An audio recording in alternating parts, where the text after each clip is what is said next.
Welcome back to Solynod Hex, everyone. Today we're holding session number 392, and today's session is sponsored by our patrons and donors. Thank you very much. Thank you. Players at this time, go ahead and add 392 points to your player character, if you haven't already done so. And Tenzi is now level 11? 11, yes. 11. Oh yeah. So I think it's next level he'll have 6 level spells. I think it's this level. Oh yeah, for priests it's early. Let's see. Whoops. And he's the man. So we'll do your level at the end of the session. Level 11 is 6 level spells for priest. Yeah. That's sick. Yeah, that heal spell really is a game changer. Congratulations. Thank you. I hope you survive this session. No, I'm just kidding. I'm just kidding. What a All right. So as far as I recall, you guys were still back in Enervia City at Calamar's Tower. It's been 3 weeks since we last played.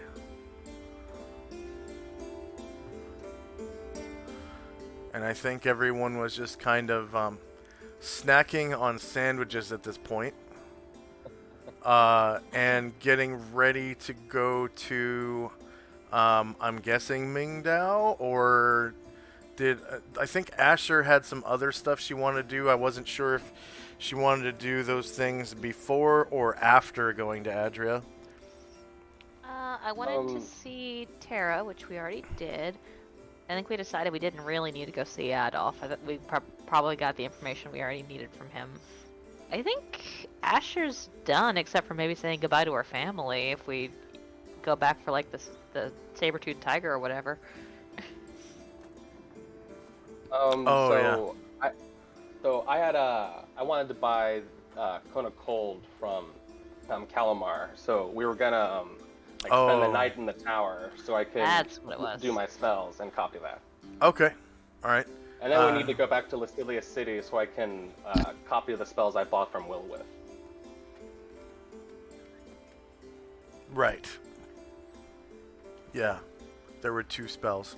Okay, go ahead and roll base size initiative. I'm pretty sure everyone is here. On this level. Asher, Shandrak, Tenzi. Yep.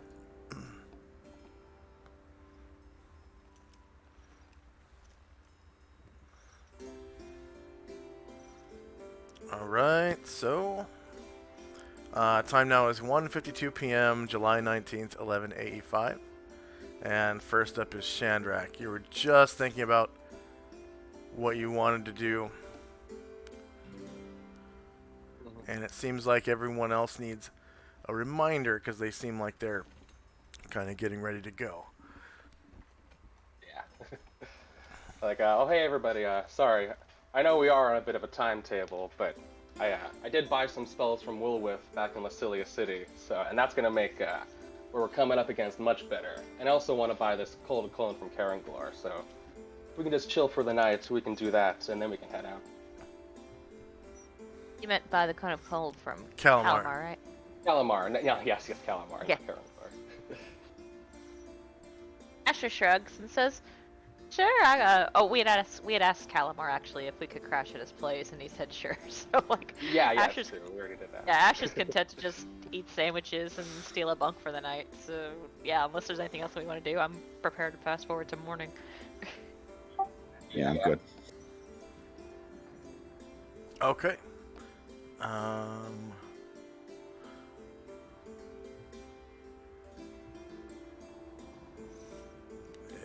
we are, I guess, technically aquatic fresh water. And temperate surface.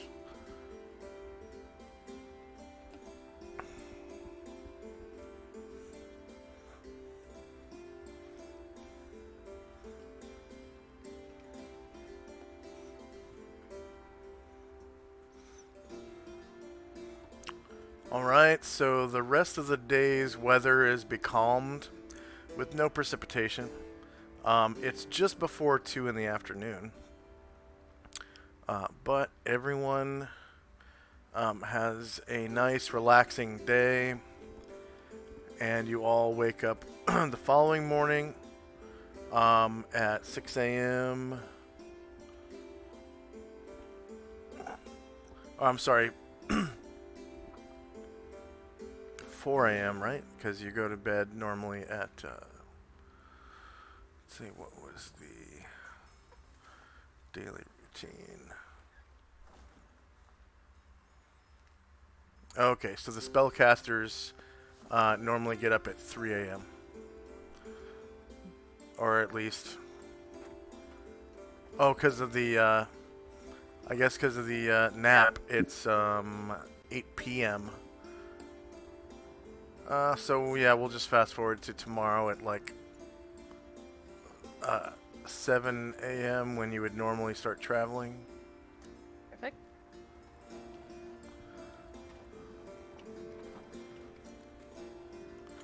So 7 a.m. July 20th, 11 AE 5.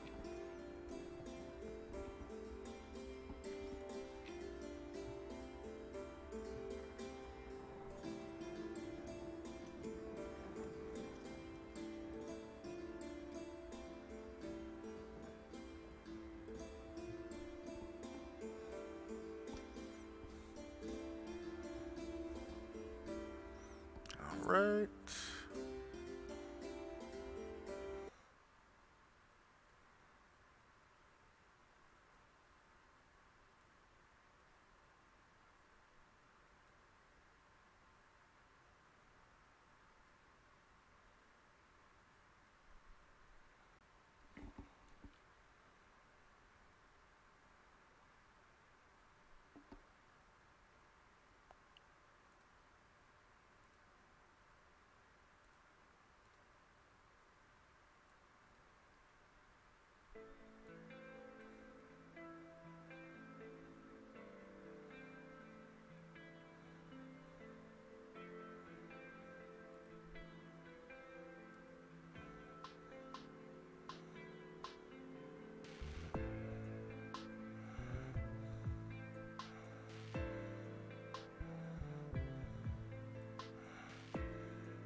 So you guys wake up the next morning.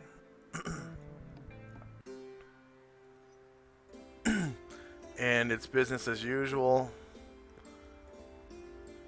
Now the guys studying at these desks are Mario and Silvestro. And Valerio's kind of like lighting these braziers first thing in the morning. He's the rifleman. And you see him kind of go downstairs. Alright, first up is Chandrak and company. Alright.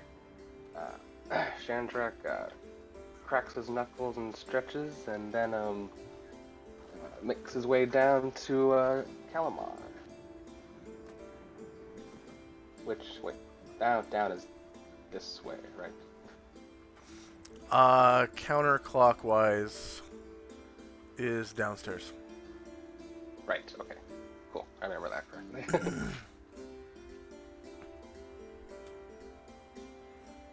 Alright, so you make it to Calamar's room level, and Calamar and Tirana are not there.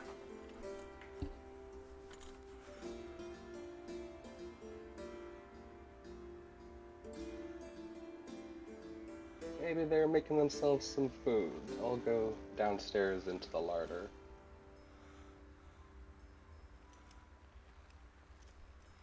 Alright, you make it downstairs into the larder, and you do hear munching sounds from inside of the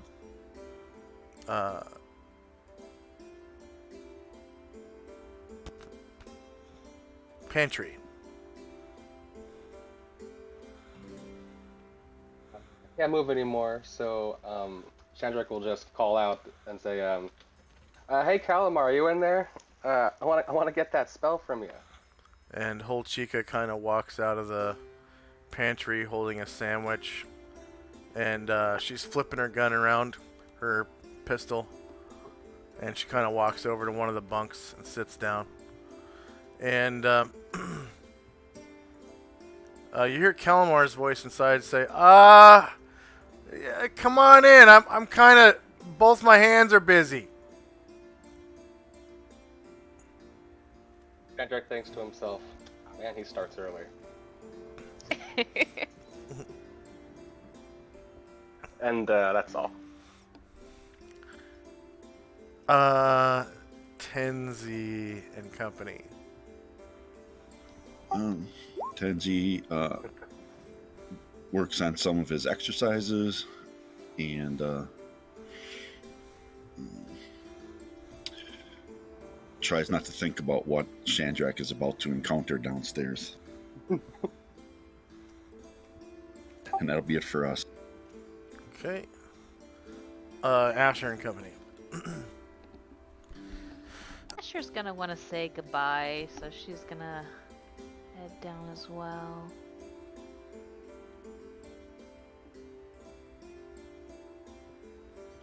I Okay. think 10 will get her to the next level.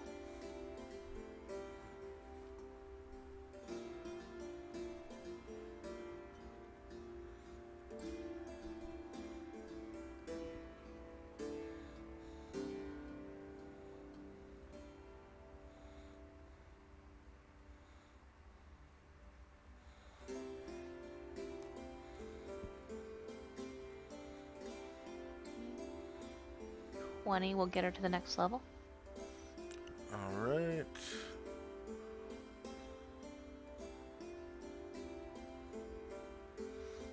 And Chandrak is directly ahead of you. Valerio kind of is walking away from you, and he goes into the pantry as well.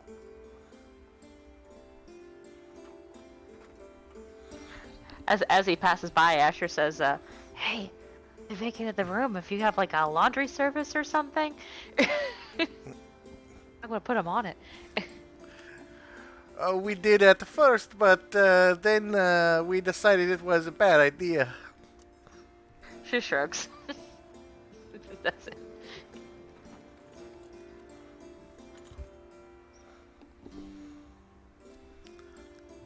And Chandrak and company. Make my way in. See Calamar. Okay. Calamar's got 2 sandwiches, one in each hand, and he's double fisting. He's got like the prosciutto in one hand and like the salami in the other, you know, and he's just kind of like,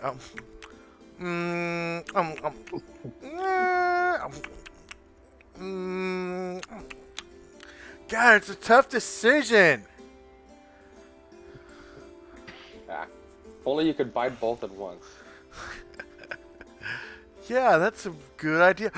Wait a minute. And he puts the sandwiches down and he pulls the tops off of both of them and flops the bottoms over one on top of the other so that there's 2 meats in one sandwich. And he goes, "Ha ha! Thank you." And then he takes a big old bite. If only I had thought of that. So, I was hoping that I could buy that Cone of Cold spell that you had. Oh yeah. I left my magic book open to the appropriate page. It's back in my room. Oh, okay, no problem then. And Chandrak will summon up his chest, and he'll pull out a 5,000 GP Oriental Emerald. I'll say, this should be a fair price for that. Oh yeah. And he picks the gem out of your hand, starts looking at the facets.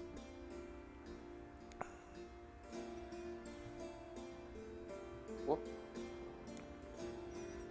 Sorry, right. And he says, yeah, that's fine. Yeah, don't mind me. Just go ahead and go read the book. You enjoy yourself, Calamar. Okay, I will. Bye. Bye. It's good meeting you again.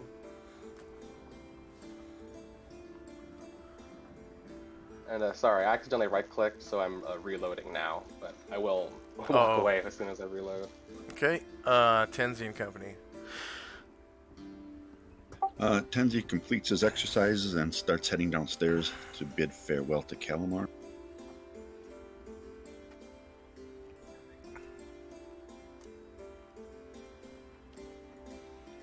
Alright. You get to Calamar's room, and nobody's there. And you notice there is a book left open on Calamar's desk. Somewhat relieved, he continues. He continues to the other stairway and goes down. Okay.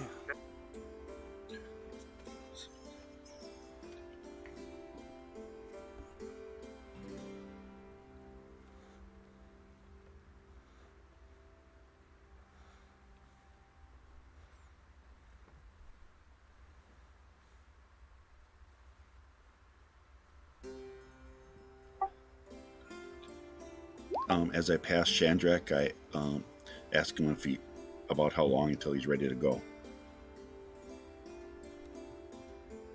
Calamar's got his book up, so I got just a quick copy, and then we can head out. Okay. I'm gonna But bid. we do have to go to Lasilia, though, so I can copy a couple other spells. Okay. Yeah, I was gonna say goodbye to Calamar. Then I'll meet you back up there. No problem.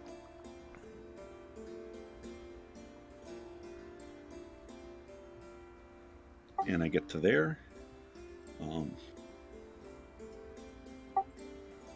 that'll be the end of my movement.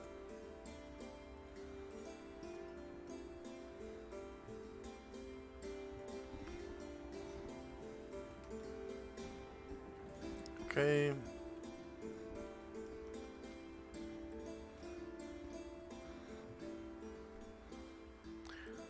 You can hear the sounds of a light breeze coming in from outside, and there's a gentle rain.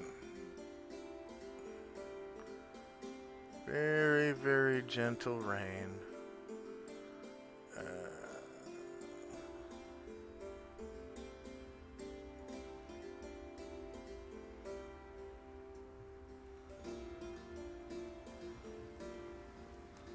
Asher and Company. Asher heads into the larder.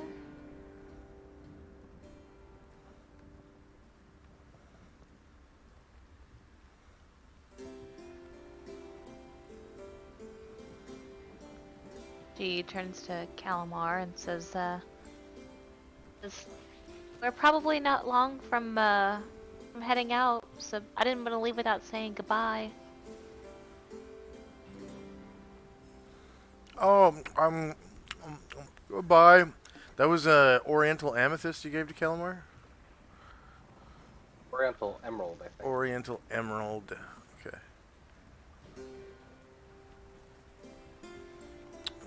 Elemental Emerald.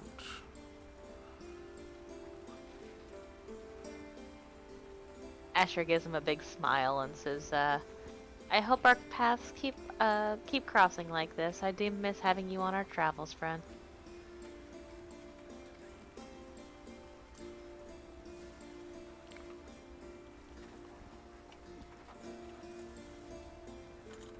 And she gives him a real quick kiss on the cheek.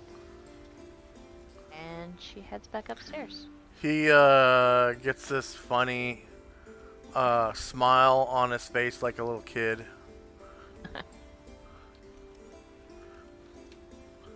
And you can taste like mustard on his cheek.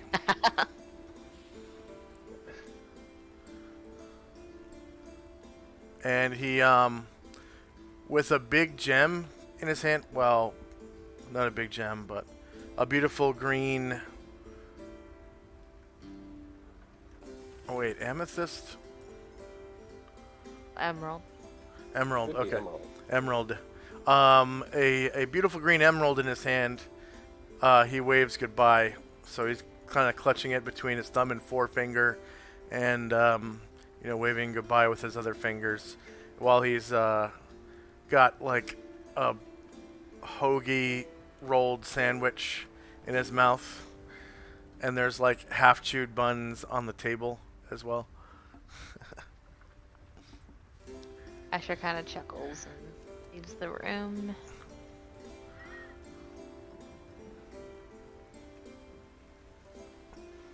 And then you hear this gulp. Bye!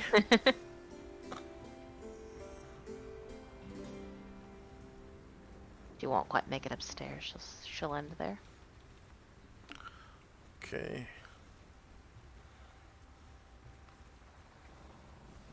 Shandrak. You make it back up to Calamar's room. Nice. And lo and behold, on his desk, there is in fact a book.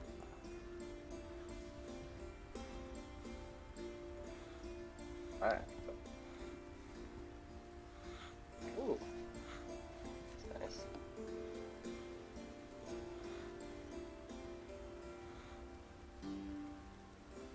I walk over to it. And apparently it is arcane text. And I don't think you've read it.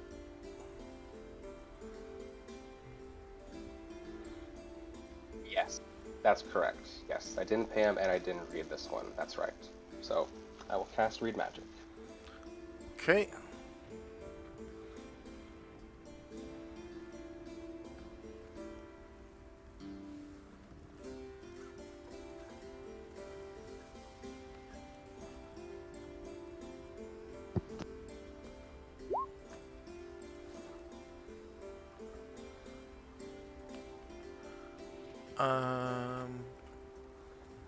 There we go.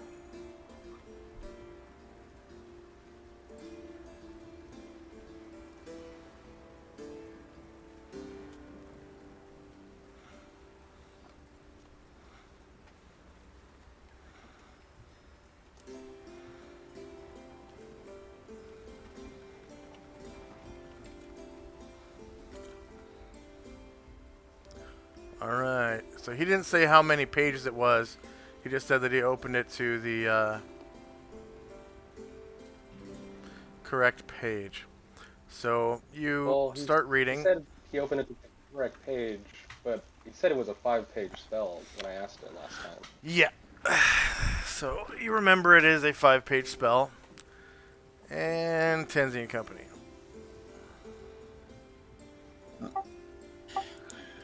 Tenzi will walk in.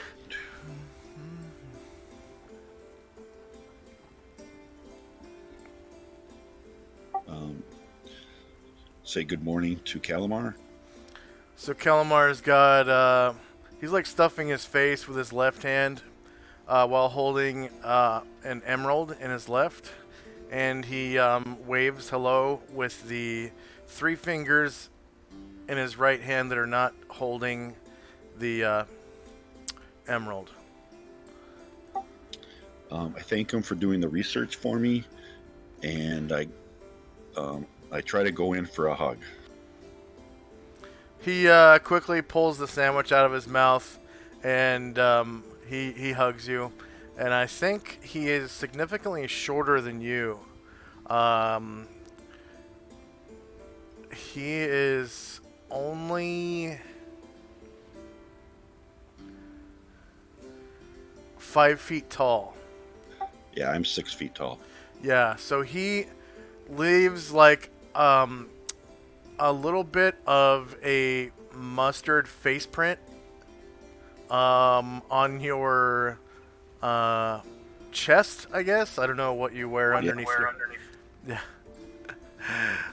So a little bit of like some mustard spots, and you can see he's got some mustard on his face as he pulls away,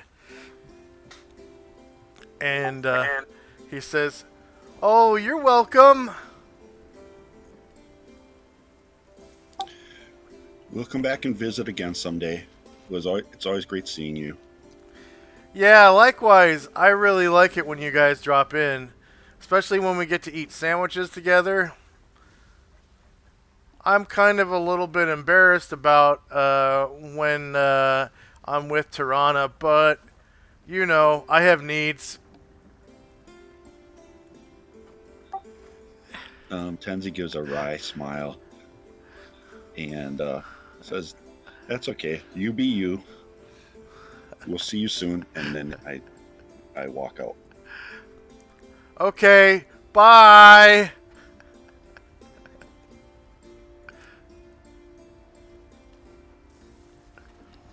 Catch up to Asher.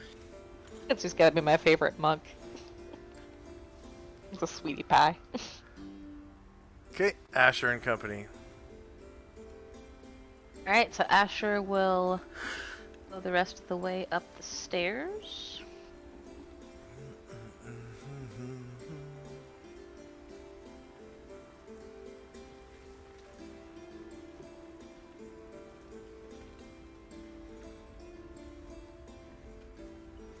And boom, you're in Kalamar's room, and you see Shandrak reading a magic book. She looks over and takes in the scene, and not expecting an answer, she says, I'll be upstairs waiting to take whatever time you need.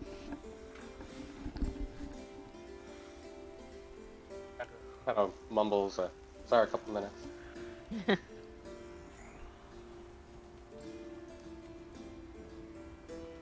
It's like 16 will get her to the next level.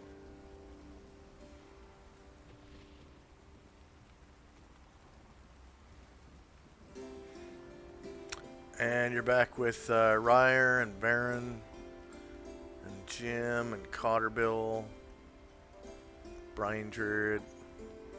Oh, I think she's on a wall. 1 second. Sure.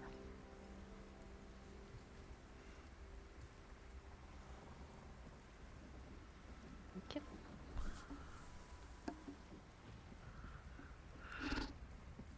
She gets with her group of friends and says, Shandrak's doing a spell thingy, a book writing down thingy.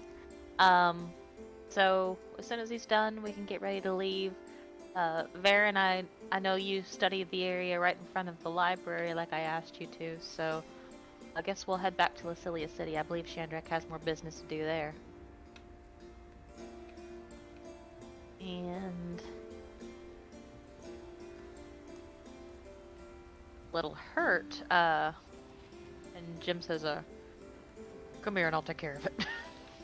And Brian Druid's gonna come over, and Jim is going, oh, not on top of Jim. Turn him.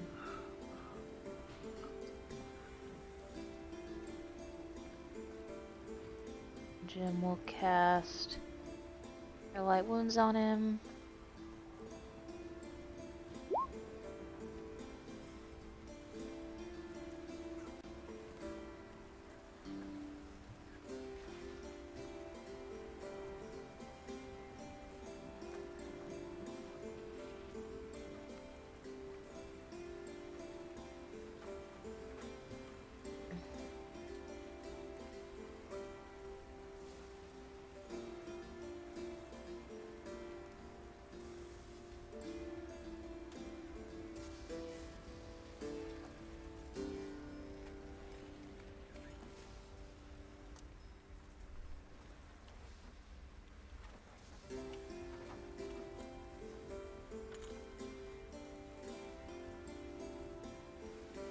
Okay, anything else from Asher and Company? Nope. Alright. Time now 7:03 a.m. Shandrak has read the second page. Anything else for Shandrak and Company? Ryer will just say Ryer's in the room with Asher and everybody, right? Yeah. Okay, yeah, right. Ryer will say, yeah. Speaking of magic stuff, when the world's not in imminent danger of total destruction, that Shandrak still needs to teach me a couple magic tricks. Asher smiles uh, and says, "I've been running with this crew for a while, and I haven't seen that happen." Ryer just kind of anxiously tunes his guitar.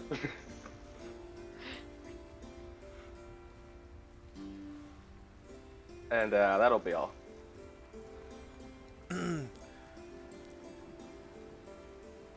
um.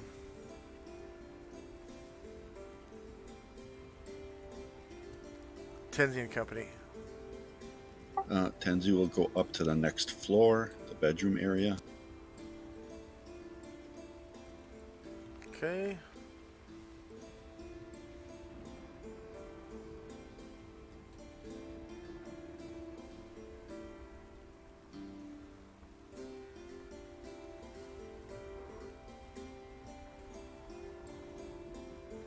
And you can see Shandrak is definitely studying that book now.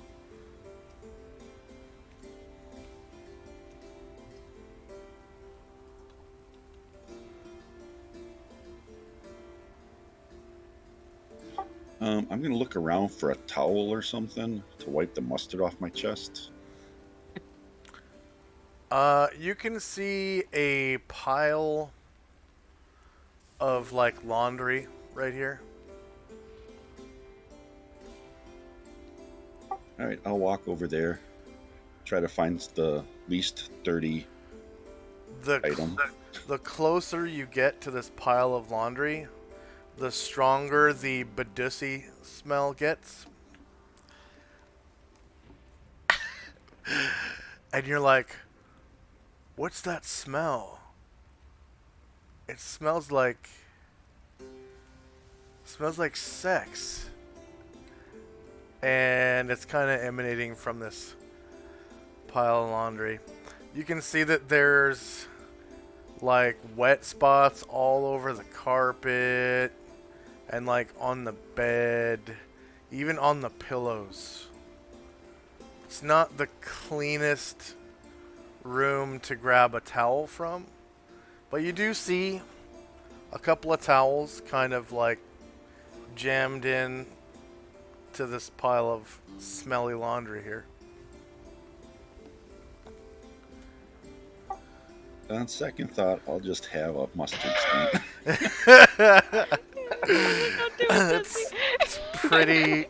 It's pretty gross pile of laundry, needless to say. There's some wet spots on it. And some of the clothing looks like slug has kind of crawled across. Oh god. So not very appetizing.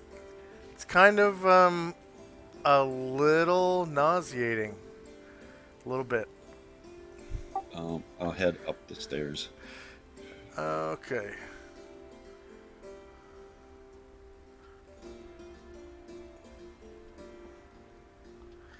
Definitely a big, clean rug on the floor in the middle of the room. It looks like it's been swept today. As far as pieces of fabric, that might be the only one in the room. I'll ask one of Calamar's followers if they could get me a towel or something. Mario goes, hey, this is the best I could do. And he picks up a piece of parchment off of the stack of parchment on the table and offers it to you. No, thank you.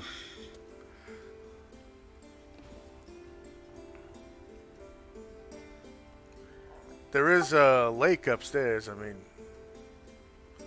Yeah, probably be headed there. I'm just look. He's thinking about what's in his backpack. If he has anything that would. He doesn't. Yeah, he's gonna get something out of his backpack. I think his winter. He has like. Oh, I don't want to do my blanket. All right, I'm just gonna stop and think about what's my best course of action here. okay. And that'll be the end of his turn. All right. Asher and Company.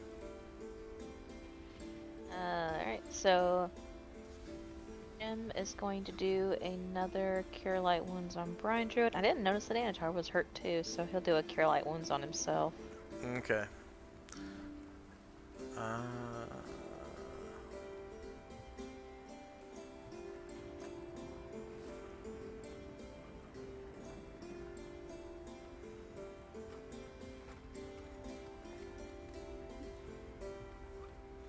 Anatar notices that Tenzi is looking through his bag, searching for something to wipe the mustard off of his chest, the pattern okay. of which looks strangely like Calamar's face.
Uh, heals himself and kind of cocks his head at the sight, but like he doesn't have a handkerchief or anything. Yeah. Alright, that'll be it for now. Okay. 704, Shandrak and Company. Ryer's chilling and Chandrak's reading. Okay, Shandrak reads the third page. Tenzi and Company.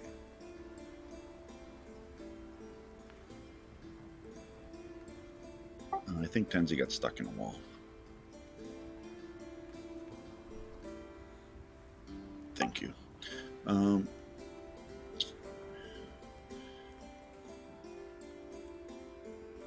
Tenzi asks Asher if we're gonna fold here, if we want to do it on top of the tower.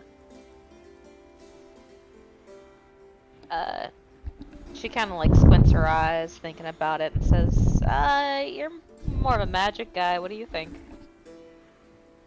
We can do it anywhere. I just have to get Musashi and Asriel are on the top of the tower, so I have to get them down here. She nods and says, "That sounds good then." All right, so then I'll head up the stairs.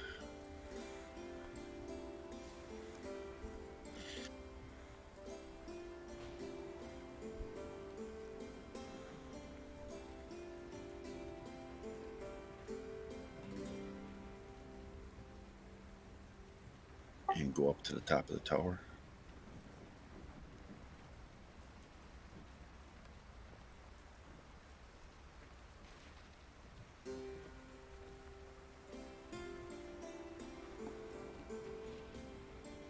And Astral flies over to greet you.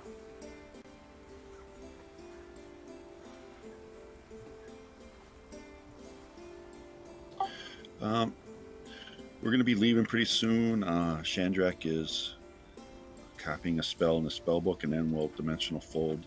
Why don't you guys come on downstairs? Yes, my son.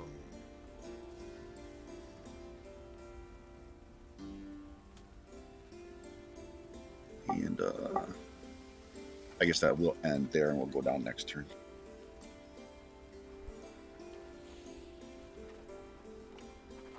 And then, do we heal 1 point for resting 1 day?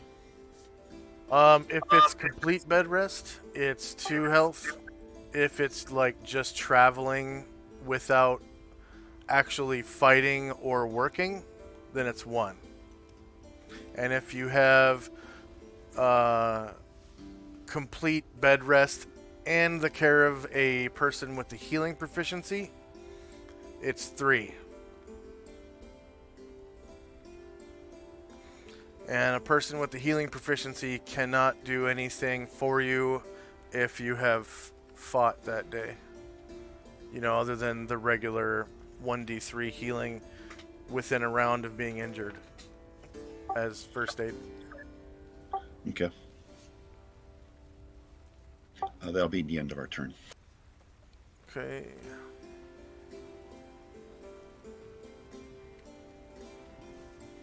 Asher and Company. Okay, they are going to.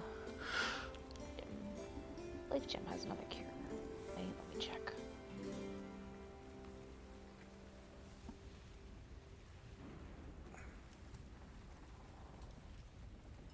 Yeah, Jim will use his last Cure Light Wounds on Brian Druid. And Antar will Cure Light on himself.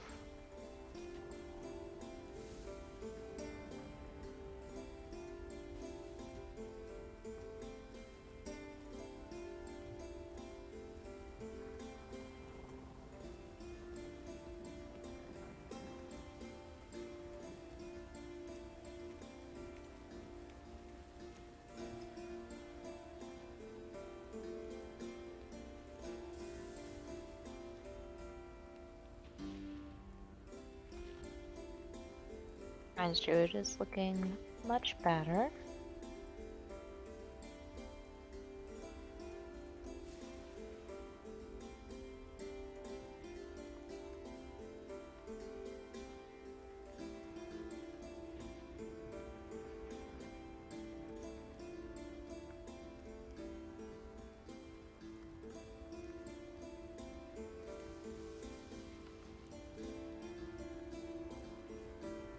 For this turn. Okay. Shandrak and Company.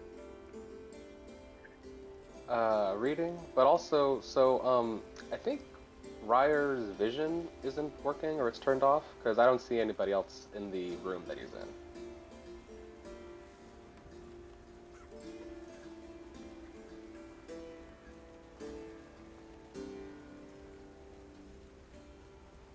Okay, now it's turned off.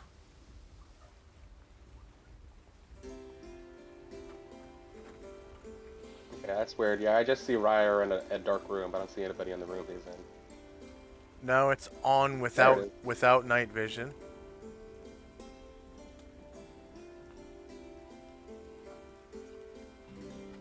Now it's on with 60 feet of night vision. Okay. It's good now. Okay. You see the other tokens? So, I'm just, yep. Okay. I see the whole crew. So, I think that's the 4th round of reading. Yes, it is.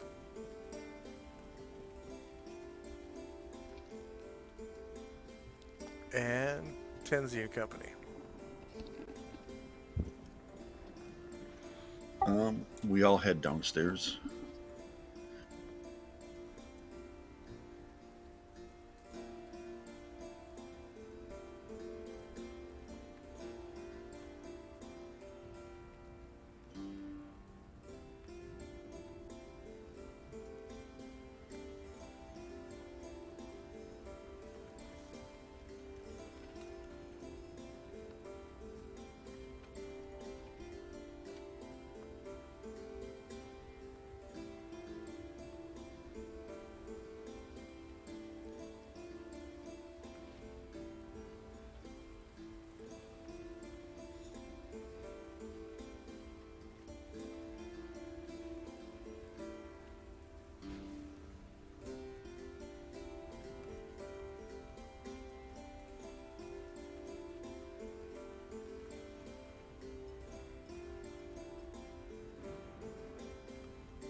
Okay, you make it down into the room where everyone is gathered.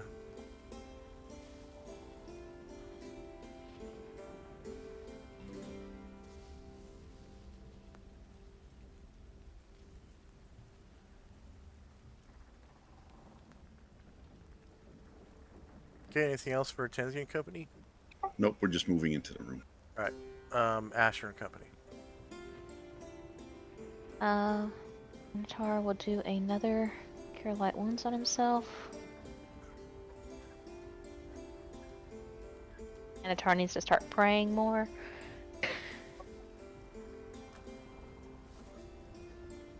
That'll be it.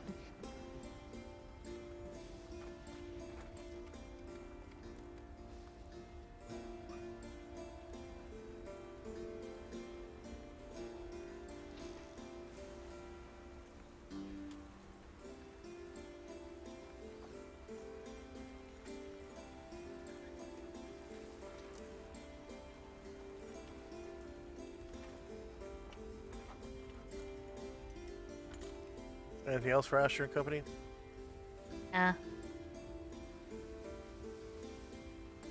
Okay, Shandrak finishes the 5th page. Anything for Ryer?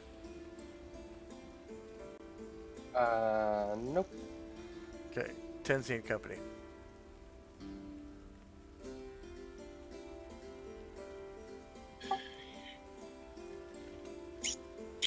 We'll just wait for Shandrak.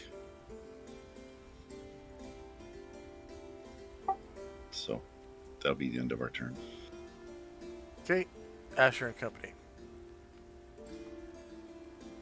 Minotaur will do another Cure Light Wounds on himself. That'll be it. All right. Shandrak, you've read Cone of Cold in its entirety.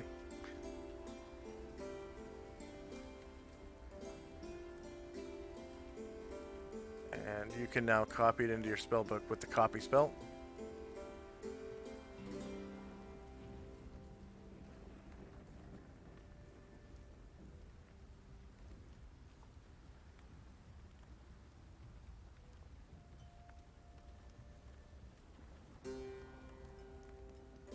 So the learner spell is before you actually cast the copy spell. That way, if you fail to learn it, it doesn't waste the copy. And you successfully learn it at 5 pages, not 7, because you are copying it directly from that book to yours.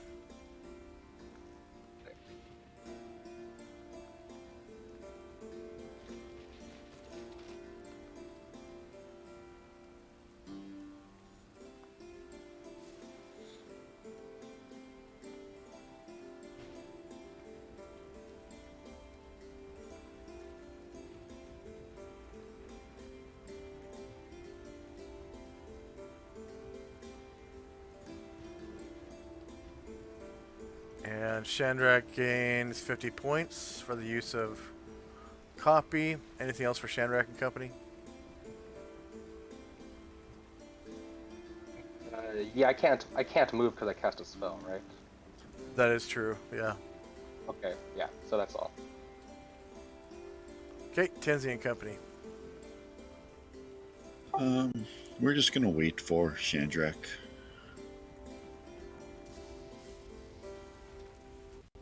Not do anything else, so that'll be the end of our turn. Okay, Asher and Company. Another Cure Light Wounds for Minotaur. He feels much better. That'll be it.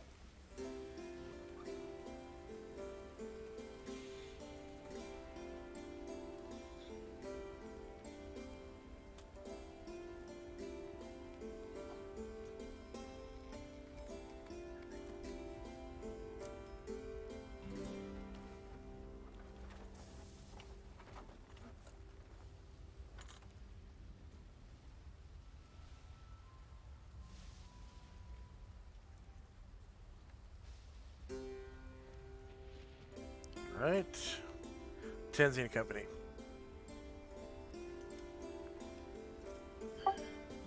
Just waiting for Chandrak. All right, Chandrak. So, Chandrak, after finishing reading and copying the spell, feeling good, breathes in a nice sigh of relief, and kind of for the first time smells the room. It's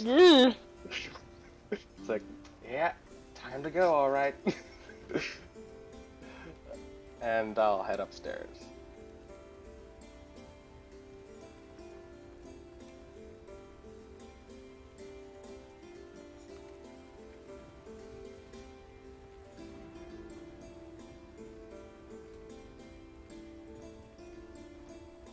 Okay, you make it into the office.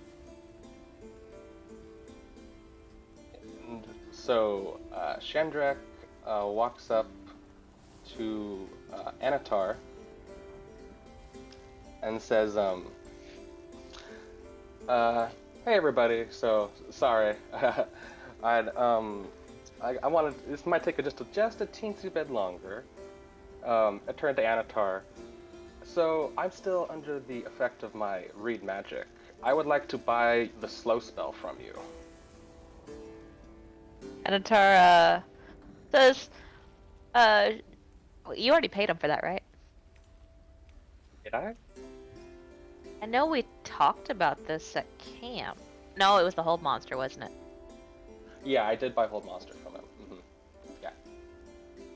Yeah, says, oh, sure thing, mate, but it'll cost you. Oh, of course. For a spell like that, it's well worth the cost.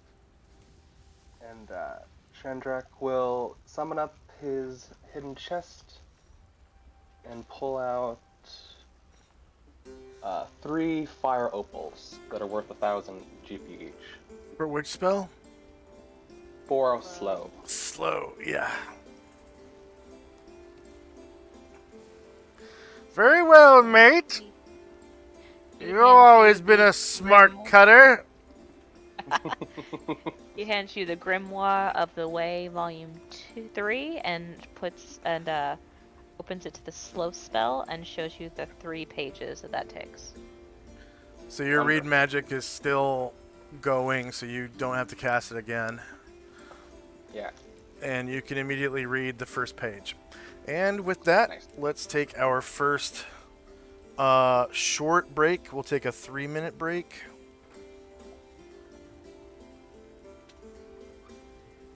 We can get a bathroom break in or get a drink or something, and we'll be right back.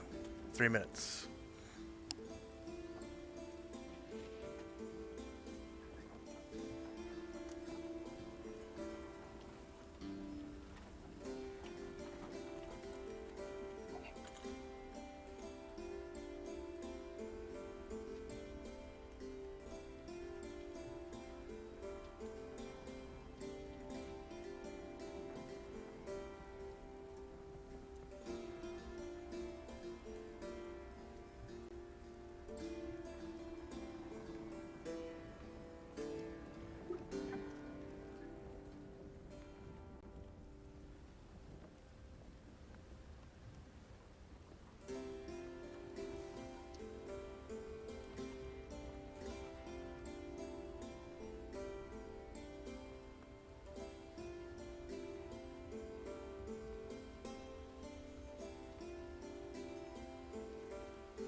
And it looks like we're back.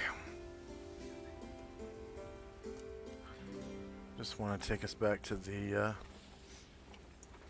mod view again. And we've got some viewers with us here. We've got Sacco Tuesday, Watch Your Pants, and also looks like Excel809 is moderating for us today. Thank you very much, Excel809. And it's great to have you guys again, Sacco Tuesday and Watch Your Pants, as always.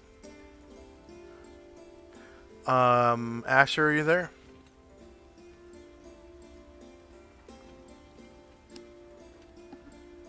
Tenzi, are you there? Yes. How about Shandrak? I'm back now.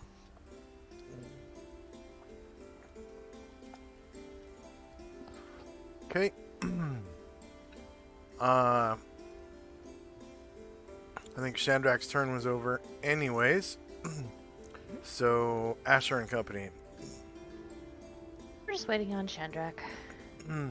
Asher is got one of her daggers out and she's like flipping it in the air. Okay. Time now is 7:09 a.m. Tenzi and company.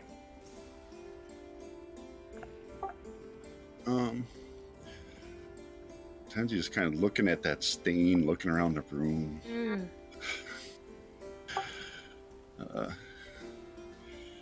And he's gonna take. I'm back. He's gonna take out of his backpack extra wraps that he has for his feet. He's gonna take one of those and wipe off his chest. Ah, there you go.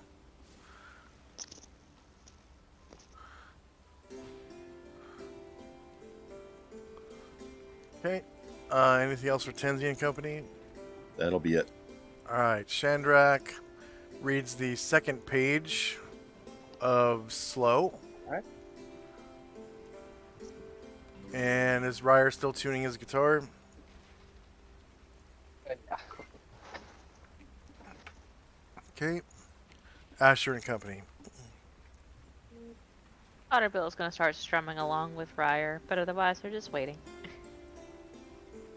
Oh yeah, Cotterbill plays guitar too, doesn't he? Yeah. That's right. Okay. Time now is 10 past 7, and it's Tenzi and company.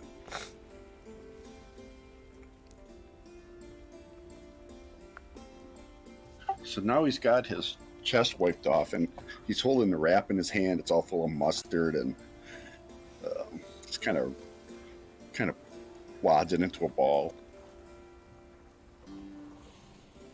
and just kind of awkwardly holding it and not knowing what to do with it. That'll be the end of our turn. Asher points to Shandrak's chest. If Shandrak's not looking, I'll just flip it in there.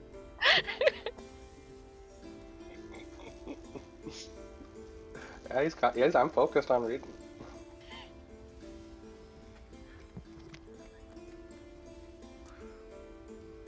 That'll be it for us.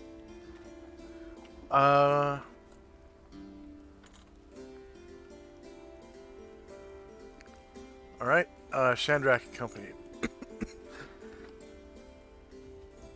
I think I finished reading, right, this round? Yeah, the third page. Is Ryer still tuning his guitar? No, he's done, but he's just, yeah, it was moved from tuning to, he's, now that Cotterbill's playing, he's gonna start to play with him too. Oh, that's right. Okay, Asher and company. Otterbill's playing something that sounds remarkably like Home on the Range. And Asher's just flipping her dagger. Alright.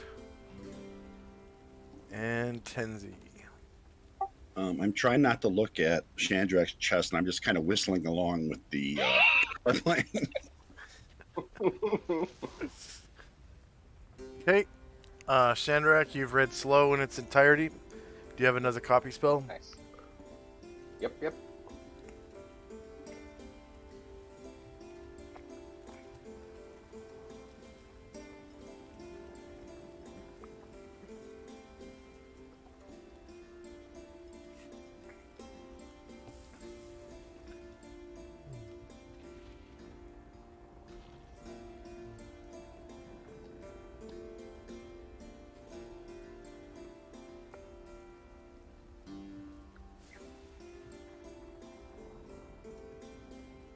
Sweet. All right. You learn a 3-page slow spell.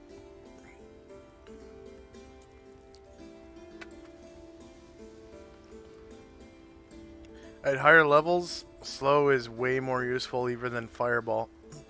Because fireball only really does about 35 damage per target. Yeah.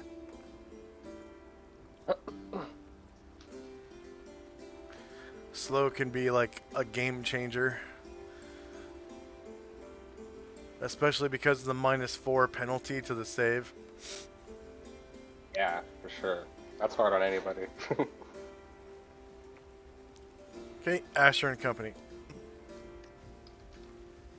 Asher looks at Shandrak and says, all done here? Yes. And luckily, I've already read Wylith's spell, so we can just copy that straight once we get there. Asher nods and then looks at Varen and gives him a motion like, go ahead. And Varen is going to cast Dimensional Folding to Lucilia City, the place directly in front of the library that he studied closely. Okay.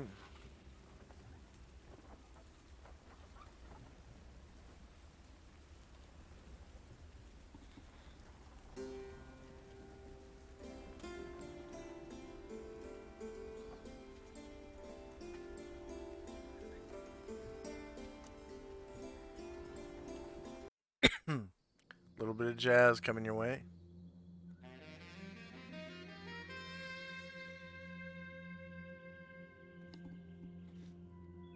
I feel cooler already. I love that little riff.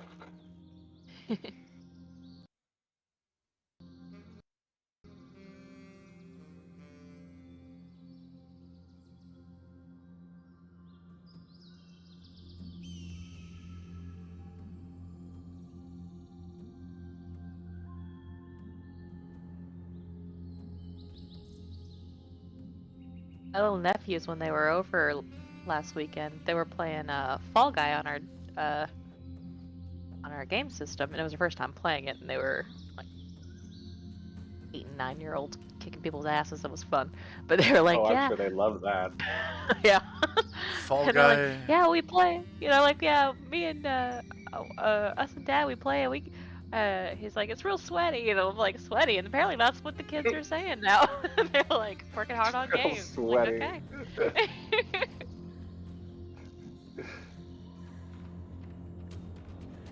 It's like I'm just getting older all the time.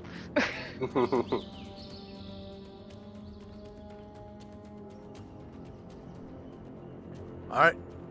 You're outside the Grand Library in Lucilia City. The age. Go ahead and roll the template for the spell.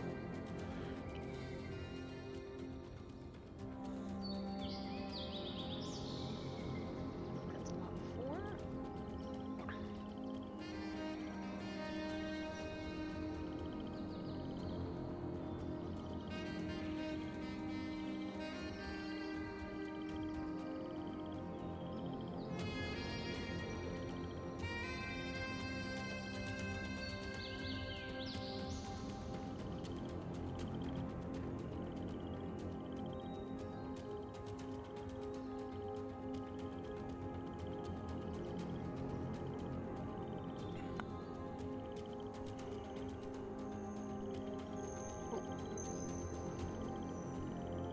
Alright, nobody ages.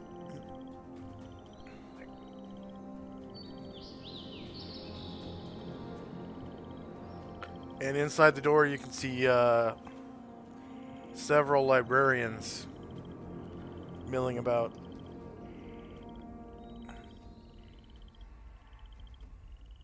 And Asher says, I guess the last time we saw Lilith, he was at that tavern. I don't know if he's still there or not, but unless you know of another place to check, I guess that's where we should start. Yeah, he said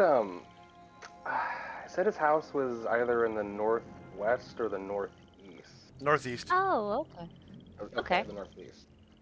Yeah, he Sounds suggested good. we check out his house, so let's try to go there first. She nods and says, I should also stop by my family home and introduce you to my parents after we're done. I should say goodbye. The last time I left, I took my good buddy Ingweon, and she kind of looks at the ground and, like, looks a little downcast for a second, thinking of her lost mule. And she said, and we left without saying a word, and, like, they've, they've been nicer to me than I thought they would be, more forgiving, and I don't want to give them a reason to think that I don't want to leave them again without saying goodbye. Definitely. And hey, I just wanted it to be personal the first time. I'd love to meet your parents if you want me to. She gives you a bright smile. And also, standing in this library now is just making me remember. Do you still want to talk to Adamar before we leave? Almost like she forgot. She's like, oh yeah, we definitely want to do that. He should be awake by now. Unless I got that dosage wrong. And she kind of taps her chin. Alright, go ahead and roll base size initiative, please.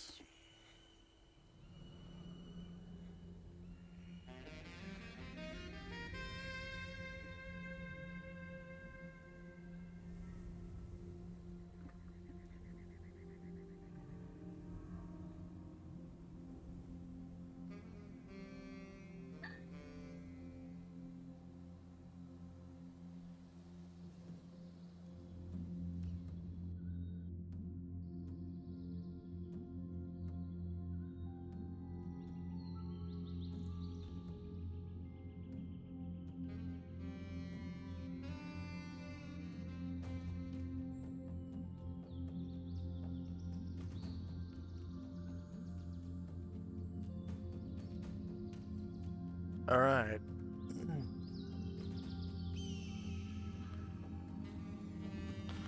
So, getting to the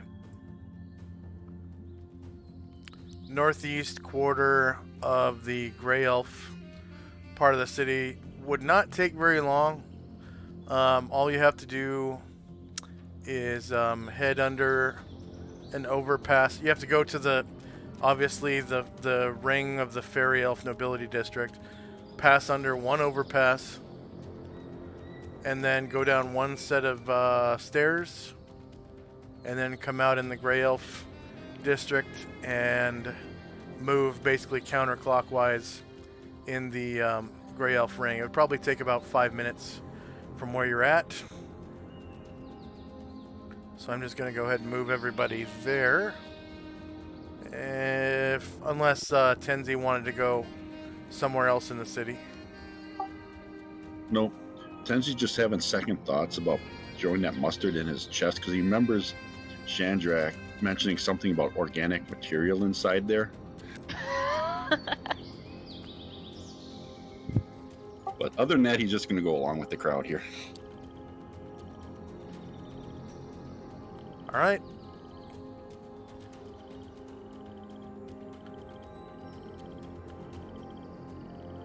So it's north to the Fairy Elf Nobility District here.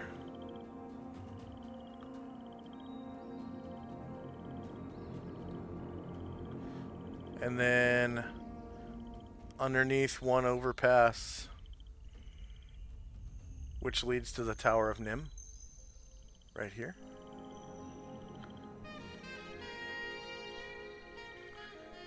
And then down these stairs here.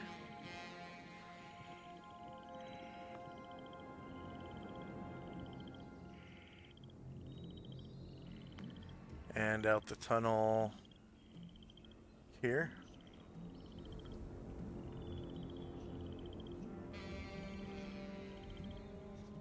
And ahead on the left,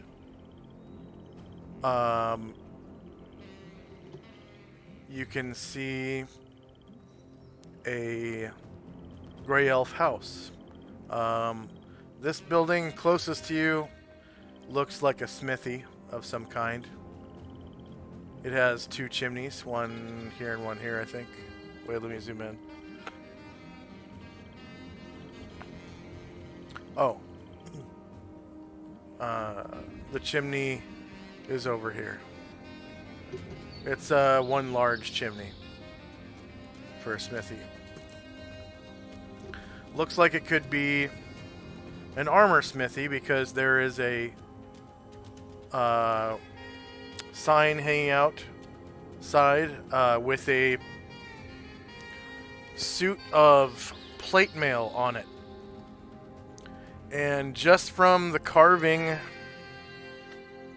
and paint on the sign, you can see that it is rather decorative plate mail.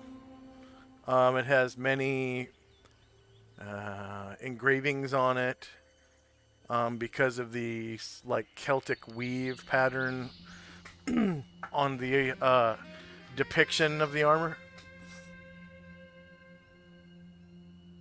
And the armor is without a helmet in the depiction. And to the side of it, there is a depiction of a chainmail hauberk.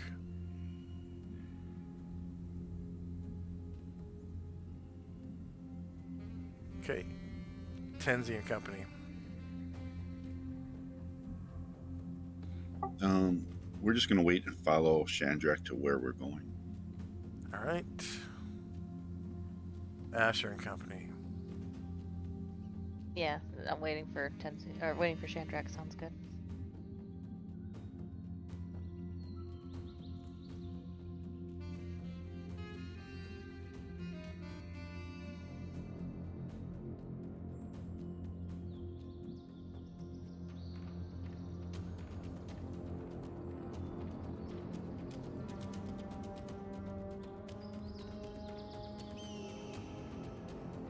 All right, Shandrak and Company.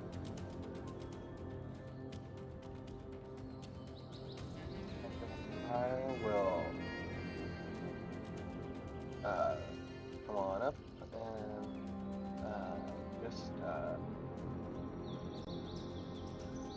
just explore up, try to see where the house might be.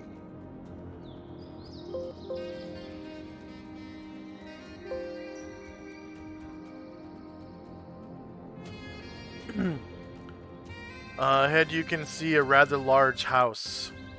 It's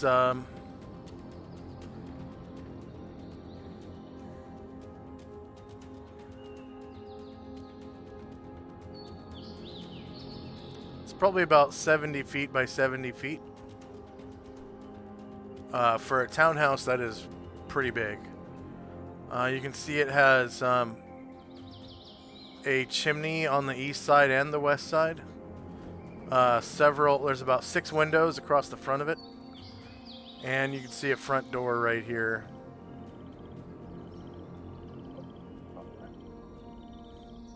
Shandrak will turn back to the group and point to that building. I think that's the one.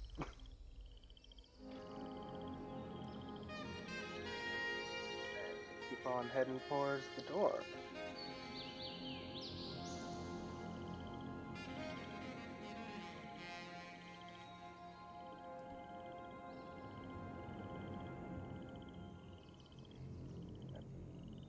I might have a square 2 more of movement to get in the door.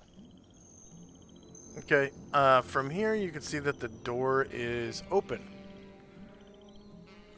Being that it is a rather warm day in the summer, the door is wide open. You can see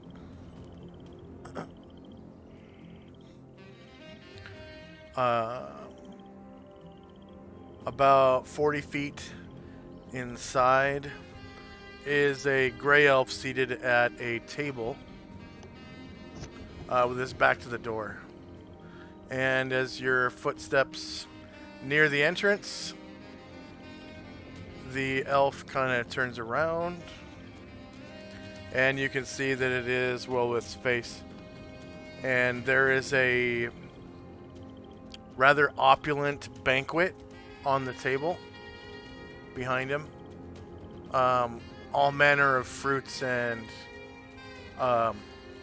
breakfast foods, biscuits, eggs.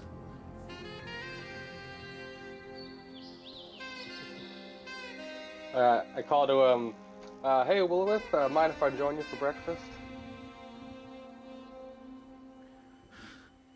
And he turns around and says, "Yeah, come on in."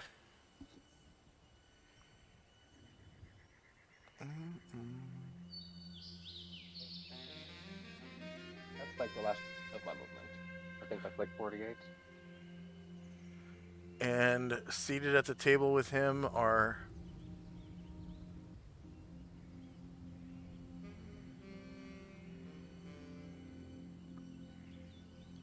two other gray elves.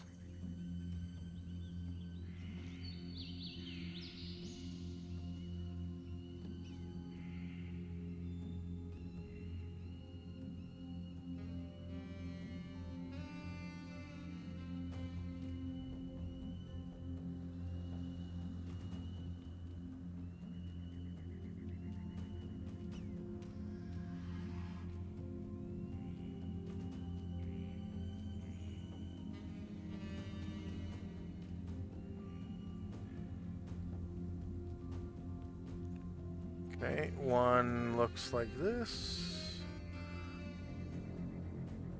and the other.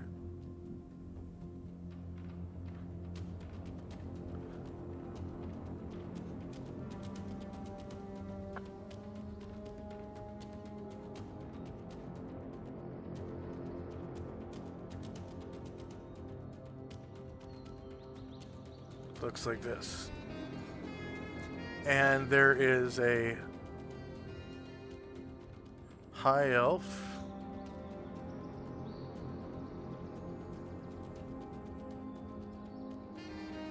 Or two.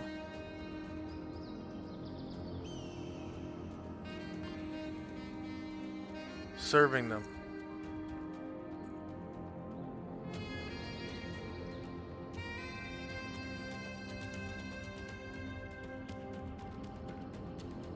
Not sure what just happened, Josh, but I just lost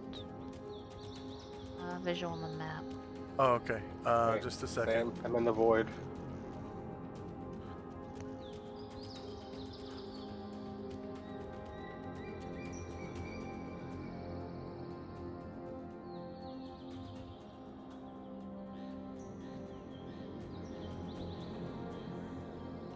How about now? You can see now, but the dynamic lighting lines are good.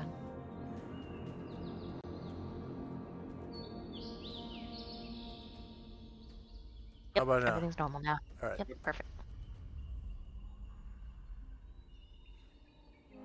Okay. And that was all for me.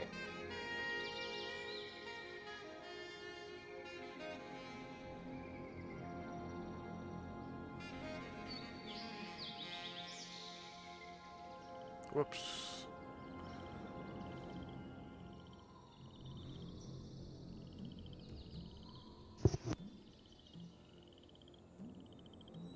There we go. And two more high elves rush into the room from the side, the ante-room that you're in.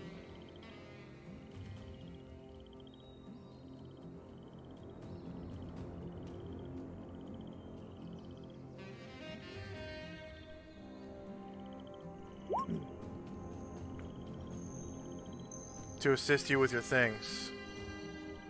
So you can take a load off. And I say, please, please, join us for breakfast. Won't you leave your things with us?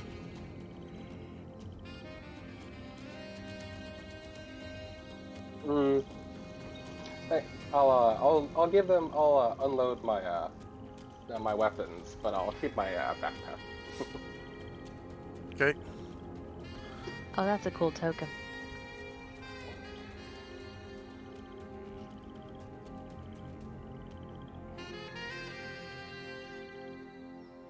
And this guy.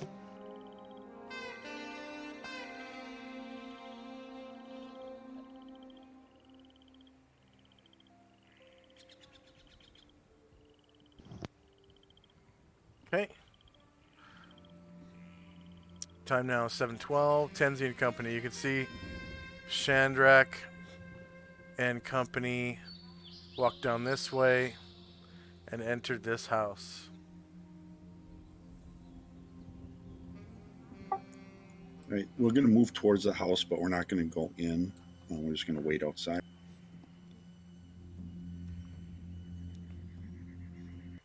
As you approach, you can see it's constructed of stone.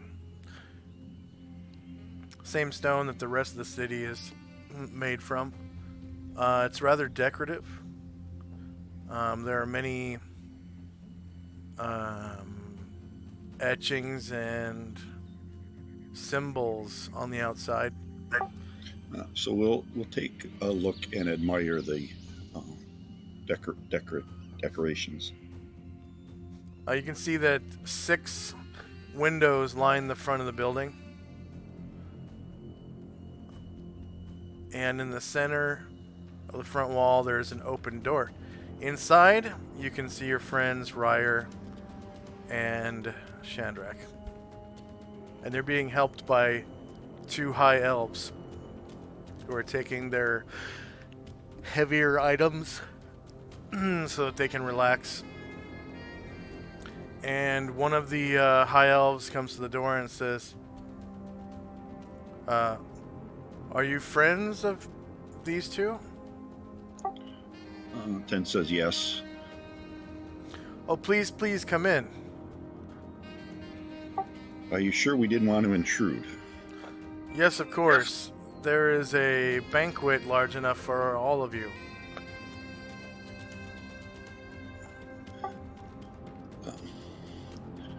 Musashi eagerly leads the way in.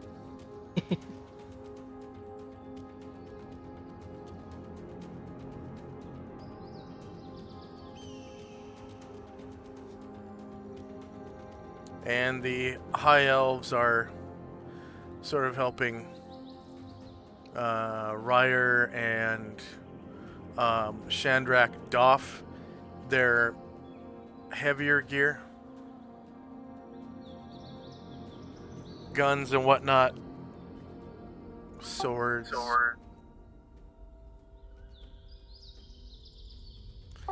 And it looks like Chandrak is guarding his backpack with his life, sort of like holding it away from the high elves. Like, oh no, thank you, no thank you. Okay, that'll be it for us. Okay. Asher and company. Asher's people come along at a leisurely pace, except for Cotterbill, because Cotterbill can only move 24 squares at a jog. So we get that far. And Asher, you recognize this house as Wilwith Waff's house.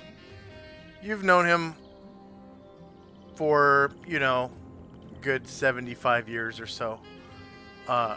You met him probably at the Grand Library. And oh, that Woolwith. do you read Elvish? Selfish.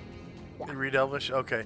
So you can see that this is a decorative stone house of, typical gray elf design. And you can see the etchings. The etchings in the stone spell out the House of Waff. W-A-F-F. And she stands there and admires the building while she waits for Cotterbill to catch up. That'll be it.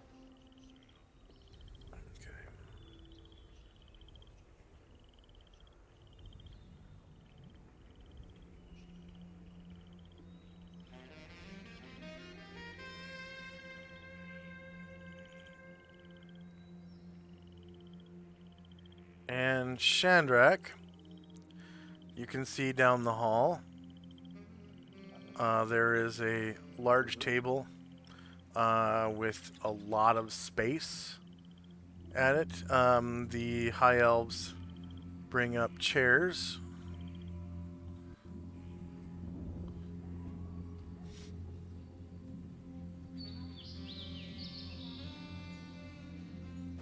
It's like a Waffle House.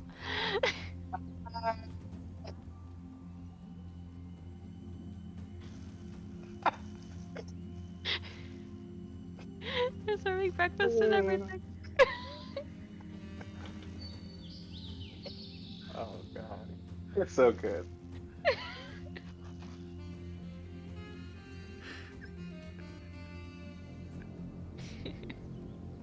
And they're they're holding out the chairs for you.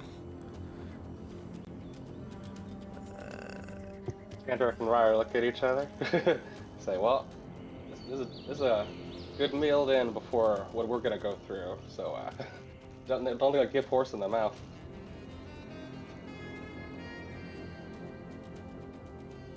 Ryder nods in agreement, and he's the first to sit down.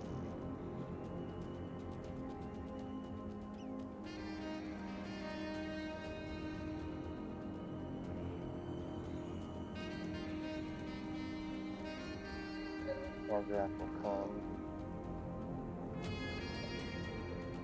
Lilith. And we'll start I'll be putting like, I don't know, is there like apples and grapes and stuff on a plate? In fact, there are several plates of different types of fruit. Large bowls, in fact. Excuse me.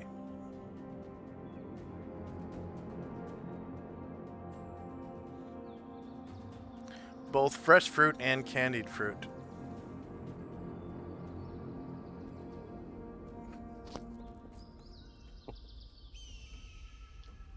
Shandrak takes a big handful of the candied fruit and chews some of it. It tastes like oranges and lemons and limes, like citrus fruits that have been dried and covered in powdered sugar. And they are chewy. And it looks like there is also some kind of baked strawberry tart. There is a hot drink that appears to be tea. Looks like it's a tea in a tea kettle. And several different kinds of pastries. Pours himself a cup of tea, and the Shandrak is chewing the candies. He's like, oh, this is super good. But As well, sorry. as green salad for those who feel froggy. And Shandrak says, oh, this is good. But I didn't come here actually for breakfast. I was hoping to get that Mordenkainen's force missiles from you. And a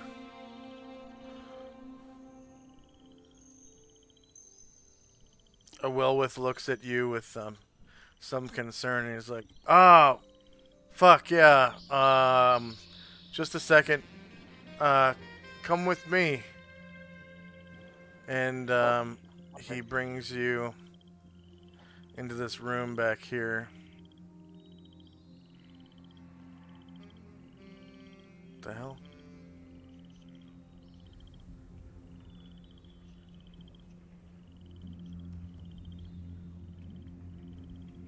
And he walks over to this bed right here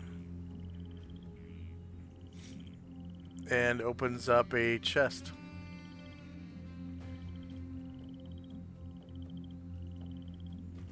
and inside you can see several books.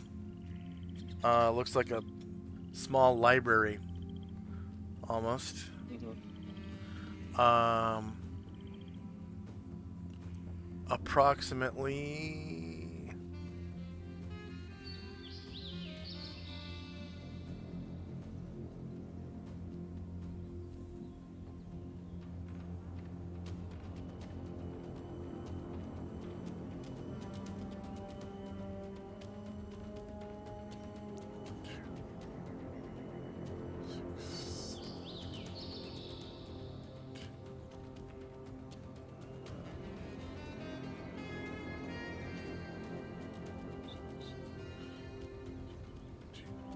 Maybe 20 books. Ooh. Yeah. God damn. Some of the authors' names read off as Kelnaz with 2 Z's, Warfith, Darkfire, Jeeves, Tolar, and Wellwith himself. It looks like there are 2 collections, one of Jeeves and one of Darkfire.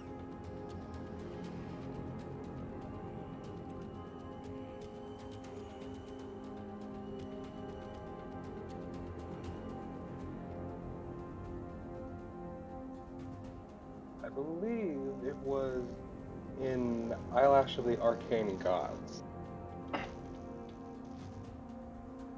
What was that? Eyelash of the Arcane Gods, I think, is the one is in. But Chandrak looks at that with and can't even hide how jealous he is. He's like, "Dang, you've been at this for a while."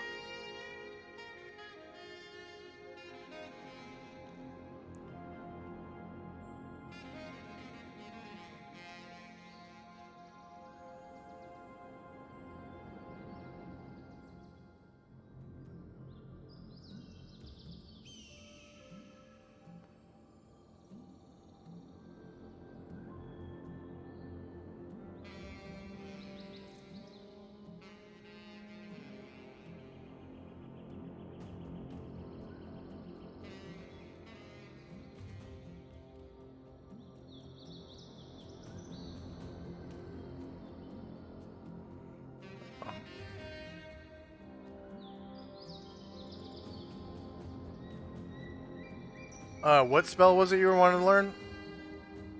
Mordenkainen's Force Missiles.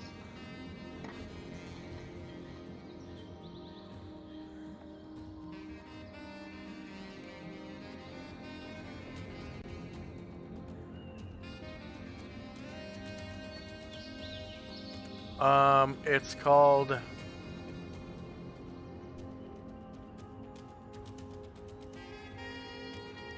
Book 2, Eyelash of the Arcane Gods. Yeah. And he pulls out the book, flips through its pages, and takes you to somewhere near the back. Yep. As all 50 pages are filled. And he says, there, right there. That's page 1 of 4. Right. So Chandrak will crack his fingers and get ready to cast the spell next round. Okay.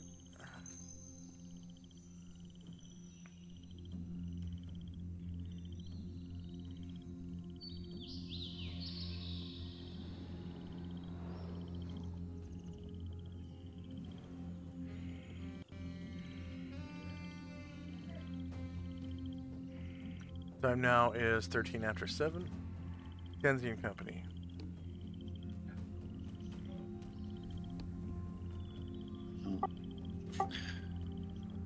Tenzi and Asriel will walk in to the banquet, find a seat,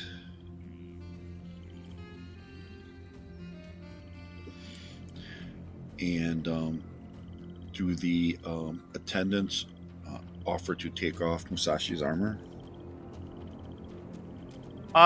No, but they offer to take his kabuto for him, his helmet, and place it on a pedestal of sorts.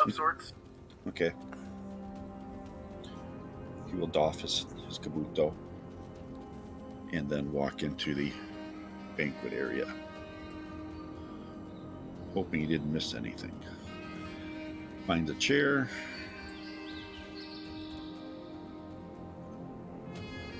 Tenzi's gonna have the strawberry tart. Asriel will just take a selection of fruits, both regular and dried, sweetened. And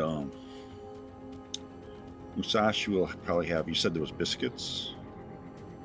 Yes, biscuits with like jam or honey and butter and yeah, those tarts. He'll have biscuits with jam. And greens. For those who are feeling froggy. Probably left over from last night. And we'll enjoy the good food, and that'll be it for us. Okay. You can see that kind of caked on the greens is some kind of grease from it looks like some kind of fowl, and there are spices mixed in. So these greens are probably the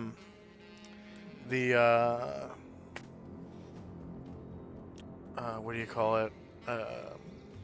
Garnish from last night's like chicken dinner or something left over. And there are some bits of it taken. You know, like someone already had a bit of it before you guys came in. Asher and Company. They are going to keep heading that direction, so we'll go another...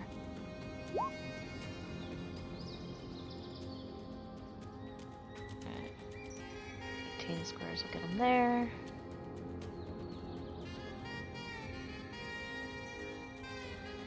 They'll file in. Okay, by now, Asher, you can see a high elf walk around the corner of the house, the far corner, with a bucket in hand and a brush. And he starts scrubbing the stone on the outside of the house.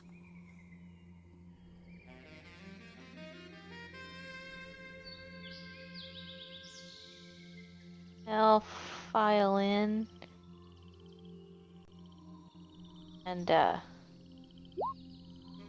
see the banquet, and Asher gasps and says, man, we've, really hit the jackpot here. We've been eating so well the last couple days. Not sure I ever want to leave. And the two high elves say, please, please join us. And they start taking your heavier things, swords and guns, and even backpacks, if you let them. Karen Glor and Anatar are going to hang on to their backpacks. But otherwise, yeah, it seems fine. Okay. And everyone files in and starts building plates. And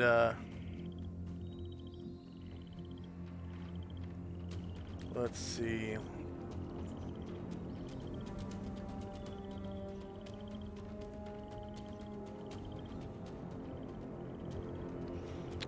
Voice from the next room. Voice from the next room sounds familiar. The voice of Wilwith Waff Says, "Oh, forgive my manners. These are my parents."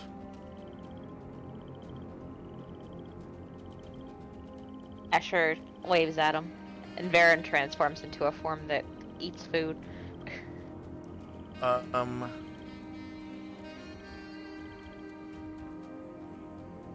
Probably more shredder.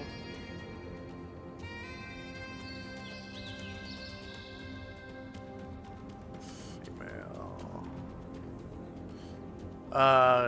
Daerwenwaf, my mother.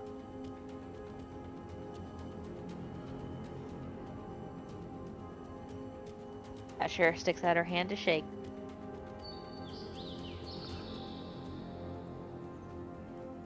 And Madeus, my father.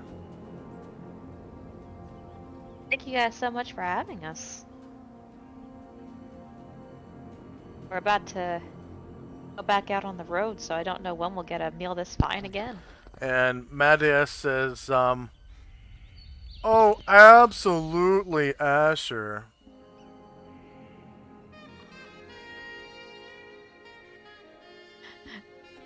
Asher gets a tight smile like she's trying to decide if she's being made fun of.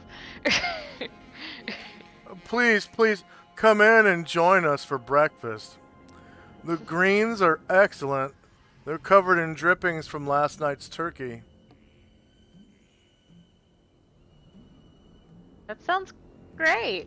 And she like puts some on her plate as well as a tart, but she like just leaves it on her plate. She just eats the tart.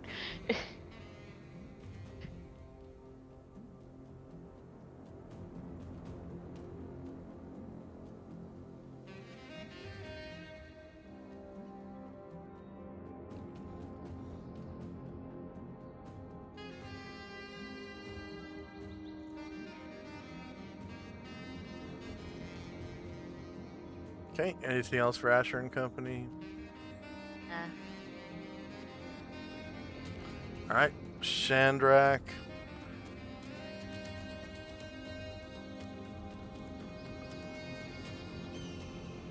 You already read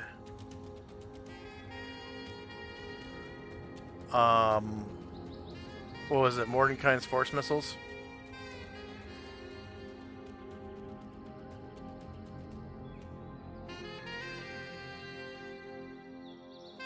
You there, Shandrak?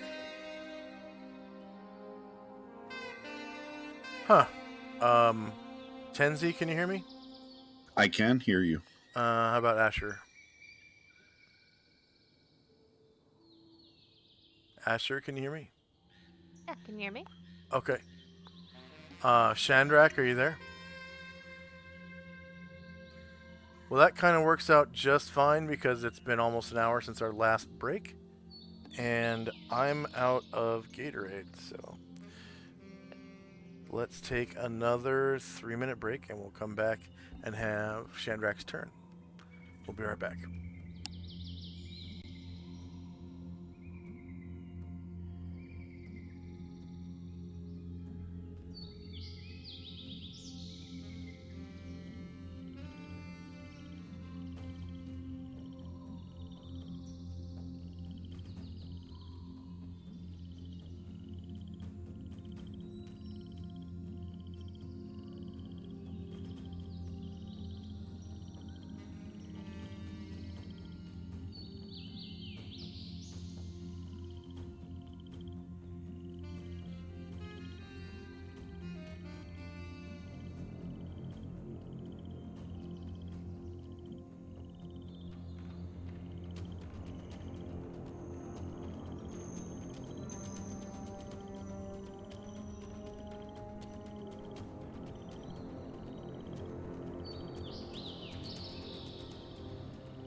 You guys hear me? Yeah, Yeah. we're taking a break. Okay, sorry. Yeah, I think my mic cut out again. Oops. No problem.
All right, do we have Shandrak back? Hello? Yep, can you hear me? Hello? Yep, I hear you now. Okay, Awesome. Shandrak and Company. All right. Ryer is eating a tart and sipping his tea, and then Chandrak puts his hand on the page Wilbeth indicated and copies Mordenkainen's force missiles. Okay.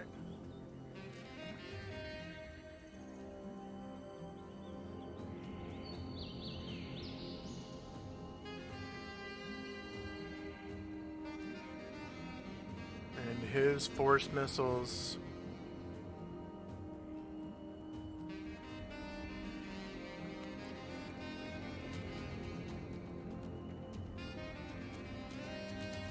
Is 4 pages.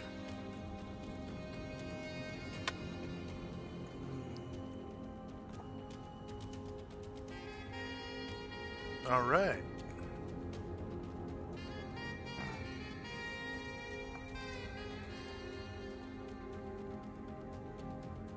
He smiles and says, "Thank you very much for business." And he's like, don't look at me. You paid me an arm and let. Oh, yeah, you haven't paid me yet. That's right. Oh. And he Oh, holds I out thought I his did hand. at the. Nope. Actually, I Wait, think he did. Yeah. Nope. He said, don't pay me till later. Oh. For this one spell, are you sure? I paid for the other two. Yeah. He said, don't pay me till you come. Yeah, you paid for the other 2, but not this one. All right, if you're sure. Mm-hmm.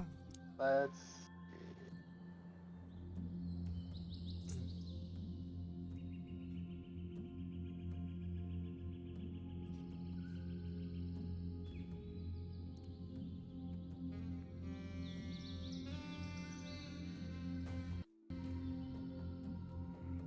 All right.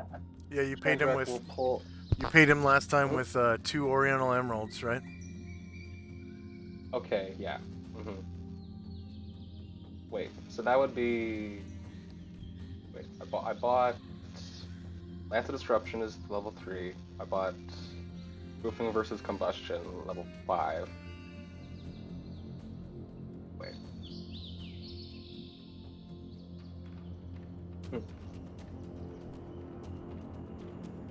Well, I bought Lance of Disruption, Roofing versus Combustion, and Mordenkainen's Force Missiles. So, Lance of Disruption is level 5. The other one's level 2, so... Oh, yeah, you gave him 2 sapphires. 1 Oriental Emerald and 2 sapphires. So you owe him 4,000 gold for Mordenkainen's Force Missiles. Okay, alright, cool. So, Chandrak will pull out his chest, and he will dig in it, and he will pull out 4 fire opals worth 1,000 gold pieces each. And he'll hand it to Woolworth. He's like, here you go. These are each 1,000.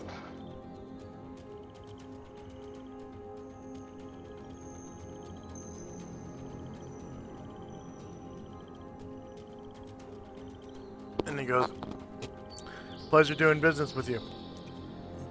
And he puts the fire opals in his pouch.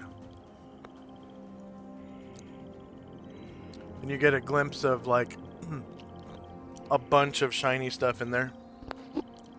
Yeah, he's loaded.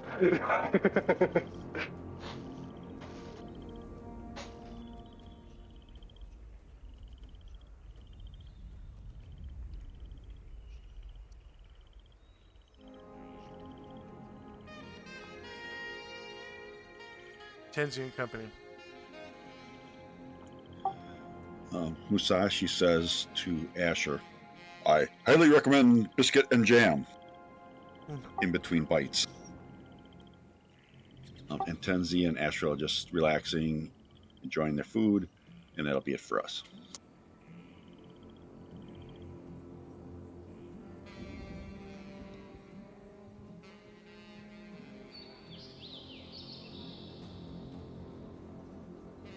Asher and Company. Asher looks at his biscuit and jam and nods and puts some on her plate. She takes a bite and says, "Mmm, you're right." Musashi grins and nods his head, just keeps eating at it. That's it. Shandrak and Company. Alright. Chandrak lips his lips from that little taste of the candied fruit and joins the rest of the crew for breakfast. Some more fruit, gets a little bit of the greens, pours some tea for himself, and just starts chowing down. Oh, the high elves already poured you tea. Pretty much everyone Okay. at the table.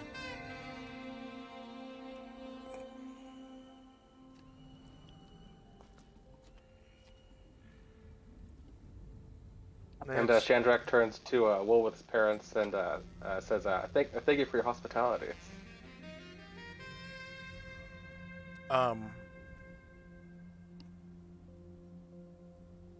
Medeus says,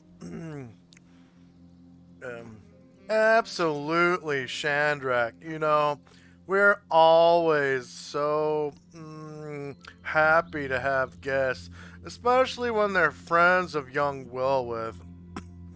He's such an industrious young elf. He certainly is.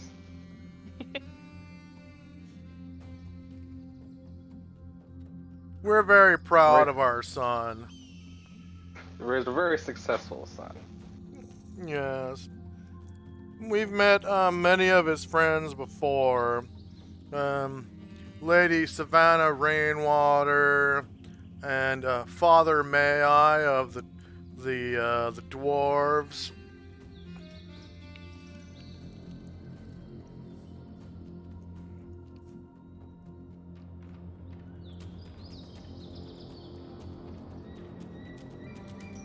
Okay, Tenzi and Company.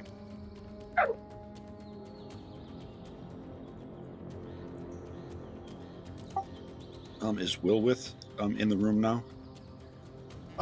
You hear this like ka-ching click, and he sort of steps to the doorway here behind this servant.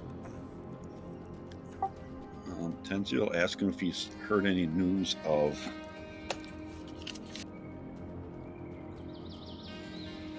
looking up the name of the person we helped. Adamar? Adamar, thank you.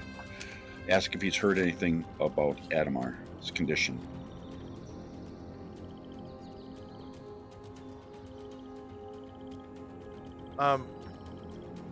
He goes, oh, well, it's only been a few hours, really. Less than 24, I think. He's probably still up at the temple.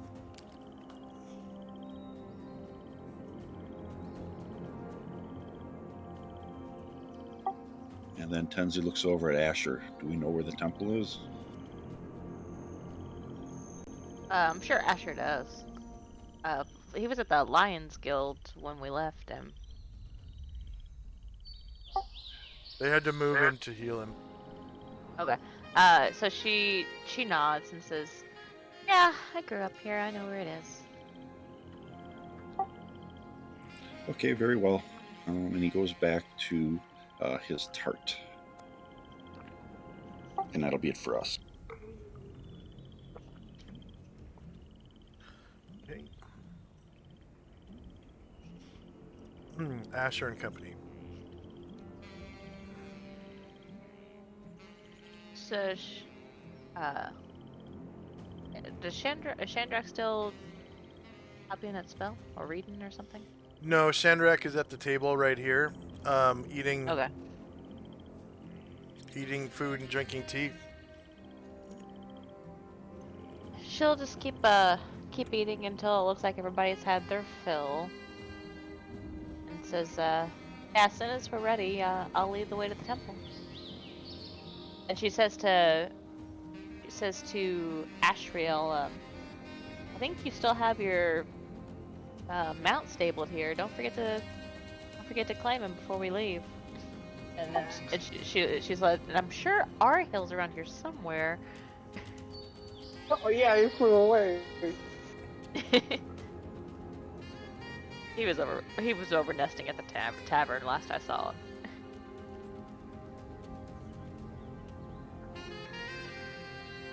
Ashriel says, "Yes, I must recover Ushat."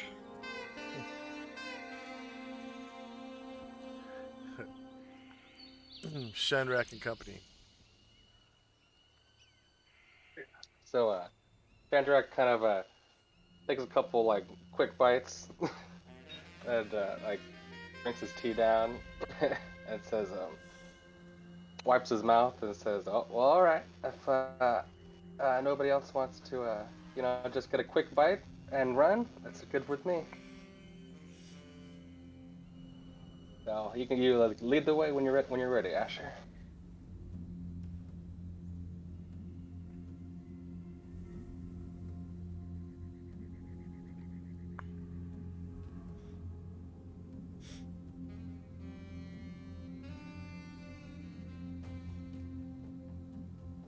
Okay, Tenzi and Company.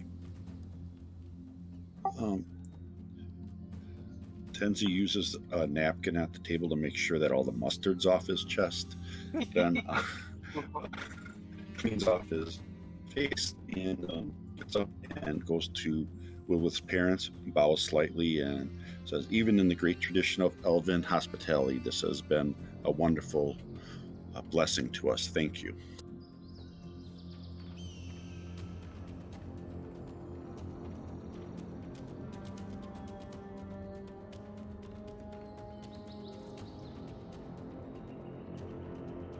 Okay, Asher and Company. Alright, so Asher gets up and motions all of her people out, and she starts leading the way toward the temple. Which in real life, I don't know where it is. Okay. So there are two temples, one dedicated to Labala Senereth, which is the elven god of longevity. And then there is also a temple to Coralon the Raytheon. Actually, from here, would it be closer to go to Asher's house or to the temple? We're in the Grey Elf Sector, aren't we? Depends on which temple. Okay. So she will lead the way then to the closer temple.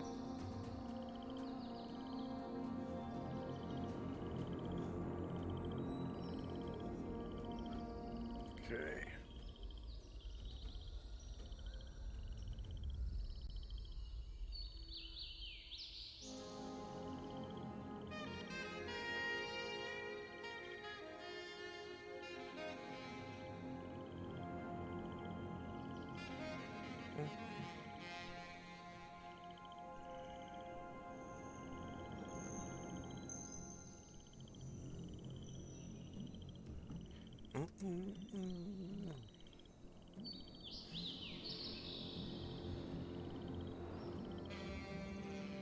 This is so weird.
Oh, wow.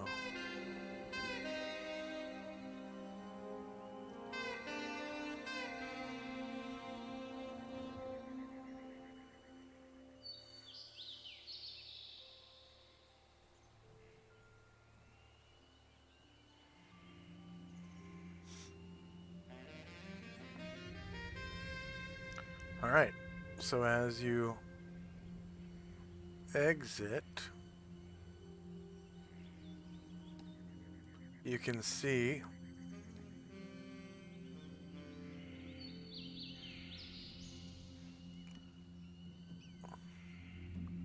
Arahil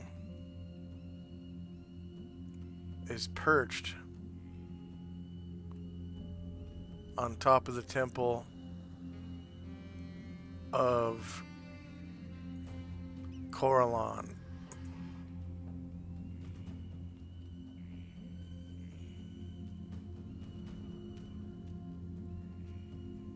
Could you guys move your tokens outside? Oh, yeah.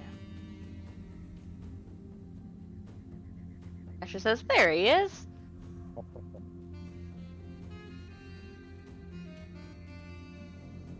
Stuck.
And after about 5 minutes,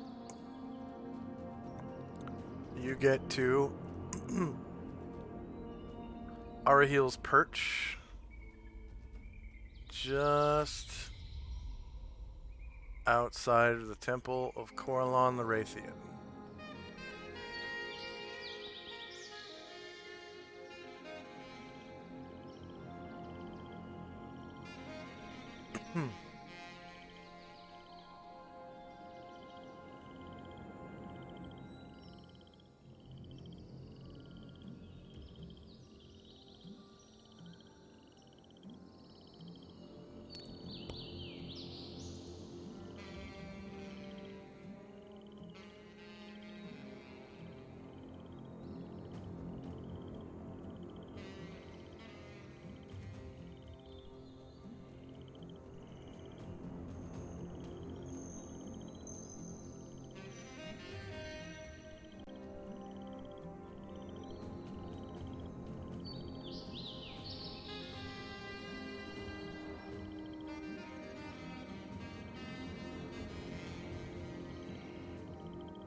Okay.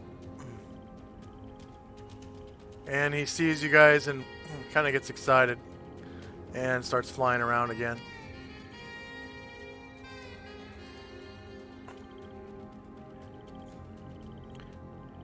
Who's a good big big And he whooshes right over your heads. Whoosh.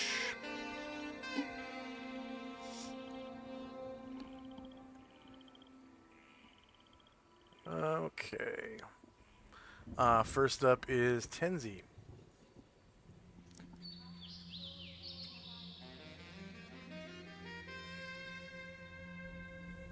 Could you shift ping us, please?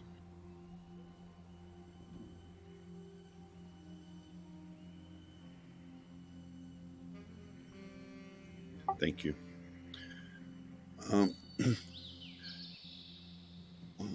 We are going to wait outside the temple. We're not going to enter unless Asher wants us to.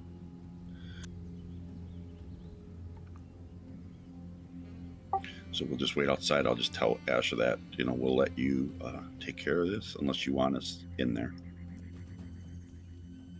Asher nods and says, yeah, thank you for the consideration.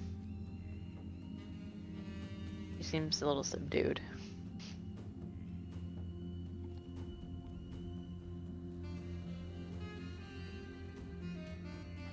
That'll be it for us. Okay, Asher and company. Asher is going to approach the temple and motion for her people to stay behind. Is the door on this wall? No, you don't see a door here. No. Zoom out.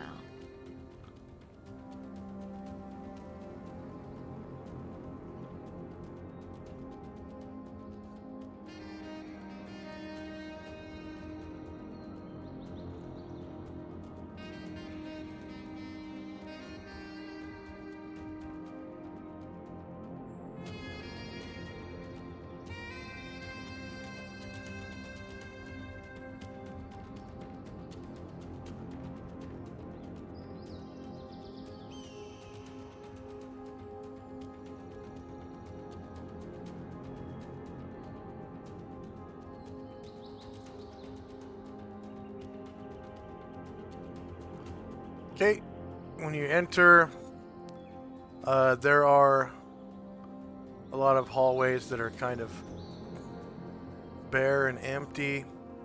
Most of the doors are open. You can see inside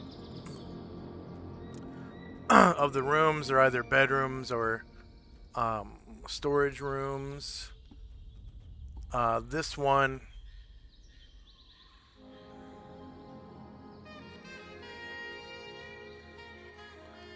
looks like a eating area. There's like a brazier and a big table with pillows around it.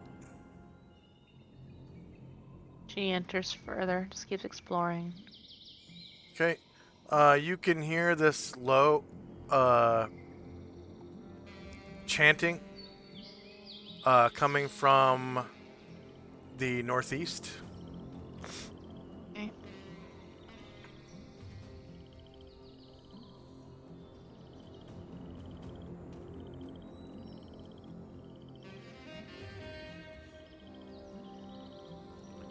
And ahead of you, you can see a brazier.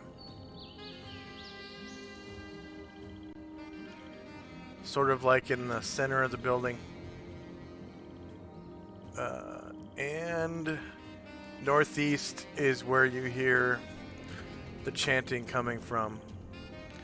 It looks like the room contains a large round table surrounded by 4 smaller tables. But the priests, it seems, are all in the back.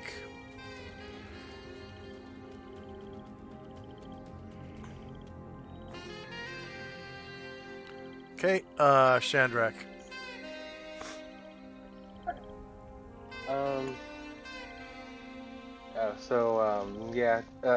Seeing Tenzi and everybody stay, Shandrak, him and Ryark has kind of nod to each other and stay as well. And Shandrak summons up his chest again, and he rifles through it, and he pulls out a healing kit. And he says, oh, hey, Ryar, sorry, I've been holding on to this a little too long. I've been meaning to give you to this for a minute. You're definitely going to need this where we're going.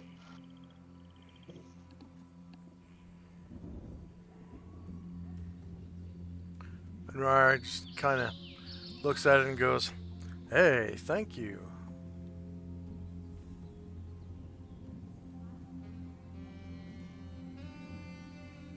That'll be all. Okay.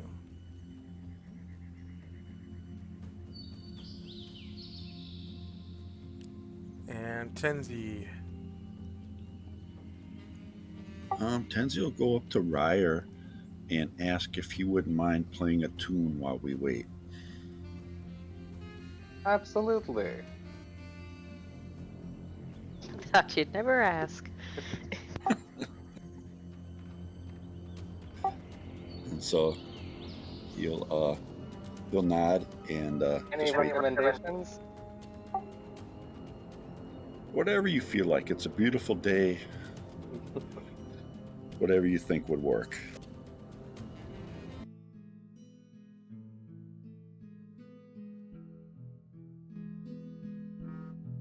And that'll be it for us. Okay. And he starts picking his guitar. And it's this beautiful song he calls Windswept. Kind of reminds you of the open plain on a sunny yet windy day. One of those days where you can feel the steam coming off the grass, but it doesn't bother you at all because the breeze is just so strong.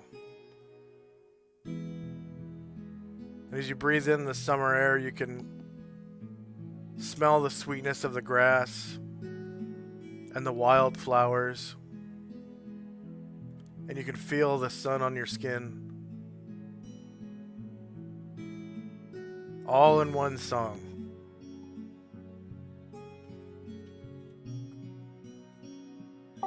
Tenzi will start like kind of swaying to the beat a little bit as he gets into it.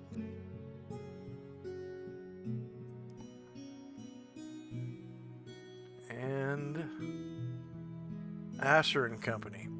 Ahead of you, you can see a large round room. The door is open. And there are many gray elves standing in a circle with their back turned to an effigy of, or an image, not an effigy, of Coralon the Raytheon.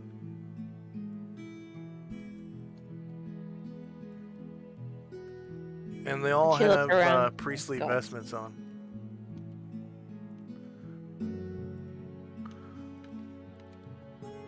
And she looks around to see if she's disturbing something because they were chanting, but she's definitely looking for Adamar.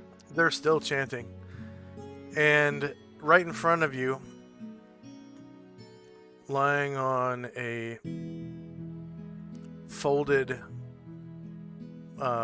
pad of folded blankets about a foot high, is Adamar. As soon as I can find his token, I will put it down.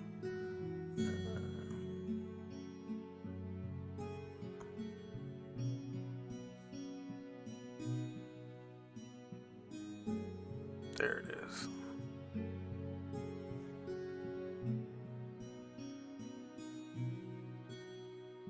And they seem to be kind of directing their prayer at him.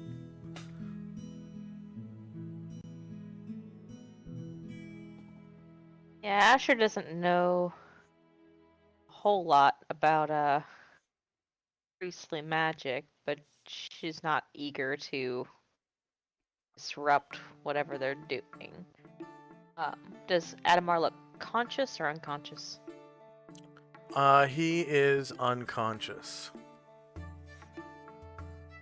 Asher stands there and Just just waits sleeping. yeah. Just sleeping. Asher stands there and waits a minute and sees if she can get kind of the bearings of what's going on, or see if someone's going to stop and talk to her. Although she's seen casters before, she doesn't have a lot of hope that that's going to happen. Does she have spellcraft? No. Okay.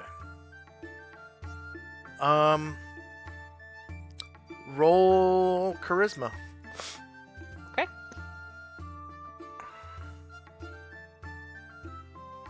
See if you can, quote, read the room. Ah.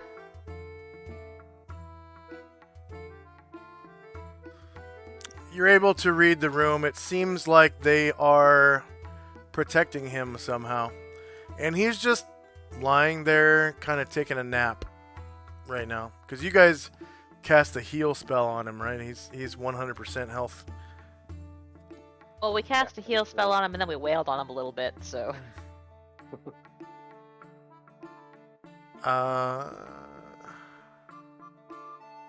Wait, no, Well- that was afterwards, wasn't it? Yeah, you guys. I thought you guys cast a heal spell on him in the guild. Yeah, that's what Yeah. Oh, okay. Yeah, I so forgot he's- about that. He's completely unwounded. He just seems to be taking a nap, and it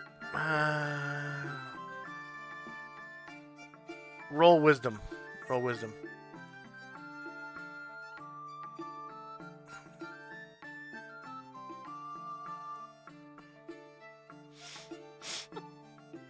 Yeah, wow.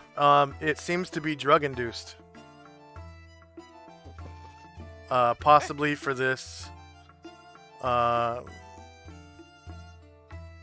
ritual that they're performing, and they're kind of dancing around while they're chanting. And these particular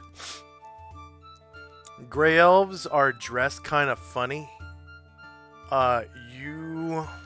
They look like they all have makeup on, like eye makeup, and they've all cut their hair short.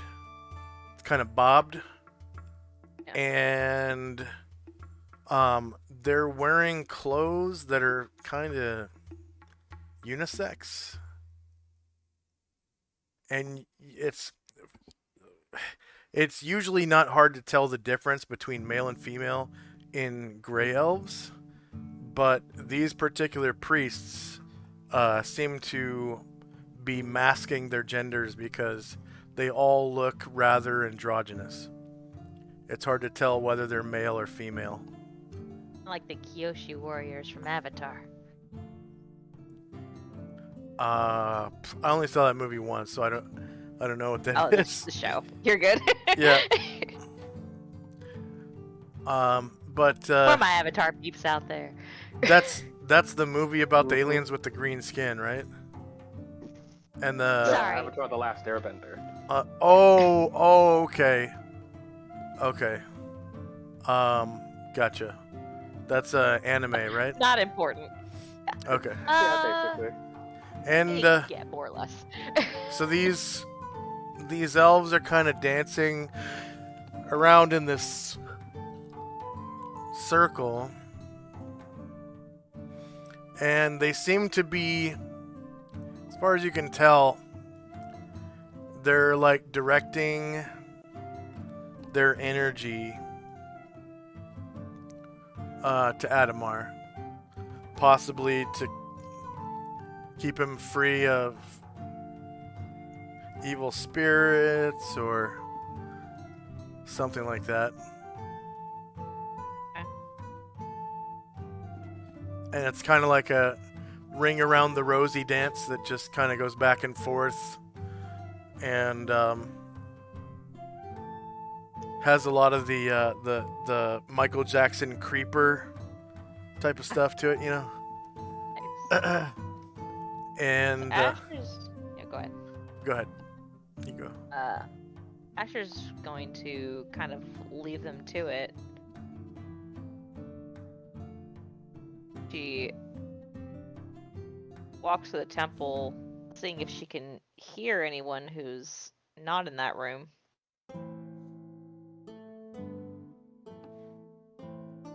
If not, she's just making her way back to the front door to describe. Yeah, you kind of cross paths with somebody right in front of the brazier. Somebody kind of pulls one of these.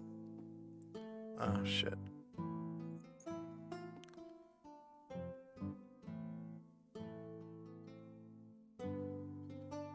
Somebody kind of pulls one of these and walks by.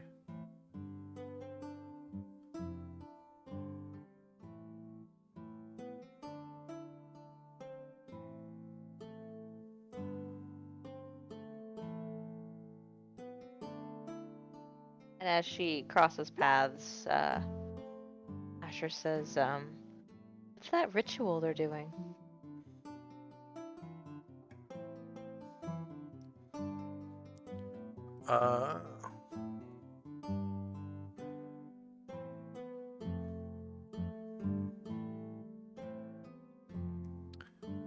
Uh, they say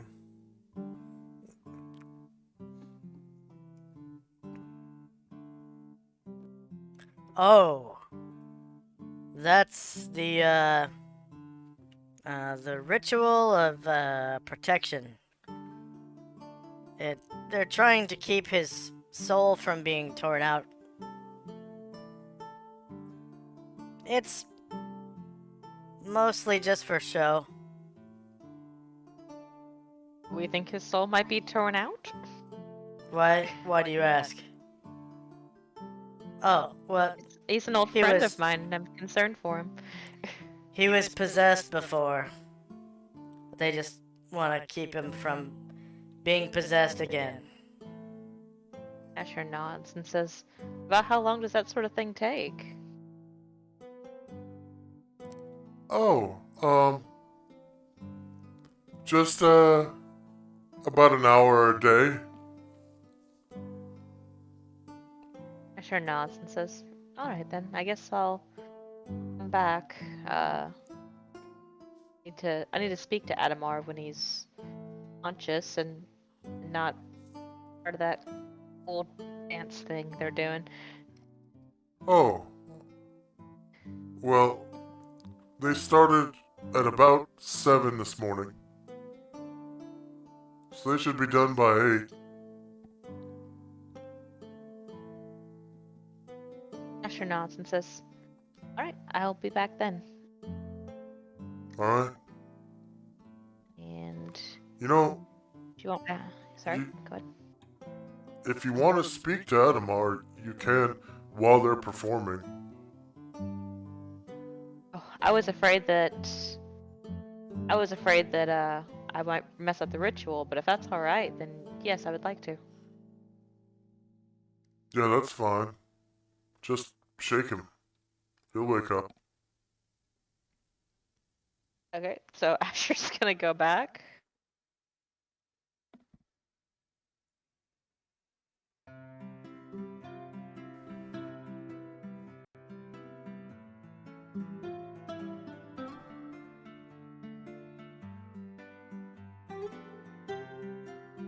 And she's going to very slowly, so that someone can stop her if they're not happy, like reach out a hand toward Adamar. they just keep dancing. And she shakes him. Okay, Shandrak and company.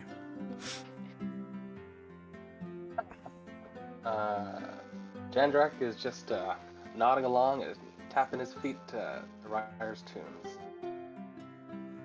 Okay.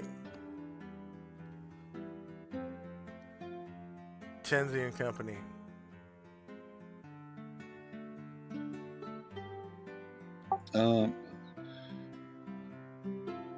Tenzi looks around and sees if Ryer has his hat out. Wearing his hat right now. He's just wearing it? Okay. Uh-huh. He's just going to sway along with the music and look around at the surroundings.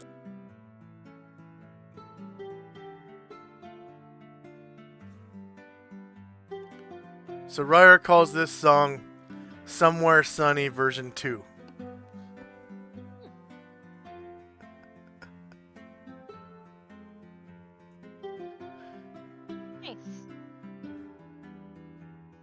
It kind of reminds him of Somewhere Sunny. Version Version 2. For the second time. Okay, Asher and Company. Right when you shake Adamar, his eyes open.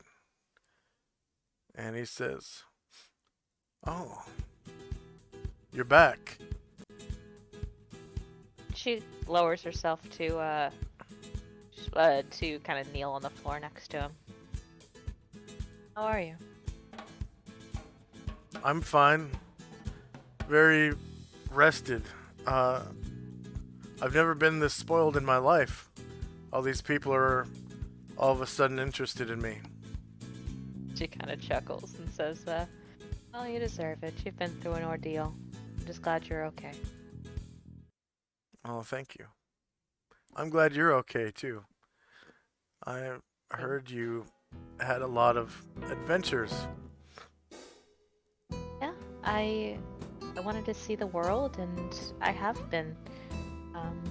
We're on the trail of this thing that hurts you now. Yeah, I've been doing really well. Came to talk to you about that thing. We've read some about it, but I wanted to see what you could tell me. I mean, it was... I had you for a while, it sounded like. It sounds terrible. Yeah. Last thing I remember was going into the library and finding this book, and it had instructions on how to summon demons, and it had the true name of this type of demon called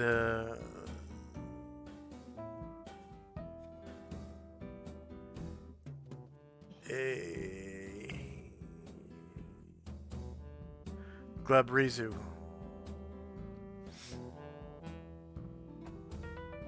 So I decided to summon him. But That doesn't sound like a great idea, Adamar. Somehow I lost control of him. And he was able to use his powers against me.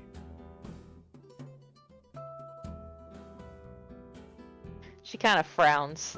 She says, well, we're gonna go handle this. I trust you to not summon any more demons while I'm away.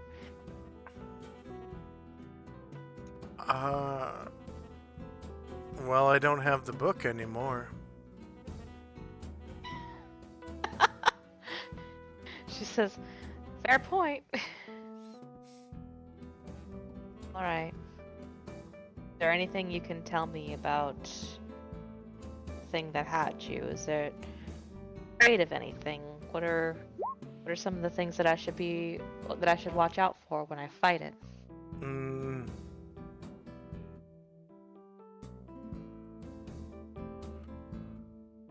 Well, if you fight any Glabrizu again,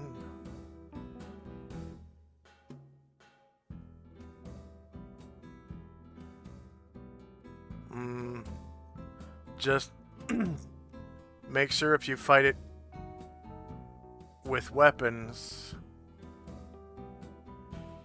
that they have at least weak enchantment or better.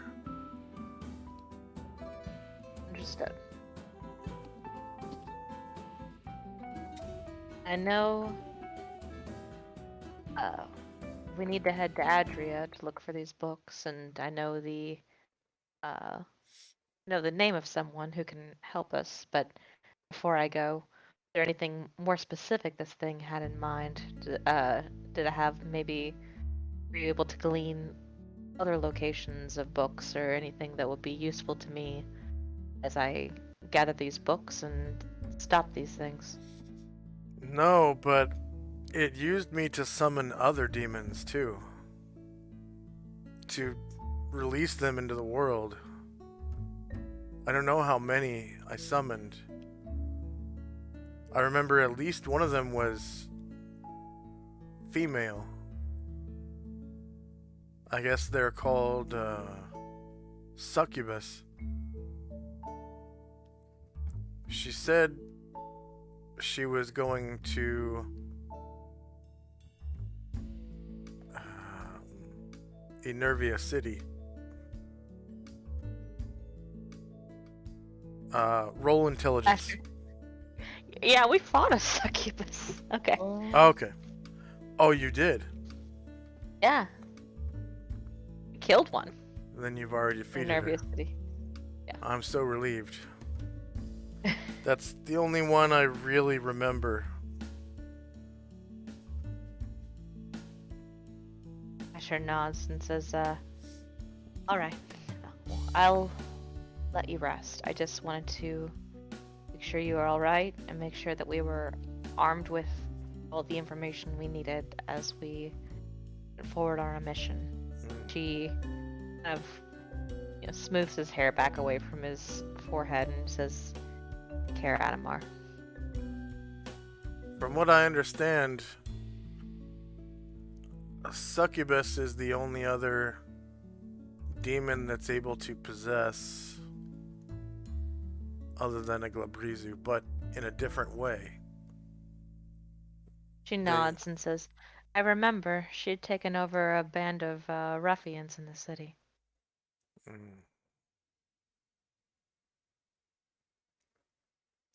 But beware, because some of the demons that I summoned could have been more powerful. There are far worse things than Glabrizu in the abyss. Asher, finishes, smoothing his hair away from his brow and just kind of, hugs herself a little at the idea of what they might face. As well, it's done now.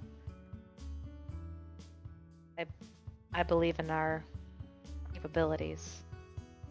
And there may be other books too, where other people have been possessed and summoned other demons. Asher frowns and says, "I hadn't thought of that.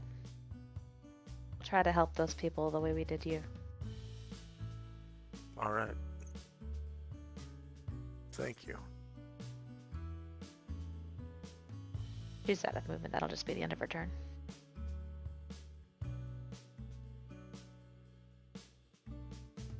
He says,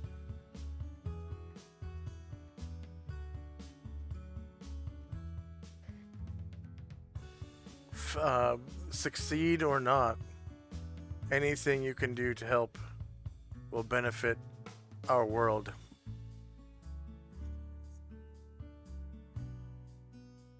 She nods and says, "Yep, can't see the world if it's taken over by demons, right?" Yes. And Shandrak and Company. Shandrak just looking around, looking at the buildings around us. Alright, there isn't any because we are is there.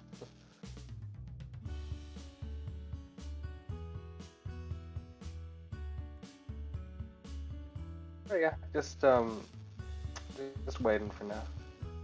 Okay. Tenzi and Company. Enjoying Ryer's playing. Beautiful day.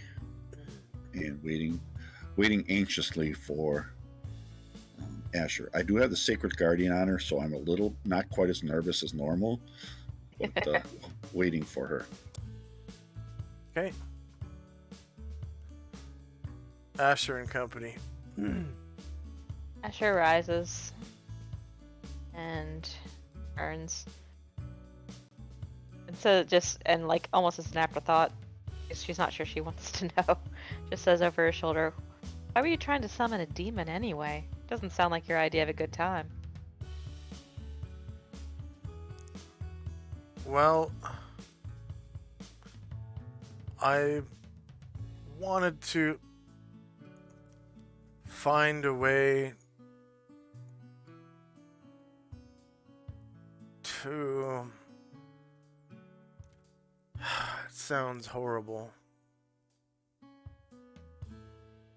I wanted to find a way to make you love me.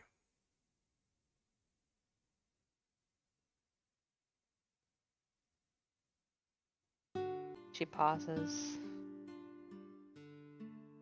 And she turns back.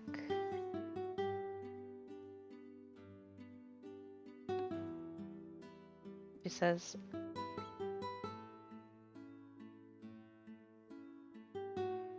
I'm sorry. And I know that doesn't make things better, but I'm sorry that I left the way I did. And I'm sorry that I couldn't love you that way. But you are wonderful, and someone will love you that way. Unless, of course, you ever try to summon another demon, in which case, I may not give you the chance, Adamar. Be smart. My demon summoning days are done. I realize now what I did was wrong. And I don't want you to think that it was your fault. It was my own delusion.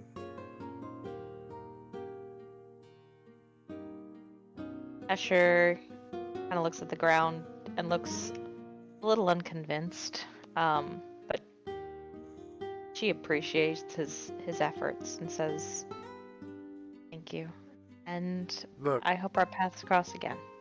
I was selfish. I wanted to make you love me. But now I know that that's wrong. Love doesn't work that way. And Asher hugs herself again, and a couple of tears stream down her face and says, "Thank you. Thank you for that. I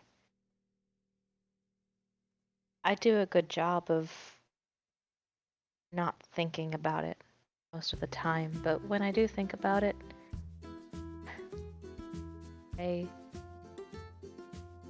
I always think of it as my fault. I'm impulsive and I do things sometimes that I couldn't explain why I did them. And Look, I thought it was just one of those things, something that... you didn't do anything wrong. I realize now that I smothered you. I didn't let you be who you wanted to be. It was my fault. Really. I understand that now. She leans back down and she gives him a kiss on the forehead. And she rises, and without another word, she turns and leaves the room. Oh my god, I might cry in real life.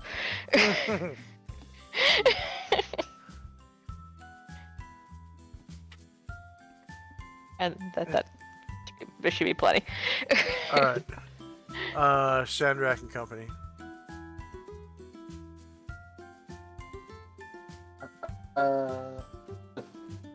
Shandrak,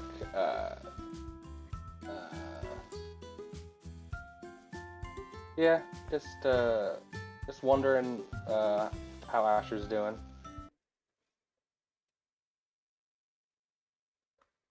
That track had too many bells and stuff.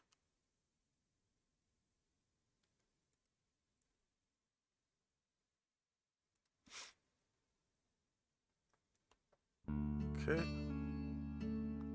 Anything else from Shandrak and Company? Nope, just, thinking, just, hoping everything's going well with Asher in there. Okay. Tenzi. Swaying to the beat that Rye was laying down, concentrating on his sacred guardian, making sure there's nothing going on with Asher. But I know that even sacred guardian isn't going to tell me what's really going on there, and I'm sure she's probably feeling stuff that I'm not going to know about, but still concerned. Yeah. Ryer calls this song Angel Share. Oh.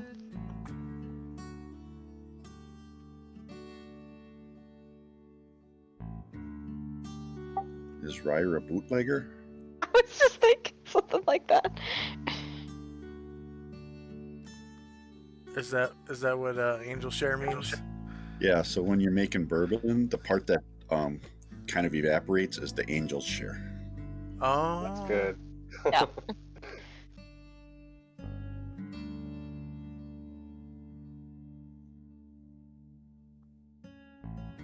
And the part that soaks into the oak barrels is the devil's share, or the devil's cut. Huh.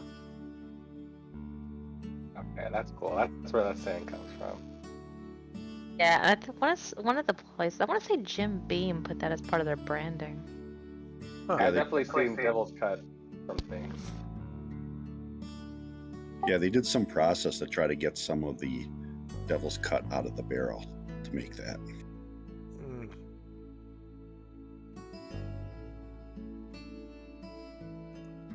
I know there's a new way of making wine that uses concrete instead of casks. Interesting. I never wanted to even try it though. Sounds weird. It's Is it supposed to be more eco-friendly or something? I don't know. Is it? I'm not sure because you get a lot of flavor out of the wood when you age wine in Sure. casks rather than in the bottle. Like basically no matter what, you have to age wine for 2 years before you can bottle it. And Yeah. you know, if it's in concrete, it's gonna have a different chemical makeup, you know, then I'm sure it's gonna do something to it. it's gonna do something to Yeah. it. So, but anyways, we just had Tenzi and Company. So Yep, we're done. Asher and Company. Alright, Asher will make her way out of the temple.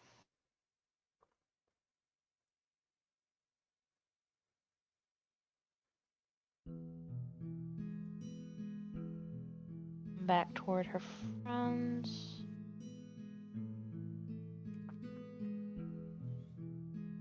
And you can see Grey Elf kind of slip into this common room.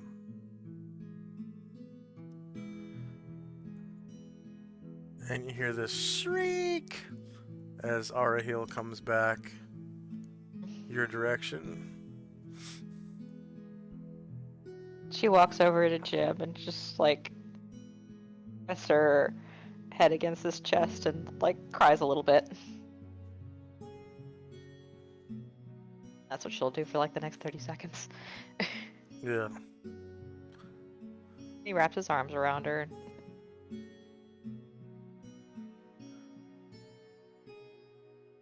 It'll be my turn. His big bald head bends down to rest on the top of her gray hair. Isn't he significantly taller than her? He's like So, let's see how tall he is.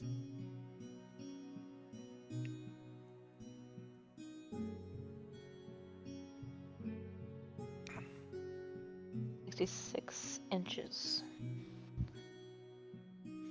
And he's 66 inches.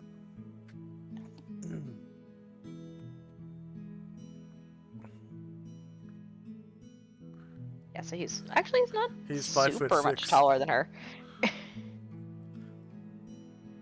But yeah, he's a little taller than her. Yeah. He's 5'6". She's like 4'8". Mm. She's 5'2". Oh, she's 62 inches. She's sorry, she's 52 inches. I think I had that wrong. So that's 4 foot. Okay, yeah. So 4'4". she's yeah, you're right. He is quite a bit taller than her. Oh, it says 5'2". Okay, I thought I had that wrong. So he's 5'6". So they're pretty close in height. 5'2".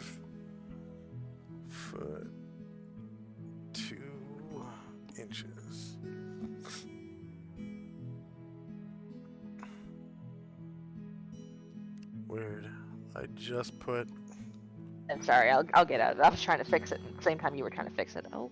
There we go. 5'2". Yeah. Cat So just he just moved. kind of barely bends down 4 inches. They're almost seeing eye to eye. At 4 inches difference.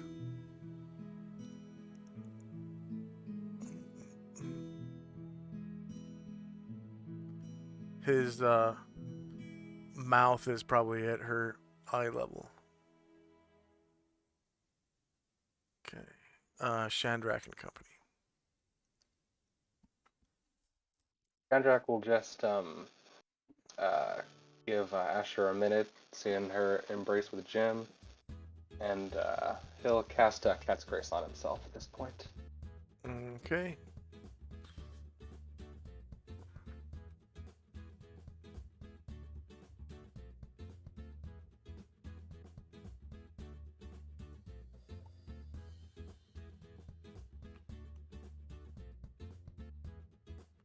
And give yourself a cat with a 3.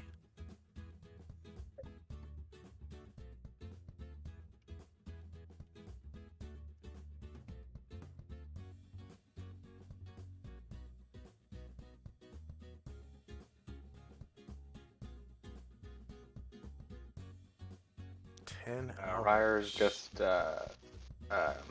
keeps on playing, but just plays a little quieter.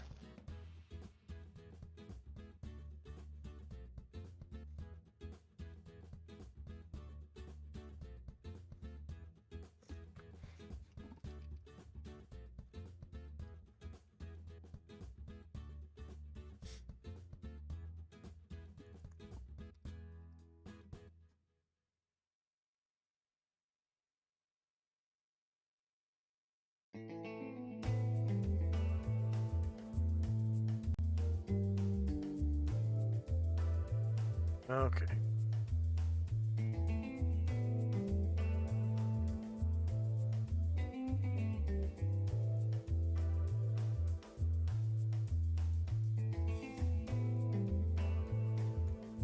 So that's 100 points. Okay, Tenzi. Seeing Asher, he kind of takes like a step forward and reaches out his hand, but then steps back just to let her have her space, and just kind of waits for her to compose herself. And that'll be it for us. She's in full embrace with Jim.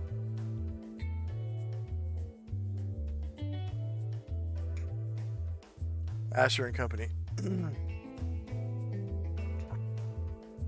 Asher starts to settle down, and she starts to wipe her nose and her face with back of her hands and her sleeves, and says,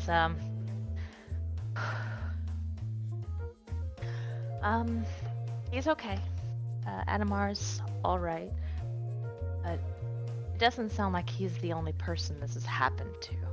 I don't think we're only going to find the books when we go to these places. I think we're going to find more people who were hurt the way that Adamar was, and so we need to be prepared to try and help them the way that we did Adamar.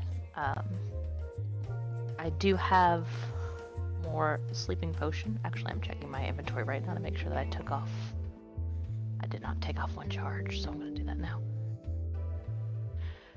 I've got 7 more doses of that sleeping poison. Also, hey, here's a twist. That succubus we killed in Nervius City is one of the demons that Adamar summoned. He doesn't know how many were summoned, but it was some, and the succubus, could possess people the way that we saw how she did that band, and probably isn't the worst thing that he did while he was under that influence. So we definitely need to get a move on getting these books, and we need to be prepared to come across a variety of demons and thralls and possessed people. And I'd like to try and save the lives of as many innocent people as we can.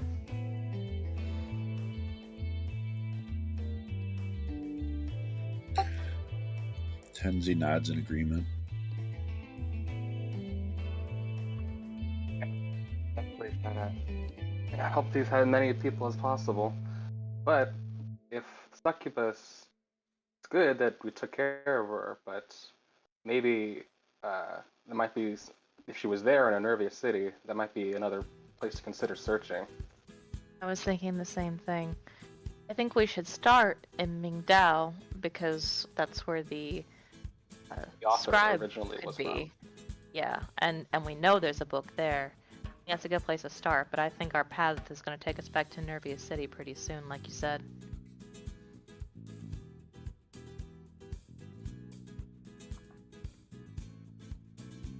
Well, we got potentially 4 books to look for and 6 sleeping doses, so hopefully that'll be enough. 7.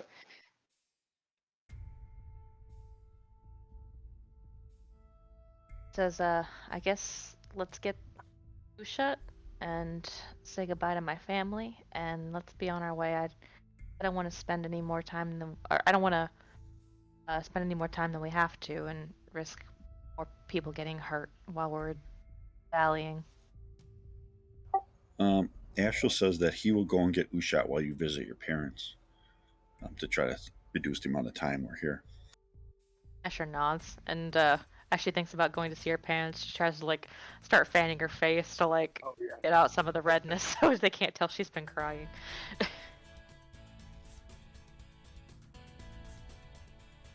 Okay. Anything else from Asher and Company?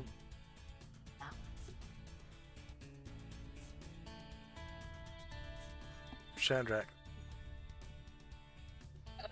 Shandrak will take a step forward and he'll spread his arms open and say, do you mind a hug, Asher? He smiles and turns to him and says, "Love one." And Shandrak gives her a big hug.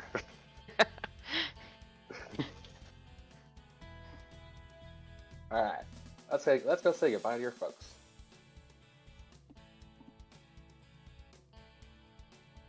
And Ryer will stop playing, and we're getting ready to go. Okay. Quit playing, Ryer.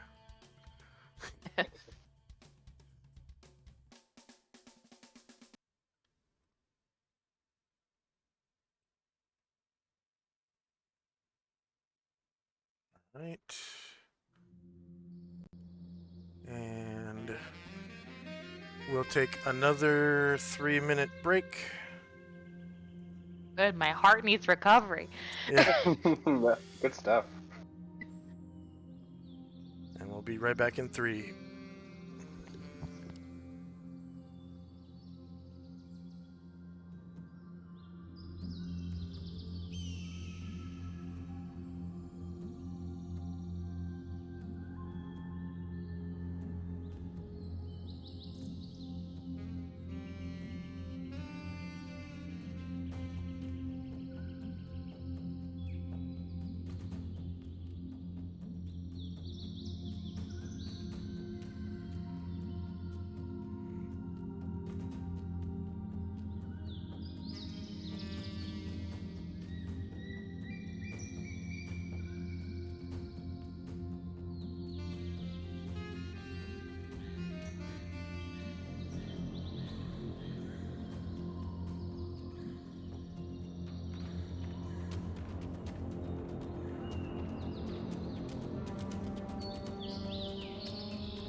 And I'm back. I am too. Oh, and one quick thing. I did say that I had 7 more charges of sleep poison, but that is in the vial. I also have a pin ring that I dosed forever ago, and it is marked on my inventory as that pin ring being dosed. Okay.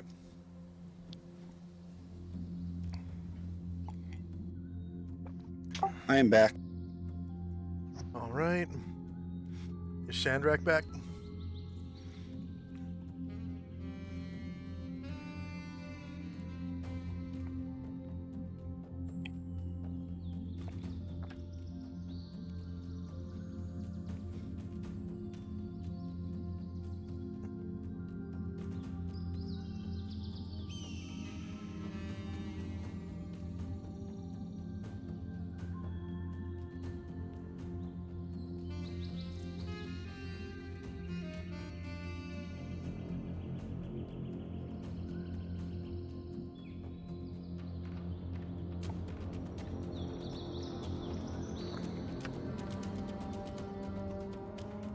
Shandrak, you there?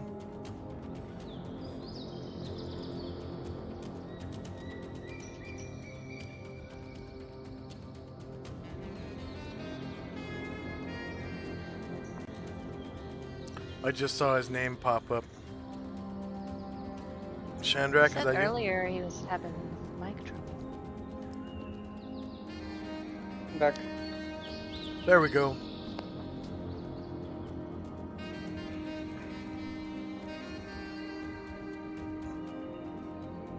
All right.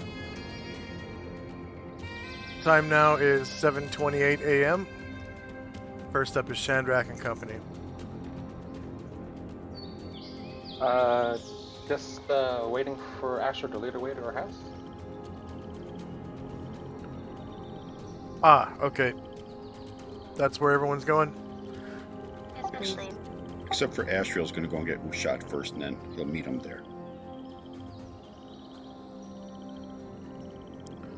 Oh, yeah. I think that's on the way there. I thought so too, but I wasn't 100% sure.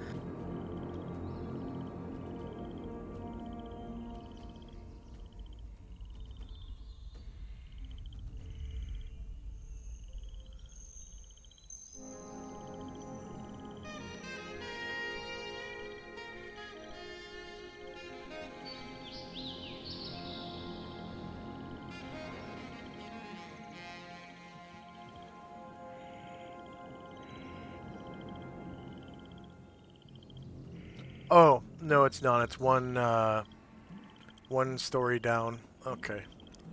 So, in order to get there, you guys would come over to this staircase here and head down one level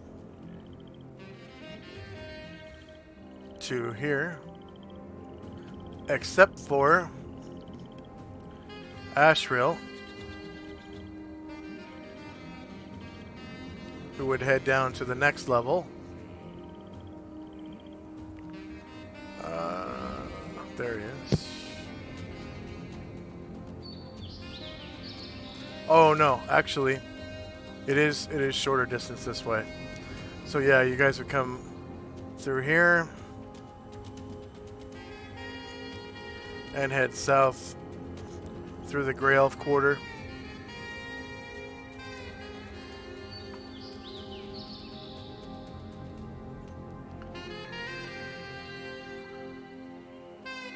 Or Grey Elf District through this way.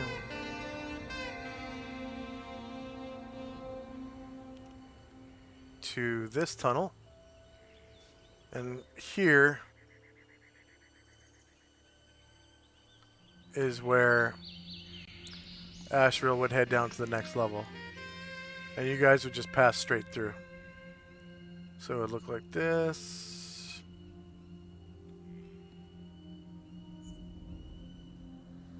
And Ashriel would be just coming out of the tunnel the next level down. By the time you guys reached about this point,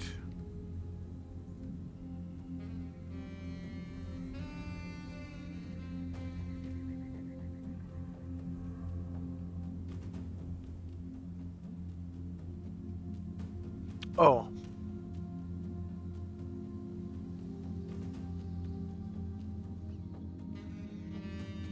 I'm sorry, it's the other way. He would have gone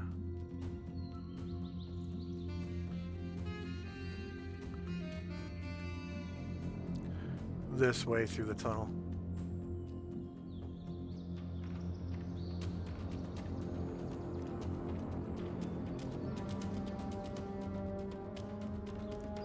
And you guys would arrive at Asher's house here.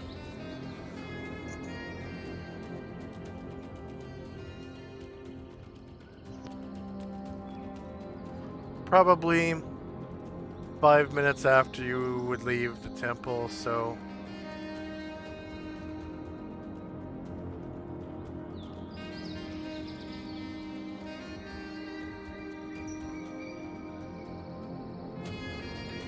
time now is 7:33 a.m. And Ashriel already has Usat.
And first up is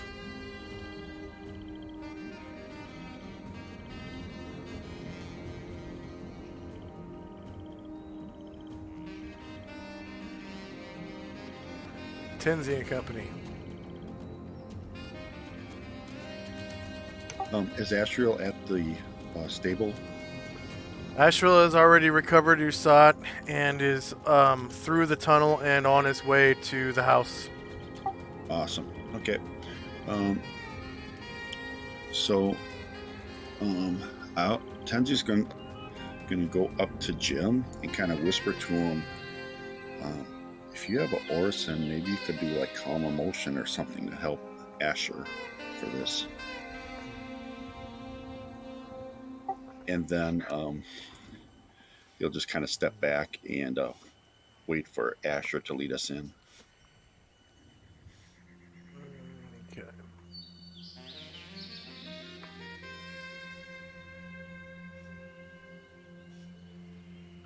Jim kind of scratches his head for a second and then gives you kind of like a squinty look and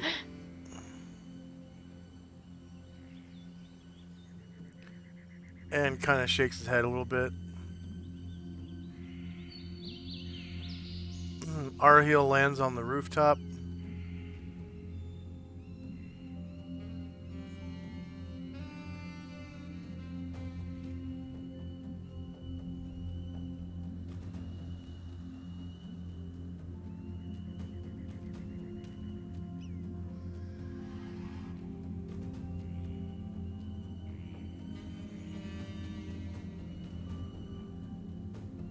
And that's it for Tenzi and Company.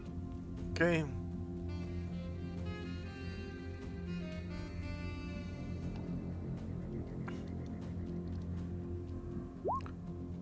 Asher and Company. Asher walks in and she calls out, Dad, guys, got some friends. And her And people are gonna pile in after her. looks like they're all at the breakfast table.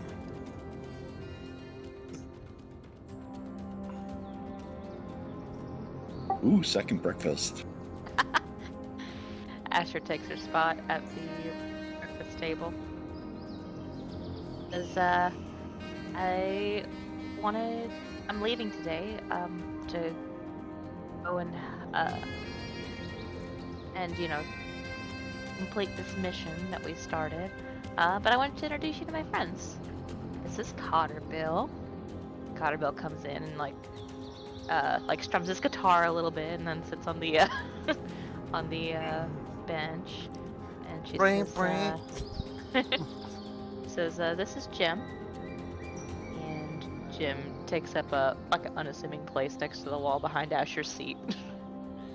And she says, this is Varen. And Varen says, pleasure to meet you. And sits next to Cotterbill. And she says, this is Anatar. Anatar says, well, hey there, mates! Good to meet you! Beautiful city you have here. And she goes and starts, like, taking food off the table.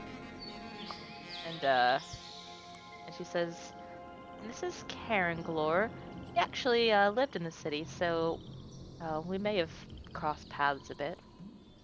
And Karen Glor nods and also sits on the bench. And then says, and this is Brian Druid.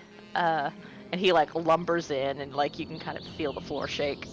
And he's gonna like wedge himself to stay out of the way. He goes into the back and sits in the fire. Oh, beautiful.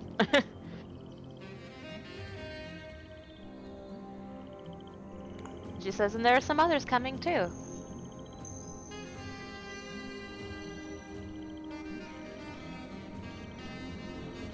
And Eldon, your father, looks at everyone and he just kind of waves to each one as they come in. Hi, you know, hello. Okay, Shandrak and Company.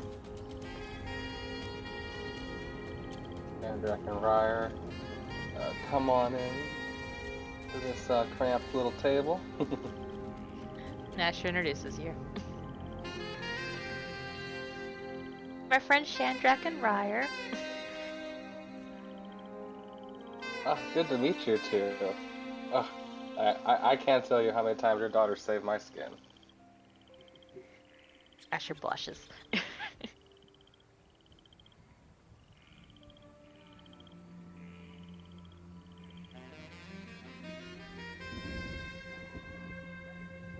And that'll be all for now. Okay.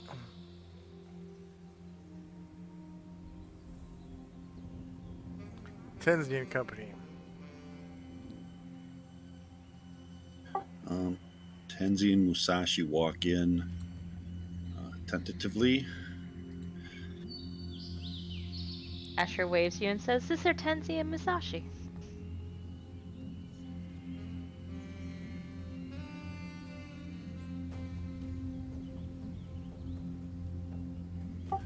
And they both bow.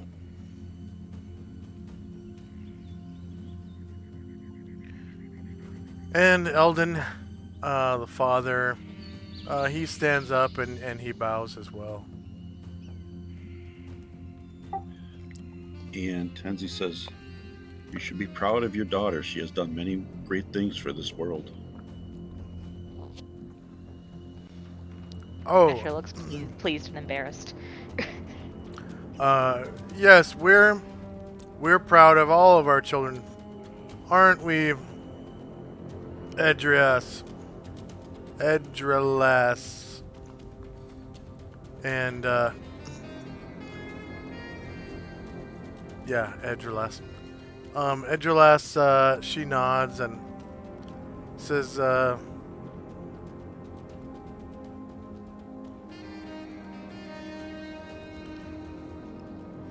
Yes, we're very happy with the way all of our children turned out. Asher is in charge of a very successful exporting company, and Aradgant is a very successful griffin rider in the military, and Calegdis is one of the king's candidates to learn grand mastery of the longbow. Ooh. To carry on the king's tradition. Tenzi bows in the direction of Asher's mom and says, your children have accomplished much, and some of that credit goes to you as parents. Oh, yes, there were many sleepless nights when they were growing up, when we were a little worried about what they had gone and done, but each time they did the right thing, and we're happy for that. Tenzi can't help but smile when he hears that. But he doesn't say anything. And that'll be the end of our turn.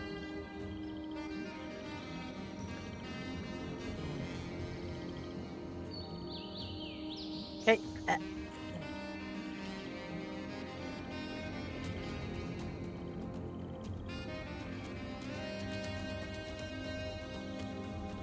So, Asher and says, company, don't yeah. worry. So Asher says, don't worry, Mom. These guys take care of me. And Tensi worries about me as much as you ever could hope. And she says, we're heading to Mingdao here momentarily, but I wanted to stop by and say goodbye before we left. Oh, wow. Thaco Tuesday cheered 1,000 bits for Asher. Thaco Tuesday said, Hey. Asher! Exclamation point, and made a little fox head emoji with kisses around it, and 1,000 bits. Thank you for the biddies. Oh, you Thaco guys are Tuesday. the best. Oh, thanks, Daka. But sorry Says, for interrupting. What Oh, would you're you good. say? So, yeah, so she says, we're going to Mingdao momentarily. Although, and she kind of motions to the table and says, my friends might still be a little peckish, even though we just ate. But I wanted to stop by and tell you goodbye. This has actually been a nicer visit than I dared hope for. So, I don't think I'll stay away for quite so long next time.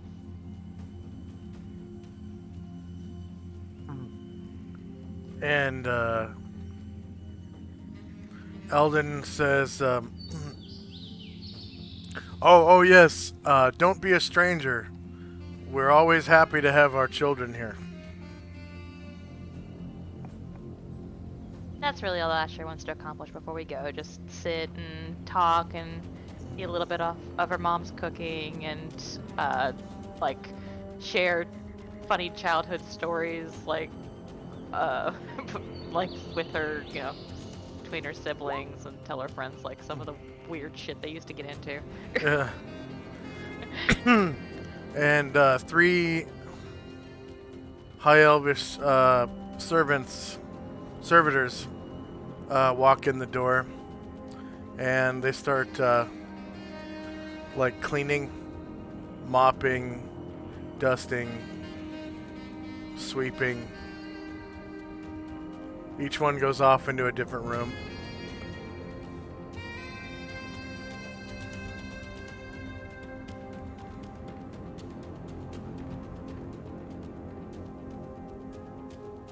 And as is tradition, the Grey Elves at the table don't even pay them any mind. They're just kind of the cleaning crew. Anything else from Asher? Scowls a little. Yeah. No, that's it. Anything else from Asher and Company? No, that's all. Okay. Shandrak and Company. So Ryrie is eating some of the greens, and then Shandrak says, CEO of an import-export company. And Shandrak looks over at Asher, gives her a knowing smile. It's like, absolutely, I've seen her magnificent ship, the Ivory Dagger. That was She's the a very kindest way to put that.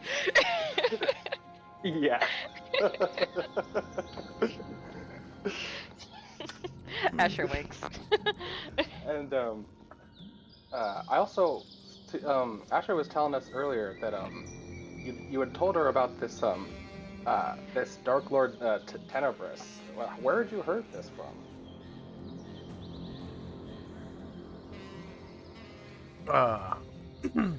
Tenebris?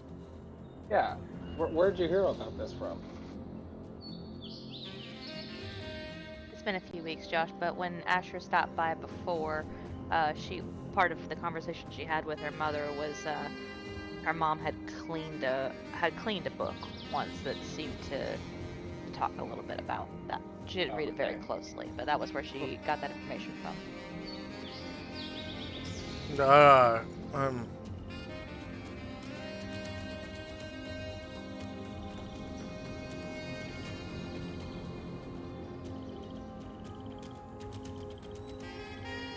Oh, you mean me?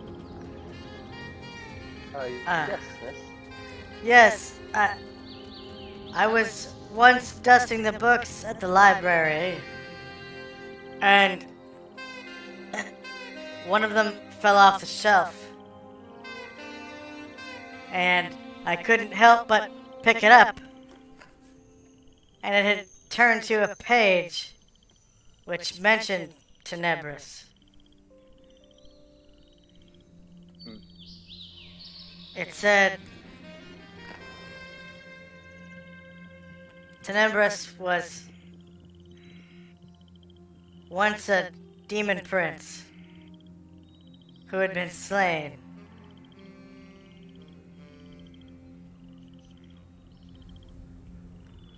And now was known as Tenebris.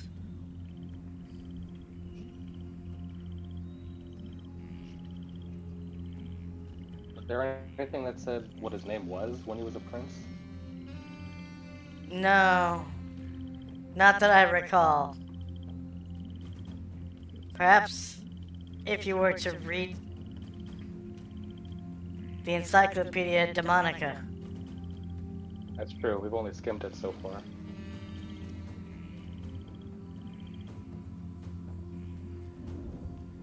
And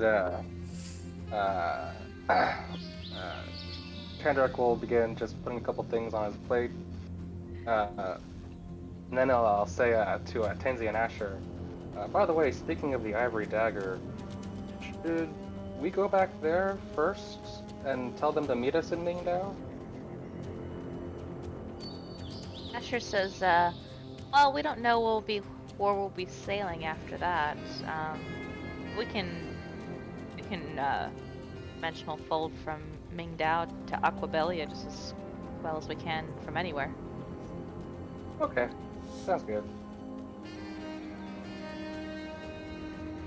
And Shandrak will just be eating some grub, and that's all. I'm done. Okay.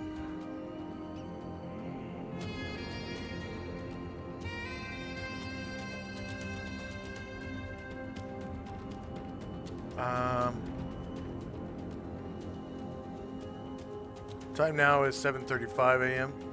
First up is Tenzi and Company.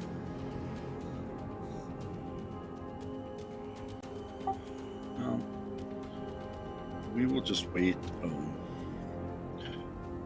for Asher to return, and then and for Asher to complete her business with her parents. We're not going to partake. Tenzi's holding Musashi back. He's giving them disapproving looks. So Musashi's a little sad, standing in the corner. And that'll be it for us. Okay.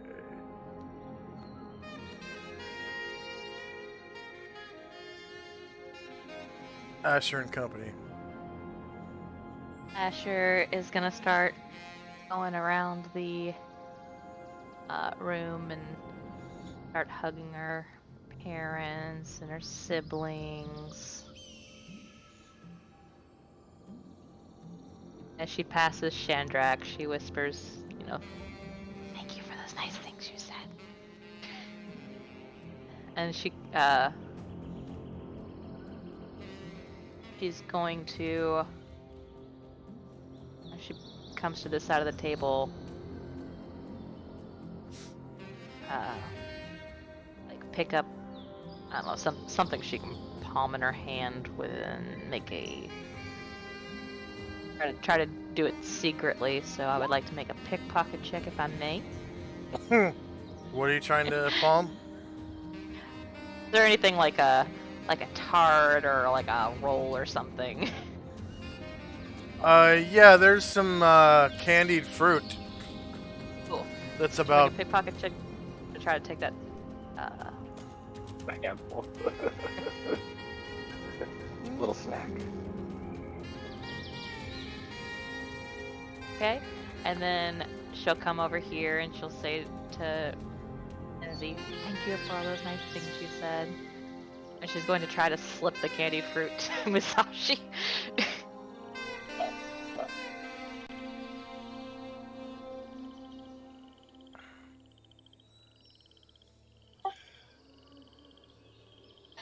Musashi's kind of surprised. He looks down and he looks away and kind of puts it behind his back.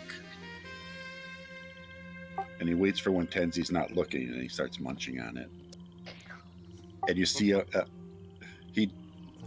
if you could lip read, you would see he says thank you.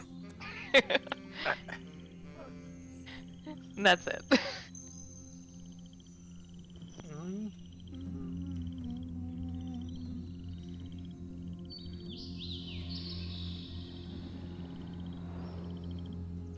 okay. Shandrak and Company. Shandrak finishes his little green that he decided to munch on. And yeah, I'd like to thank you again for your hospitality. You've been wonderful, and hope to see you again. Well, I'm sure we will, but you know, just dangerous stuff ahead.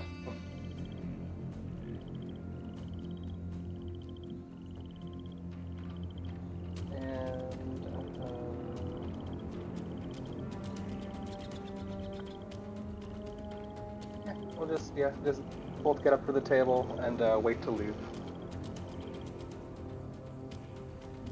Okay. Tenzi and Company. Musashi's trying to sneak bites of the candied fruit, and Tenzi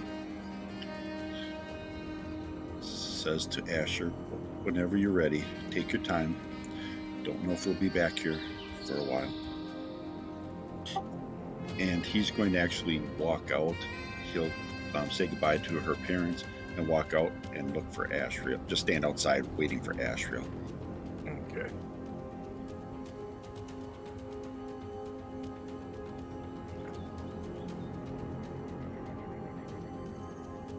Asher and Company. Asher's people are gonna follow Tenzi outside.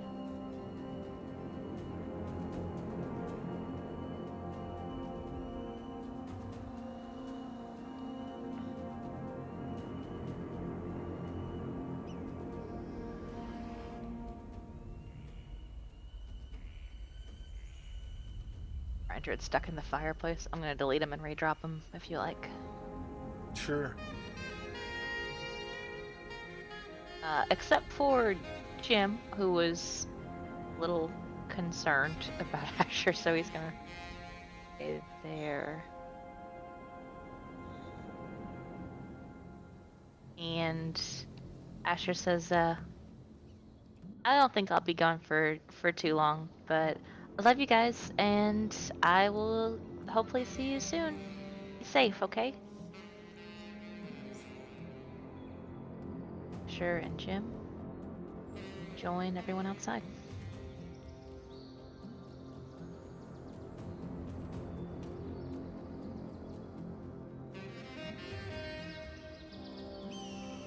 Ariel flies overhead.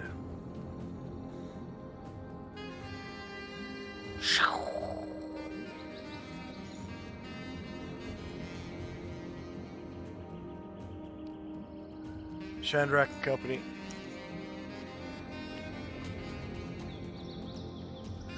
Thank Asher's parents again for the hospitality. And me and Ryer make our way out.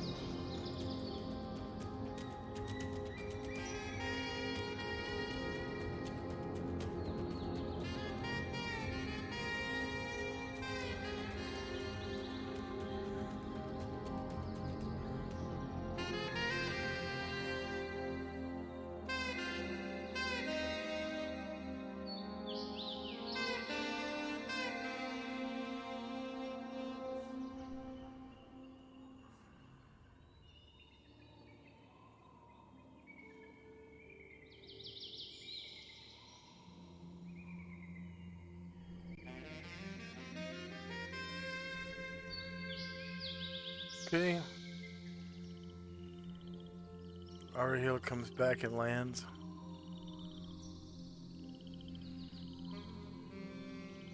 Tenzi and Company.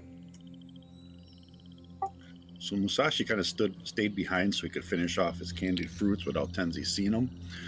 And so he bows to Asher's parents and says, "Thank you."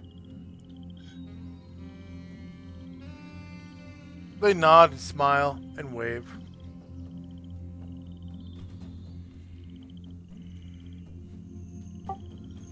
And Tenzi looks around and says, "Well, it looks like we're all together again. Are we ready to go to Mingdao?" Yes, let's go. He'll cast Dimensional Folding. Do you want to go to in front of the temple or to Tenzi's place? I'll leave it up to you. Do you want to visit your stronghold? I think we have too much pressing business for that side trip, so we'll just go straight to in front of the temple. It's in the city more.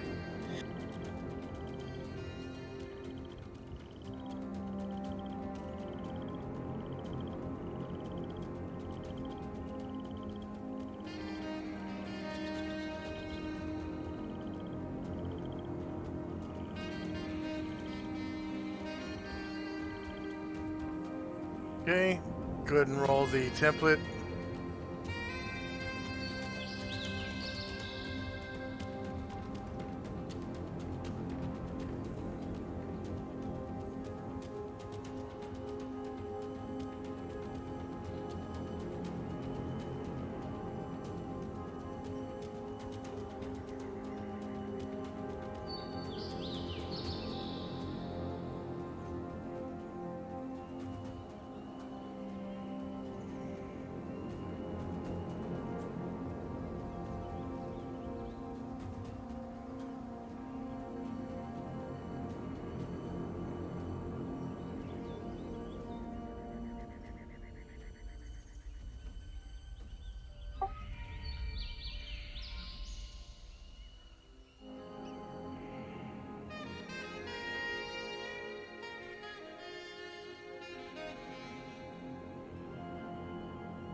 Okay. You guys step through. And by the temple, you mean your temple? No, the Temple of Ushas. Um, Okay, the that wonder. that roadway in front of it.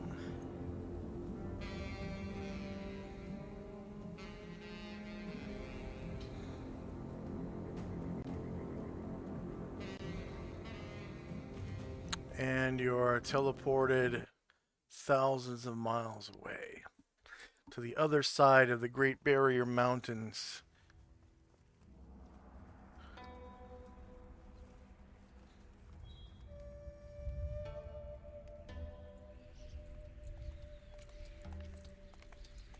Jim is confused because he thought we were going to Lacilia City, but we never went, and then we came to Mingdao.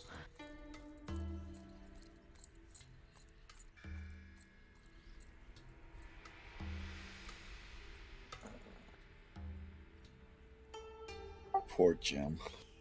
That's right.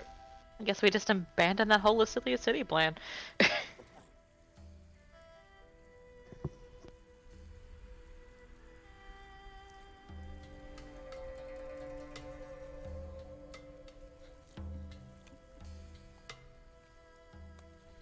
Okay.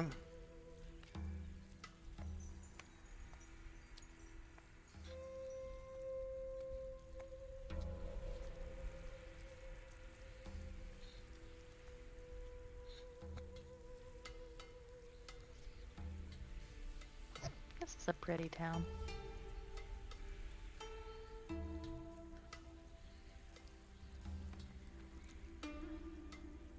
Lacilia City was too. It's just got, the natural feel, and the other's got, Yeah. magical epic feel.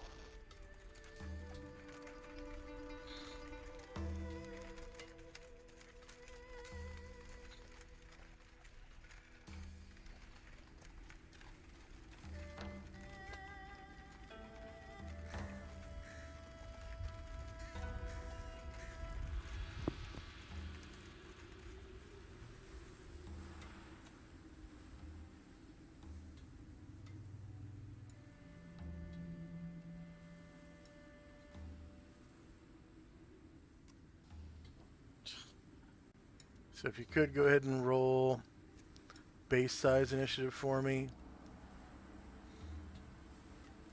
I'll shift ping.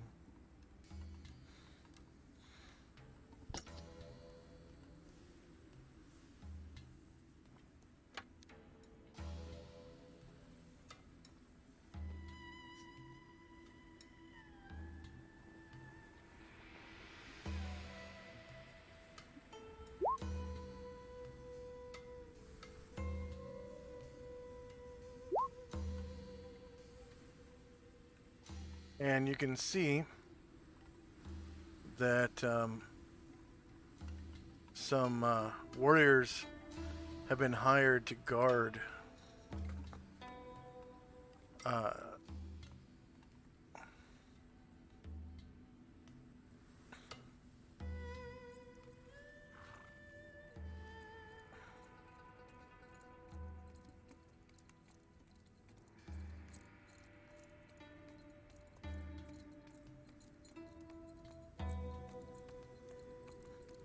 the wonder of the dawn.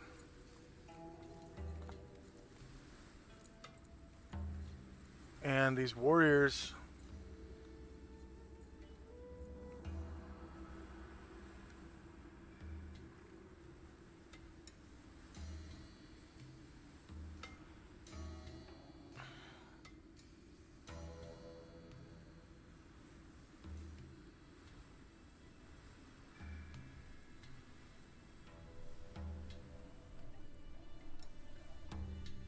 you can tell by their clothing are Ronin, which is a samurai without a master.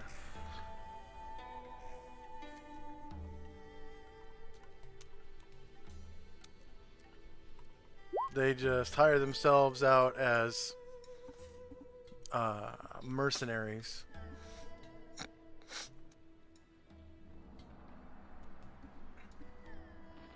And there are two of them on guard. It's first thing in the morning, pretty much. Both of these guards appear female. There's one dressed like this. That one might be male. I'm pretty sure this one's female.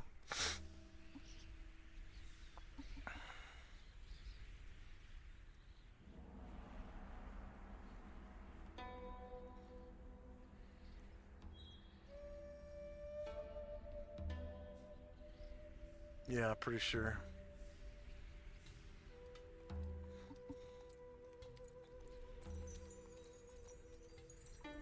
And they look fairly capable. They both have an unstrung daikyu, and katana, and wakizashi. They both look fairly young. Probably late teens to mid 20s.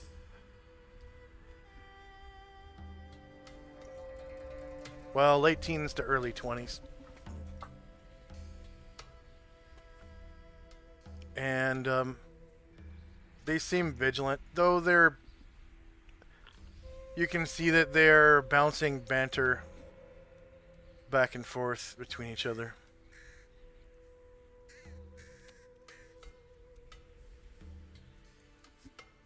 They're probably a little bored,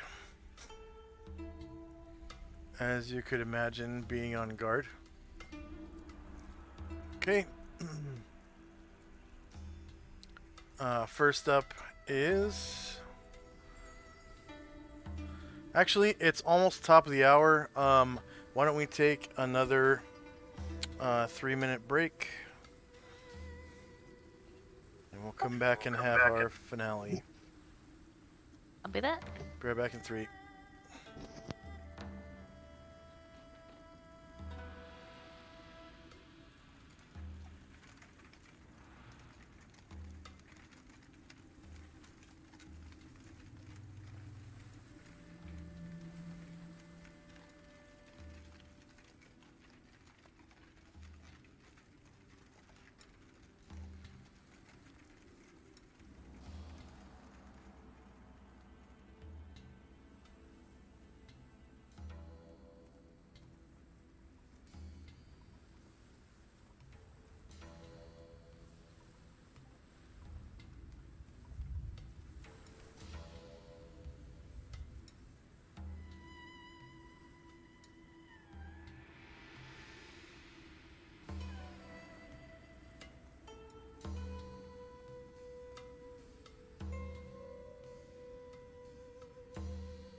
And I'm back.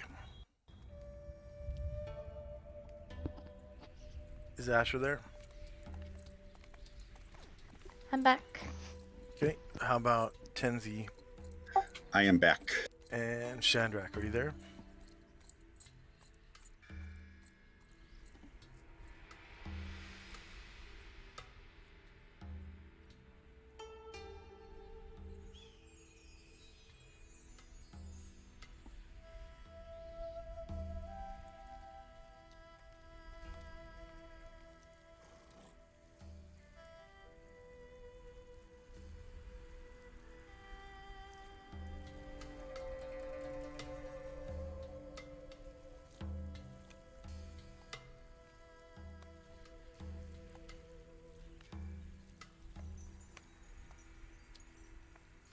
Shandrak, are you there?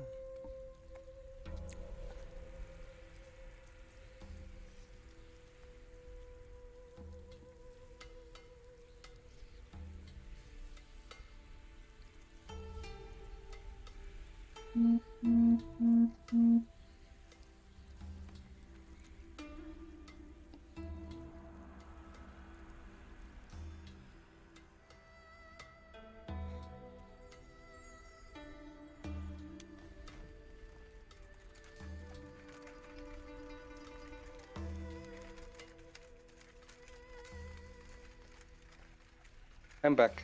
There we go. All right. So first up is Shandrak. Okay. Handrak takes a moment to take in Ming Dao again. Second time he's been here, and then I'm gonna cast his brand new spell, Proofing versus Combustion, onto my robe that I'm wearing. Okay. Under robe in your gear section, go ahead and write that it is proofed versus combustion.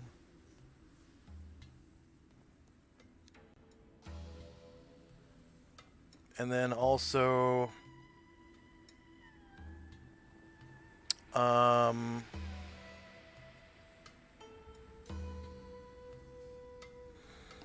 My character think plus it's 2 to fire. right below. Yeah, I think it's right below your gear section.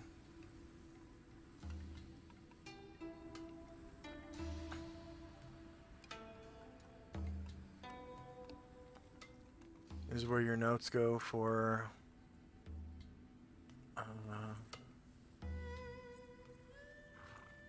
Yeah, okay.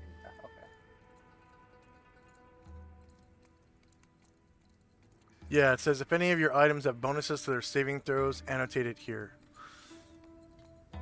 In your notes below gear.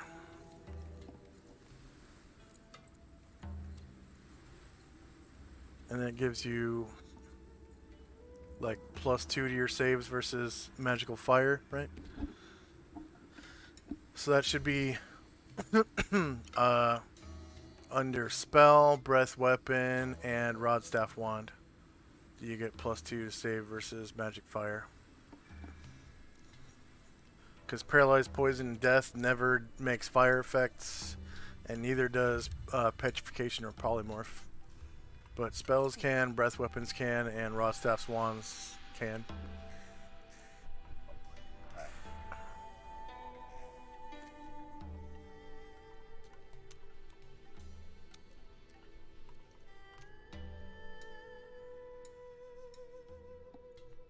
Okay.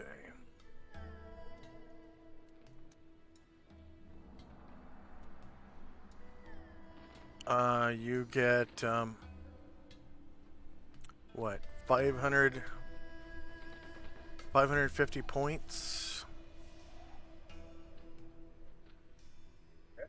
for casting Proofing versus Combustion. Okay, Asher and Company. Asher looks around and says, well, Tenzi, we're looking for the scribe,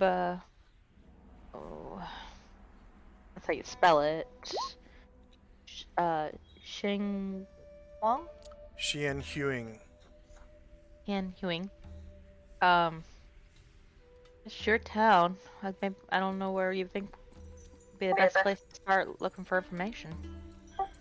Well, probably the library or the temple, either one. I do like libraries. Yep. Book.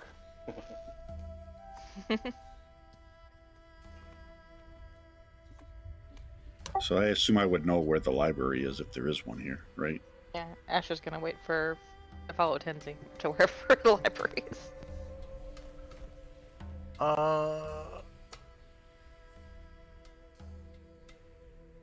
Yeah, you would know where the library is.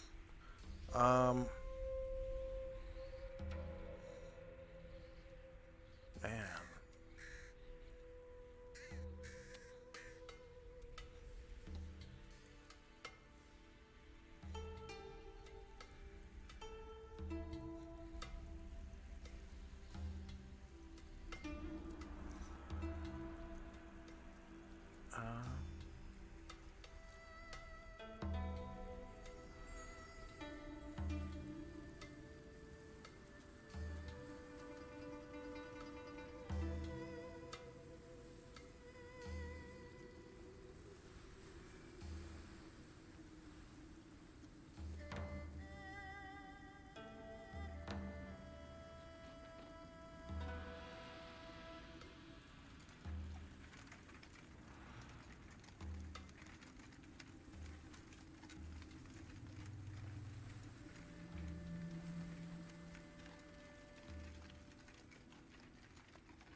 Hmm.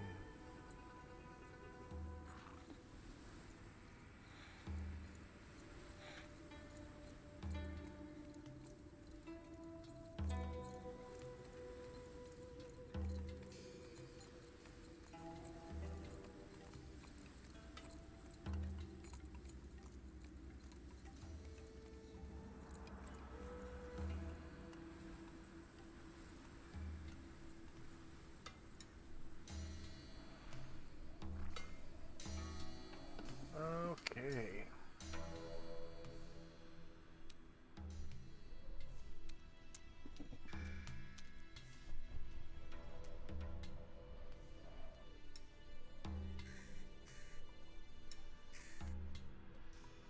Hmm.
library is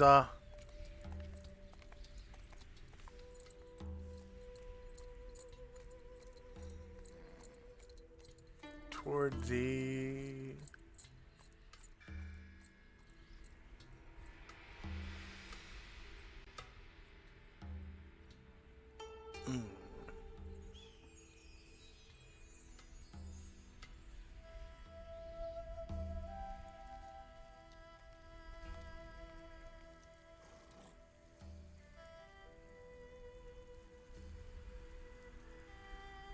Jeez.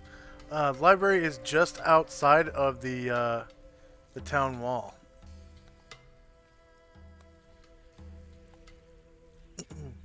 uh, it's new.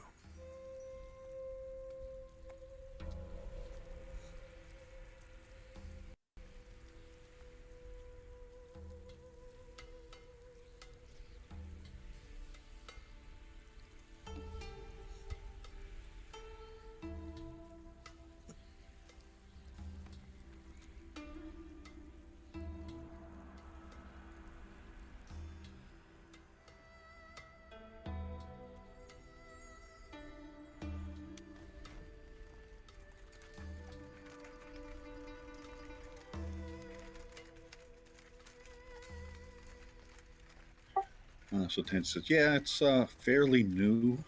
It's right outside the wall. Shouldn't take us too long to get there. I can't wait to see it. I don't guess there'll be any books in Elvish, though.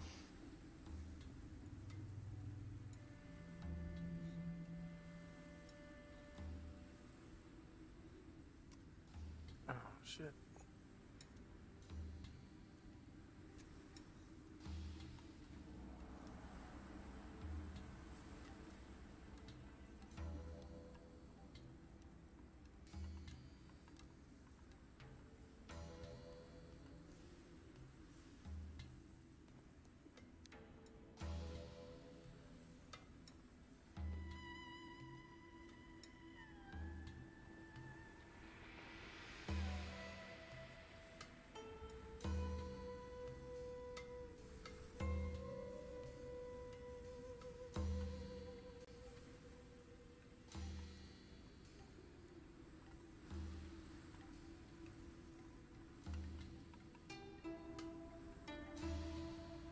So all you have to do is head west out of town and immediately turn south.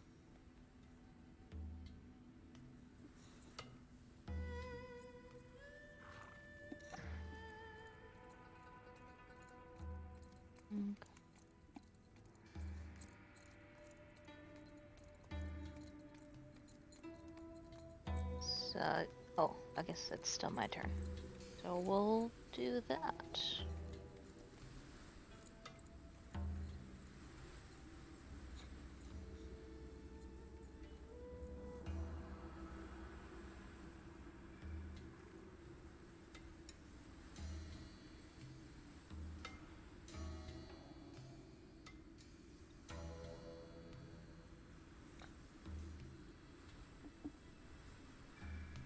That's as far as we'll get with Cotterbill in tow. Okay. Tenzi and Company.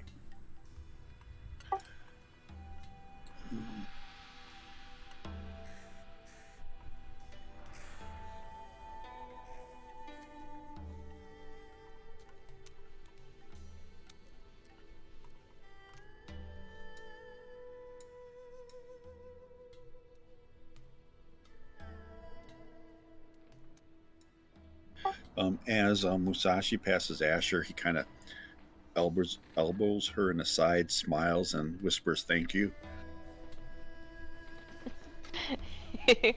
she smiles back.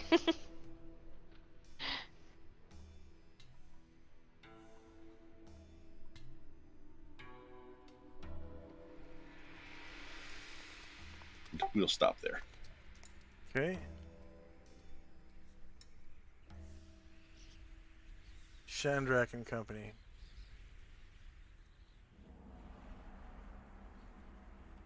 Secret way, following the group.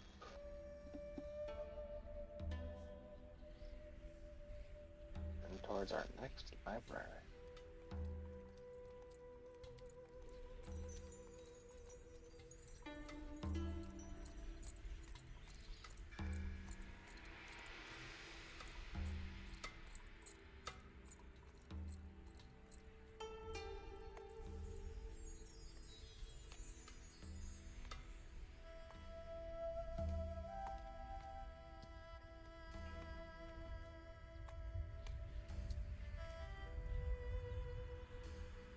There.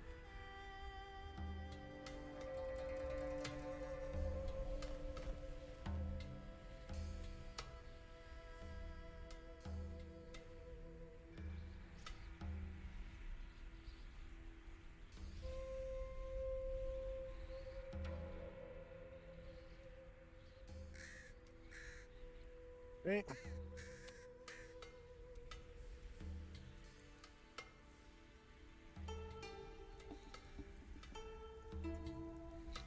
And you can see a couple familiar faces on the street.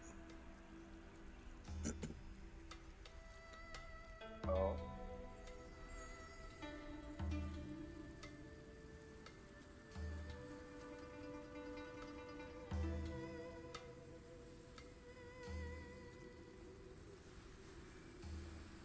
Ahead, walking south with his wife, is Xian-Chi.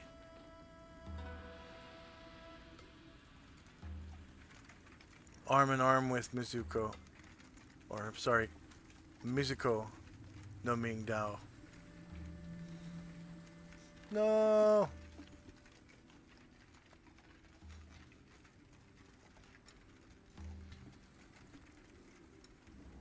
And they're just kind of, walking, trying to avoid the carts. There's sort of a hustle and bustle in the streets here. And there are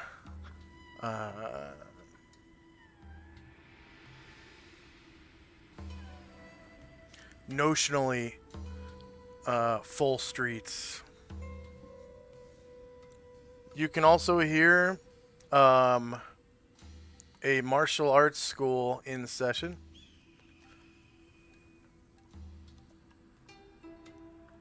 One voice saying, he! And then several dozen voices saying, yeah! Followed by, ha he! Yeah! Ha he! Yeah! And that is coming from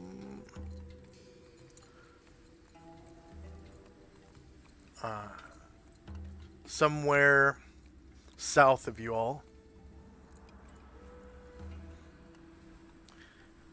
And even closer,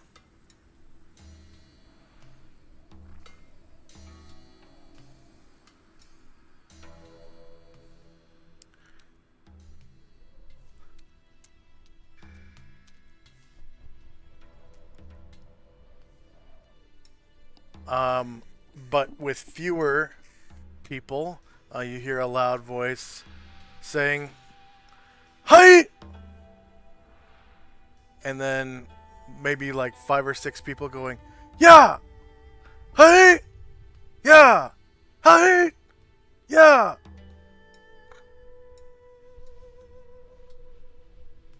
So again, first thing in the morning, probably going to be some martial arts practicing going on. Yeah. And it sounds like there are several schools. Now, even further to the south, you can hear all in unison several dozen voices. So how do people with your martial art make their practice in the morning, Tenzi? Normally sound? we use hai and ki. as our words high to on the start and key to at the end. To execute, okay. So you can hear. You don't really hear. You hear like a muffled, like that, and then you hear several dozen people from outside the wall. You can hear it. Key! And then you hear this. And then you hear this. Key! And you hear this. And you hear key!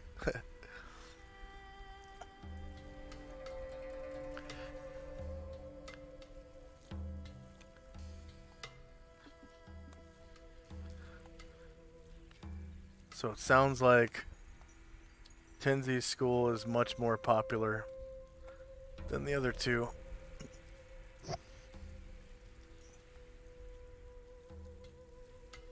Strandrak will turn back to Tenzi and remark, yeah, a whole city of warriors basically is impressive. He nods and says that Shanxi up there was his original master. Oh. Ooh.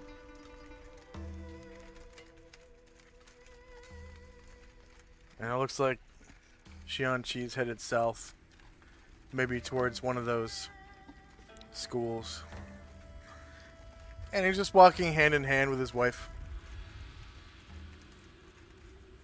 Pretty slowly, too. He's not in any hurry. And that's all for Strandrak. Okay. Asher and company. Alright, they'll keep heading west.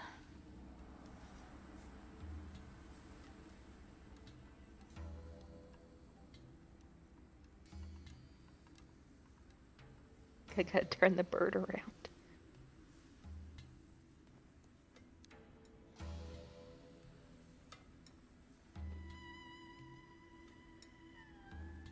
I'll make them single file.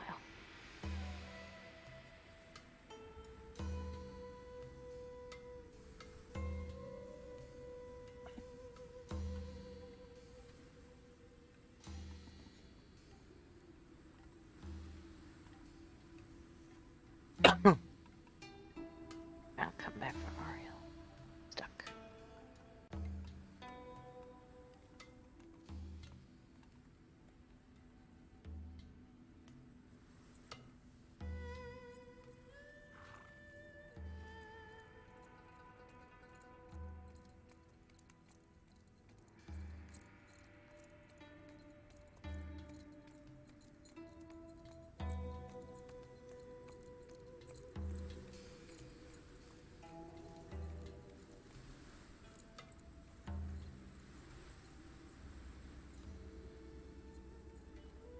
I'm sorry, what's Asher doing? Sorry, I was lining people up so they can fit through the alley. Ah.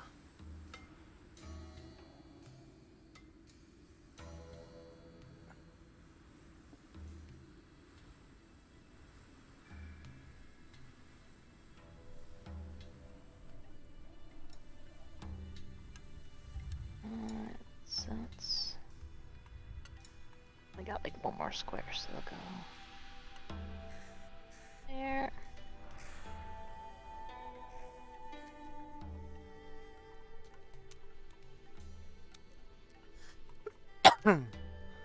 Got Ariel stuck in a wall. I'll re-drop him. Alright, that'll be it. Okay. Tenzi and company.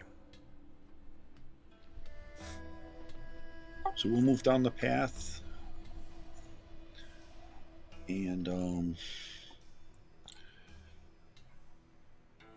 Tenzi will respectfully call out to Xian Chi, calling him master.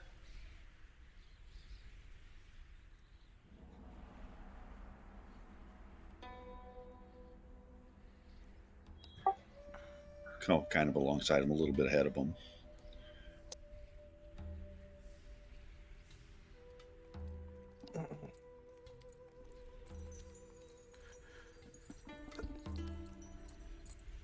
and see if he recognizes me or acknowledges me.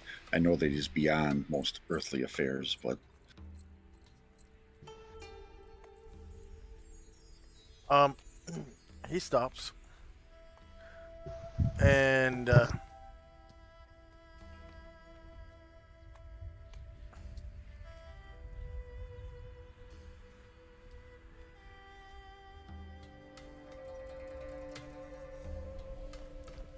um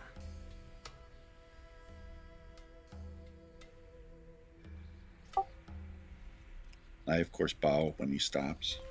yeah. He without even turning. Um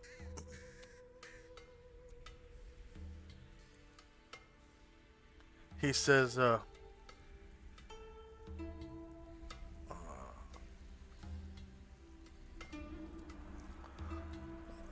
is that you, Tenzi? It is indeed, Master. Ah, it has been a long time. Yes, it has, and I have been busy. I have kept your teachings to my heart.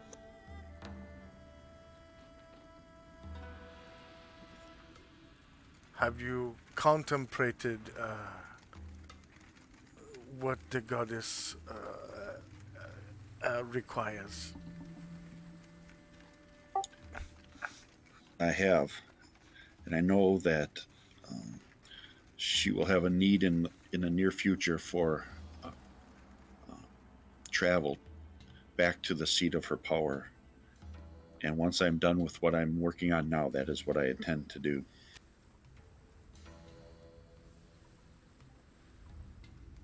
Ah, what what are you doing now? Um, there are evil forces afoot trying to raise a demon, and there is a scribe here in town, in Mingdao, who may be involved, unwittingly perhaps, but is involved.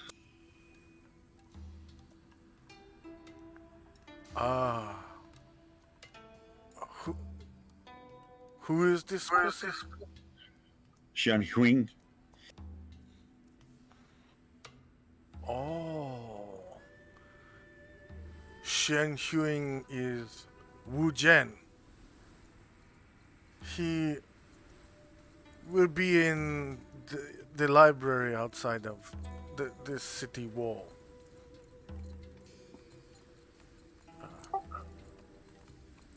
Be warned, he is very eccentric.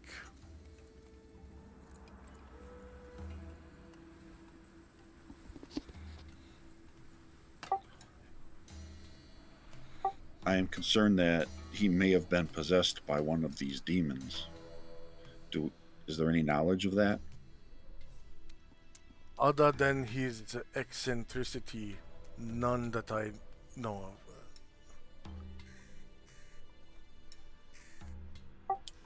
As soon as I heard of it, I knew I had to come here to keep Mingdao safe, Ah, especially with the Avatar back. as you may well know, the Wu Zhen are always eccentric in some way. Some of them are known to never cut their hair. Some of them keep their fingernails very long. Some never wear shoes. Some do not bathe themselves. It is different for every Wu Zhen.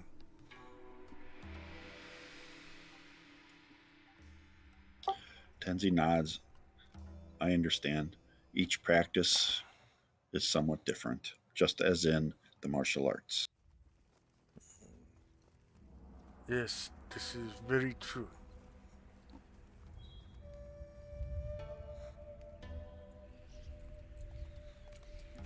It was good seeing you again, Master. I must be on my way. And you, Tenzia Amoroso, my greatest student. Tenzi bows and blushes.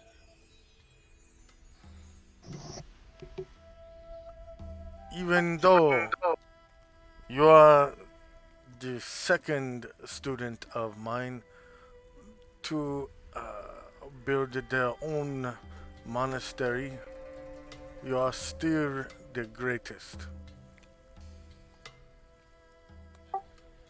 And Tenzi bows again, thanks him, and says, I could not have done it without you.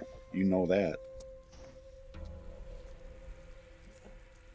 Everything that you have accomplished until now has been accomplished with your own inner strength. I could only show you the way.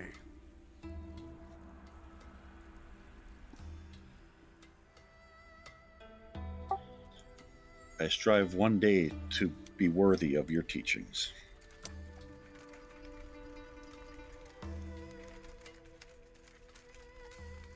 Oh. You have already demonstrated worthiness 10 times over, young Tenzi. And Tenzi bows again and kind of steps backwards to make sure he's out of their way. And he's not really that old himself. He's He's still in his like early 30s. And he and Mizuko kind of walk on. And that'll be the end of our turn. Okay. Shandrak.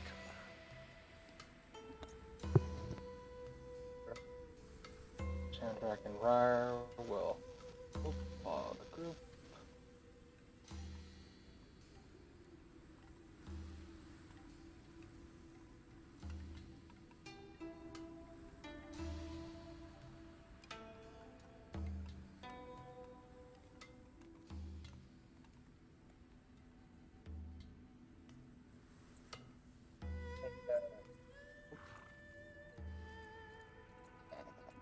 Yeah, we'll kind of stop right there. Just to say, you have a truly wonderful student there. He politely bows, and without saying a word, he and his wife move on.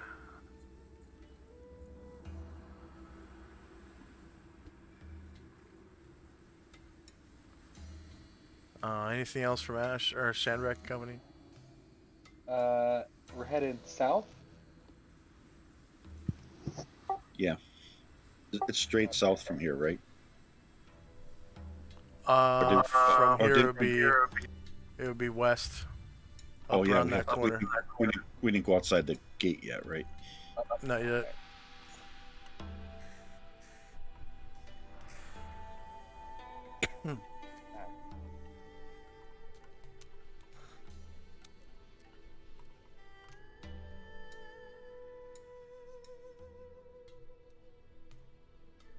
Okay, Asher and Company.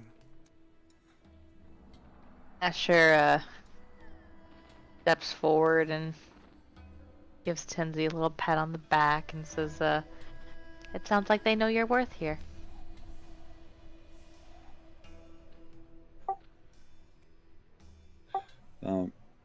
He just kind of blushes. He's not even sure what to say.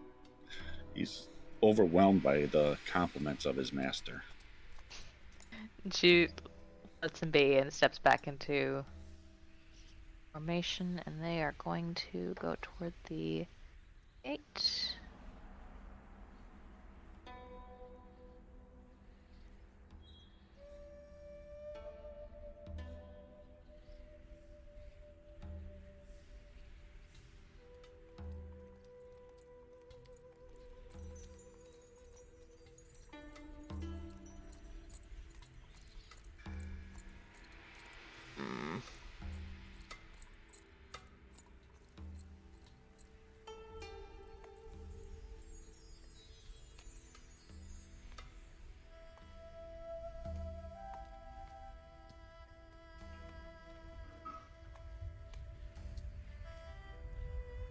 Can they all get that far?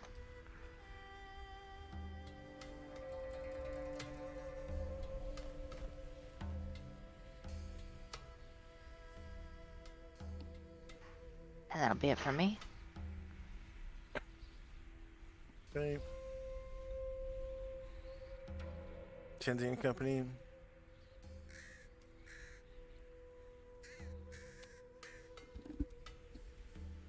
We'll backtrack to follow the rest of the folks.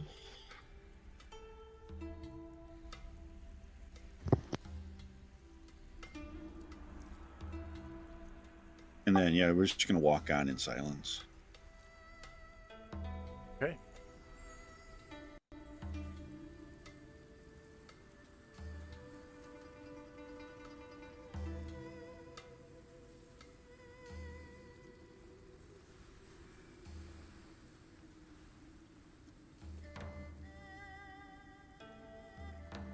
And we'll stop there. Shandrak and Company.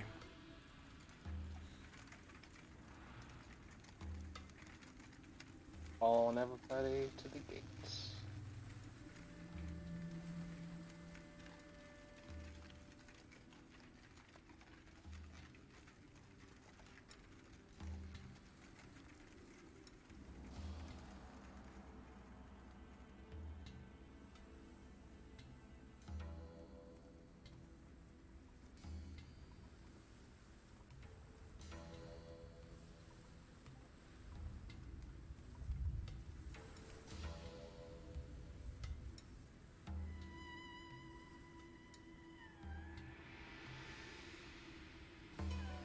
And that's Okay. my movement.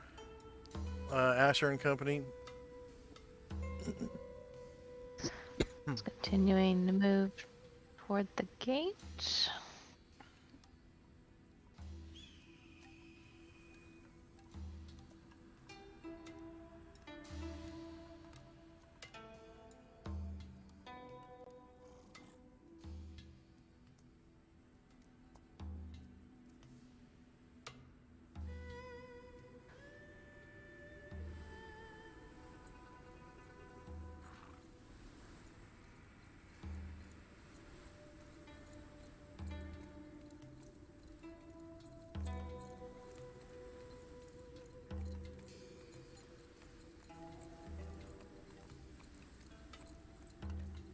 And Tenzi and Company.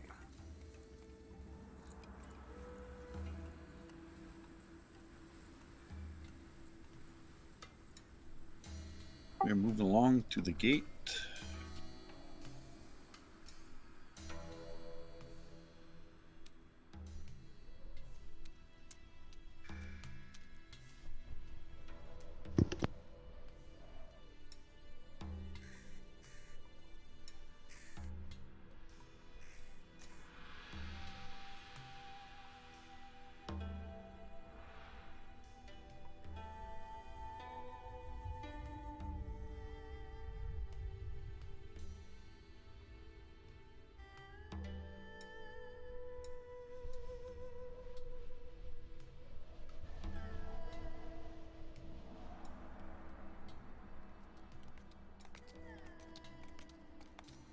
And we'll stop there.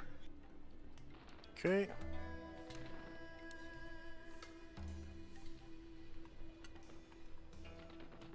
Shandrak and Company. Continue on. Looking for that gate. Oh wait, is it south from here or? Yeah, follow Tenzio.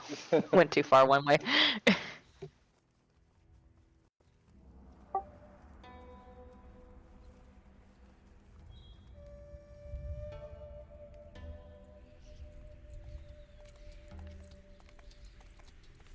And I'll stop there.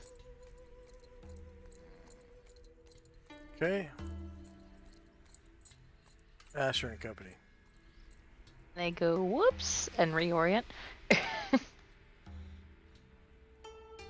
City streets are complicated. Right.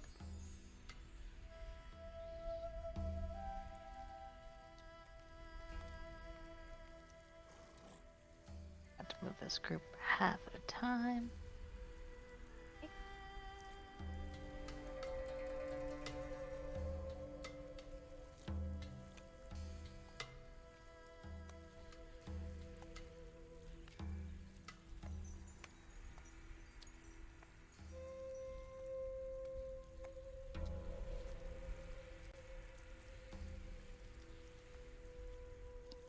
And Tenzi and Company.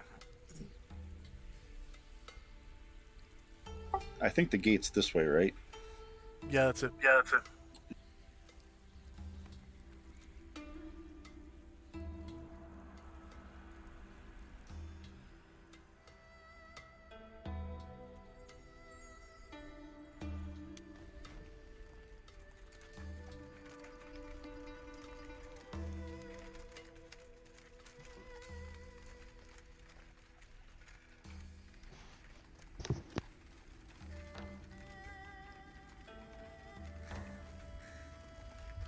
We approach the gate.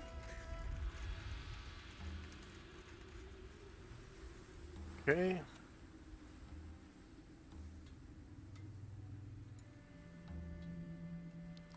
Shenrak and Company.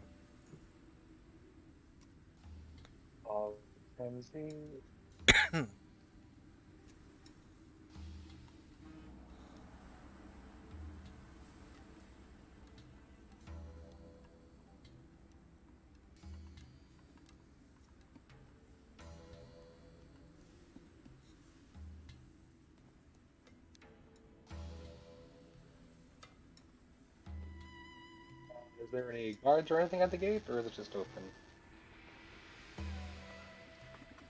Yeah, there are two. uh,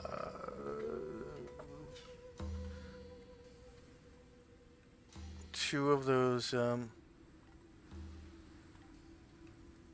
hired Ronin at the gate.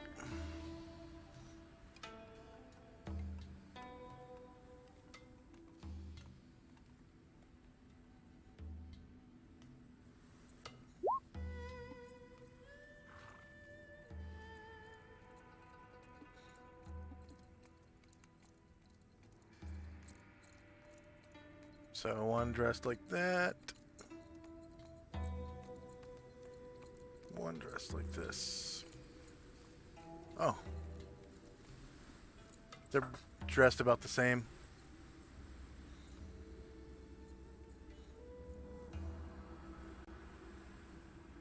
And is the gate closed or is it open? Open. Should be able to see them. Okay, yeah. Okay. Nigel will take a few more steps out the gate. And as he passes the Ronin, he'll say, we're going out to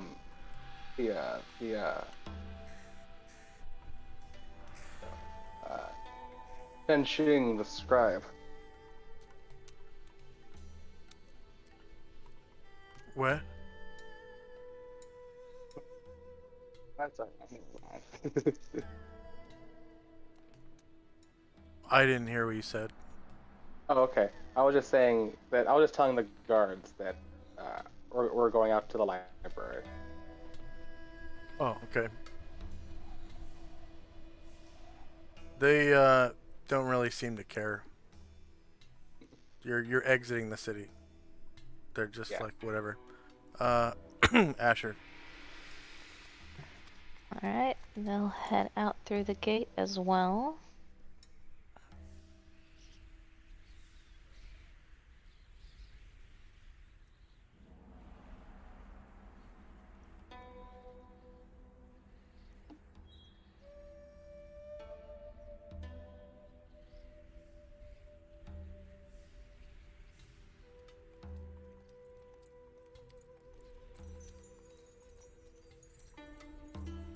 One more squares.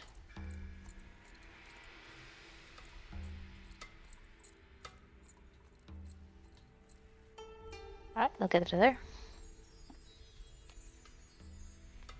Oh, I see the library. It's pretty.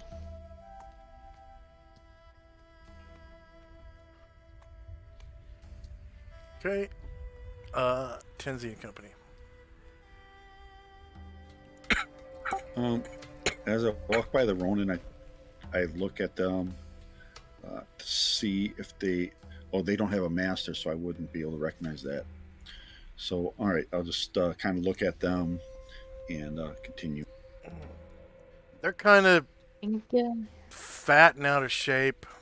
They're not wearing. They're just wearing clothes. They're not wearing any armor. Uh, they have like, for the most part, kind of like shitty, scraggly beards, and they don't really take care of their hair very well. Like their top knot is kind of bullshit. It's not perfectly like contained in uh, a typical top knot shape. It's just basically a hair tie with all their hair stuffed into it. Musashi shakes its head as at their poor. They don't seem to take much pride in their appearance. Yeah, Musashi shakes his head at their poor appearance. Kenzie, give him a business card.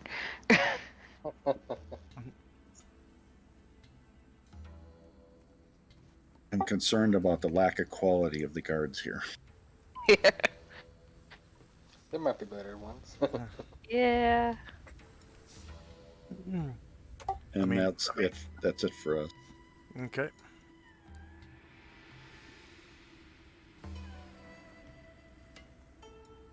Shandrak and Company.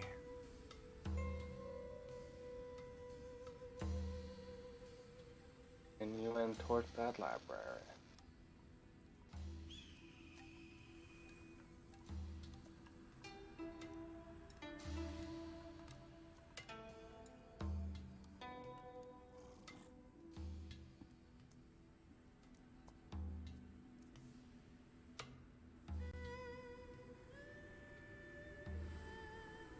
And Asher and Company. Over the library.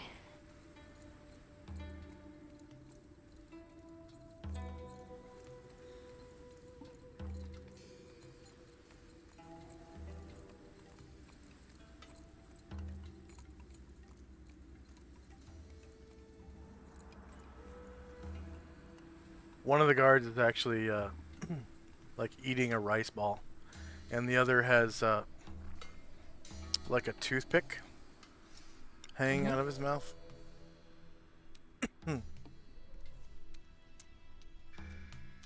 Like the fat one is eating a rice ball.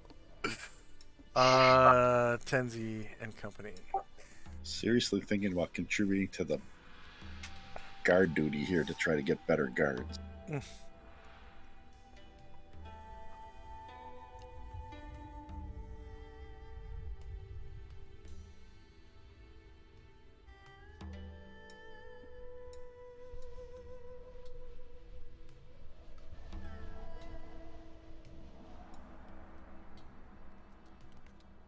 Is the door on this side or is it at the bottom?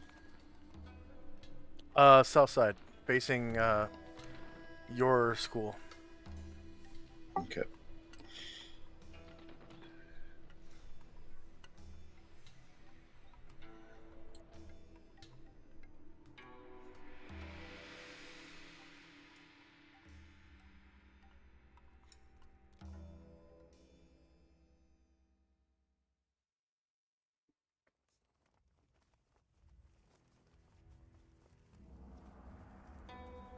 We'll stop outside the door. All right. Inside, you can see an old man. His hair is long and it's pulled back into a ponytail, and his beard is almost as long, but it's not hanging down. It's like growing outward from his face, and he has it combed back. It's kind of neatly like those really wild sideburns that some samurai have in the movies that almost cover their ears. They look like wolfmen or something. It's kind of what this guy looks like. And the peculiar part, he's wearing a kimono. Okay. And the peculiar part about him is that he has black makeup around his eyes and across the bridge of his nose. So it looks like someone covered a pair of swimming goggles in black tar and then stamped it right over his eyes. So he has this weird appearance, almost of like having sunshades on. Okay. And he can see you at the bottom of the stairs, and he says, "Oh, welcome to the library. How can I help you? I am Xian Huing, the library scribe. What is your name?" I am Tenzi Amorosa, and I am here to collect the Encyclopedia Demonica. Encyclopedia Demonica? Who told you about these works?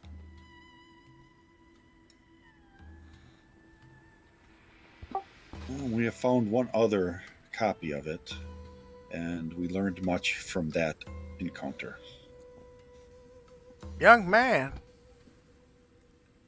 those works were composed many years before you were born. I copied them down in my younger days. I was maybe the age of 18 or 19. This was many, many years ago.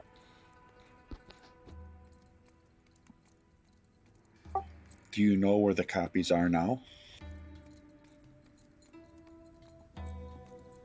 Well,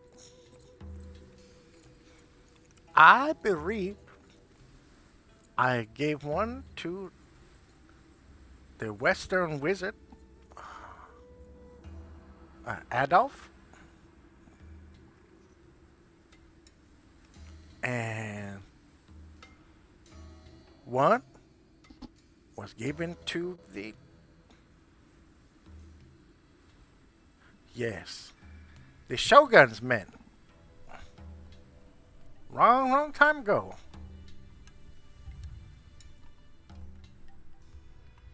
One was given to nearby daimyo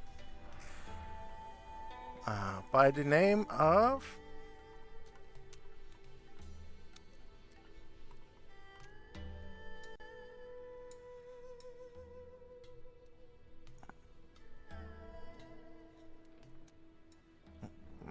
Akiyuma at Akiyuma Castle. Very close to here. You go down into the hill, then into the forest, and it's on the open plain to the east. Then the other two.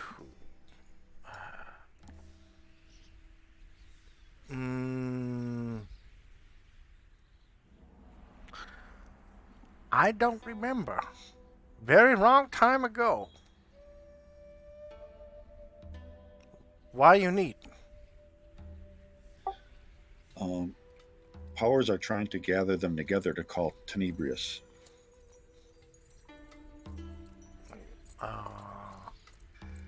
Oh, you mean Tenebris? Yes. Don't worry about Tenebris. Cannot come to life. Been dead for a long time. Tenebris once was known as the Demon Lord Orcus killed many, many years ago. Tenebris cannot come from a negative material plane. Who told you? Who told you so? The demons that were trying to call him back.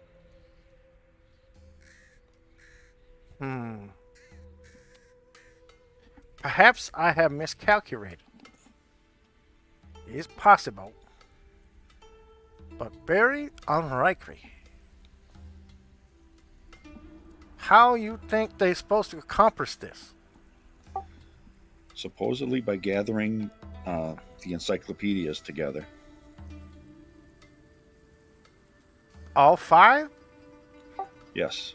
Very easy. Destroy one. It's perhaps they don't need all 5, so we want to gather all 5 and then we'll destroy if necessary. I seem to remember some sort of symbol. I think I know what you're talking about. Some sort of symbol in the copies. Some weird. I would have to see. You have copy on you? One of my companions has access to it.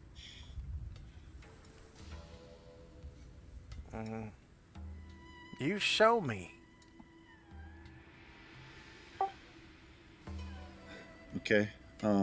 Anatar has it, is that right? Yes. So, we'll see. Anatar can do as he wishes, but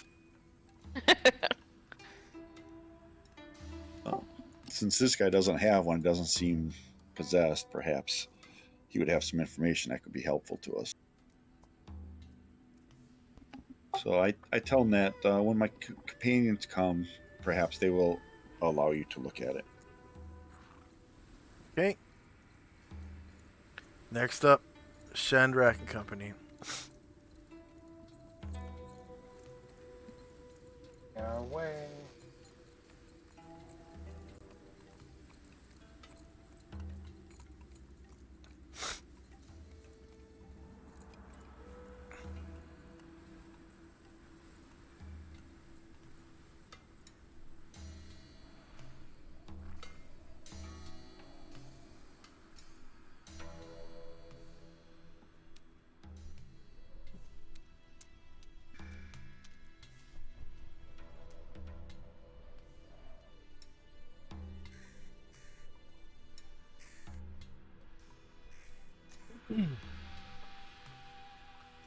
What is this I see in my eye?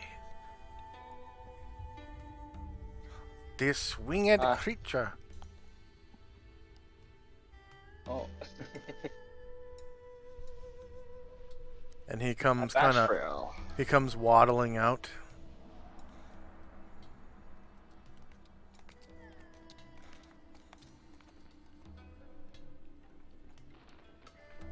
Have to see closer.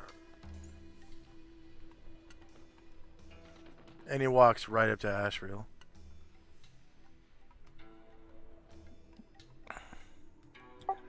Ashrael looks him in the eye. And he sees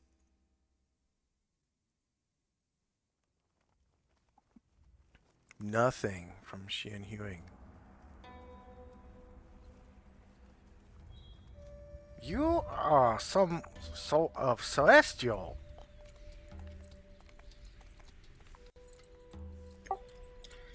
He looks down upon him and says, I am. And what are you? I am a man. What are you doing in prime material plane? Your kind not supposed to be here. I go where evil is found. Oh. Then you are on special assignment from the gods. You are welcome here. Please, come in my library.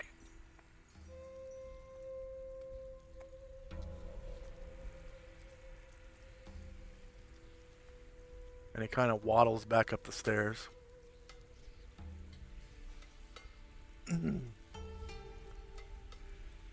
Anything else from Shandrak and Company?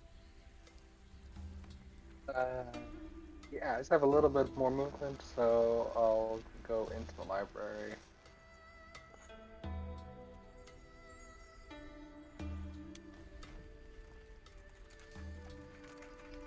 And that'll be all. Oh. Do you read? I do, but, well, he scratches his head. Depends on what language you have available. How many language? Oh, I speak, Common and, Beatazu. Ryder pipes up, I speak Common and Elvish. How And many? actually, well, Ryder says, I kind of have a knack for actually reading. Oh. Then I will teach you.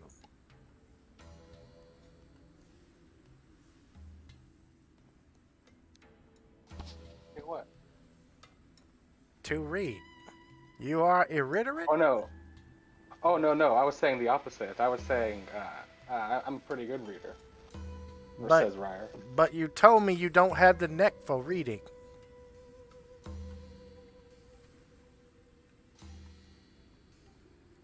No, I said I was good at it. But when you say you don't have neck for reading, that means you cannot move your head from side to side. I said I had a knack for it, not a neck for it. But you said you had no neck for it.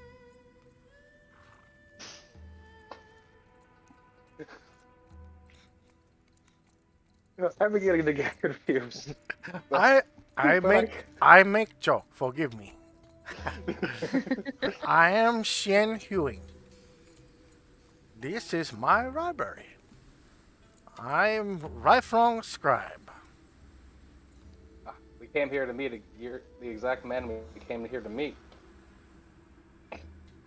We're hunting down those Encyclopedia Demonica copies. As your friends say, many, many years ago, I did this work. Many, many years ago. I was young man then. Now I cannot hold a torch to the man I was. And Asher and Company. Alright, heading down to the front.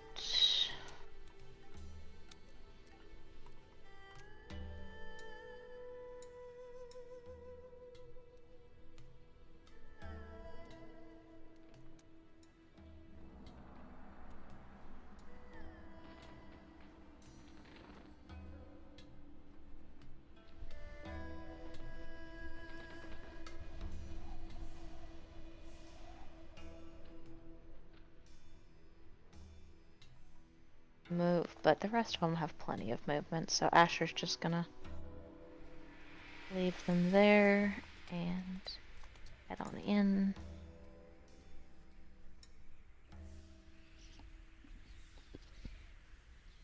And Varen will go as well. And Anatar will go. And Karenglor will go.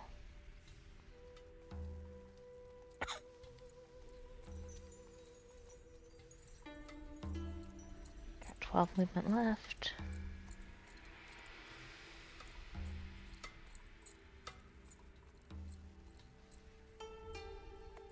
Okay. Anything else for Asher and Company?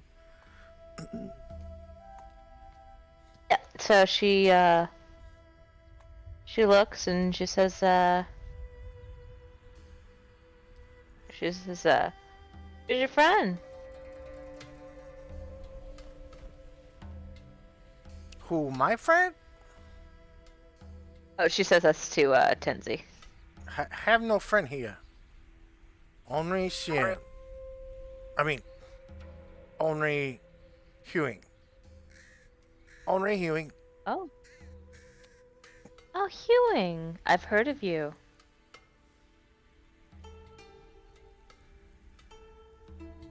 Masher, it's good to meet you. Oh, hear of you too. Very famous. Oh, you must be Shanrak. Oh, yes. I'm sorry. How rude. I forgot to introduce myself. And then your friend outside is Tenzi. He the master of the new monastery south of town. Yes. It's gifted to him by Lucius's avatar. It was very Oh, impressive. hear of all of you and your adventures. Very famous. Asher shrugs. Says, I've seen your book. You're no slouch yourself. Yes. Well, that was work in my early days. Not very neat. Very, very sloppy. Asher Sloppy says, work. Asher says, I'm an elf. I measure time differently. It's not so very long ago. Oh, must have been 50 years ago now. That'll be it for this turn.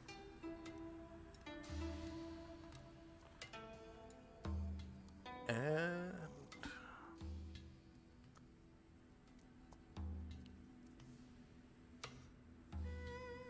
Shandrak and Company.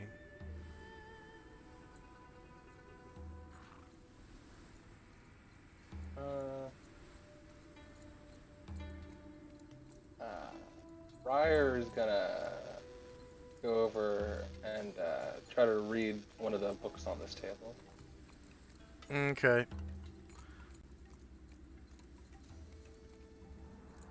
Looks like most of the books on this table are history books of Adria. So this particular book is about the downfall of the Empire after Ushas was assassinated.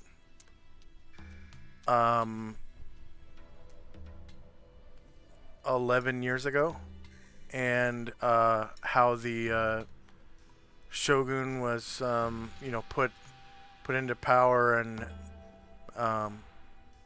the things that he's done ever since. Pretty much, it's kind of documenting the career of the shogun in one book.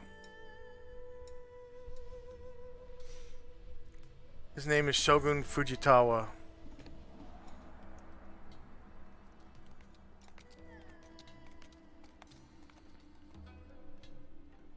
And it documents his victories over the barbarian tribes who've tried to, invade peaceful lands and take people's livestock and crops, things like that. Kind of like how the Roman Empire used to defend people that it conquered, from invaders and whatnot. Until the rest of the world kind of got pissed off about it. And the Huns invaded Rome, right? But anyways, And pretty much same Shandrak deal. will just Shandrak will turn to Anatar and say, what do you say that we give this cutter a look at that book? Asher puts out a hand in front of Anatar, and says, maybe in a moment. He thinks this is hella sus.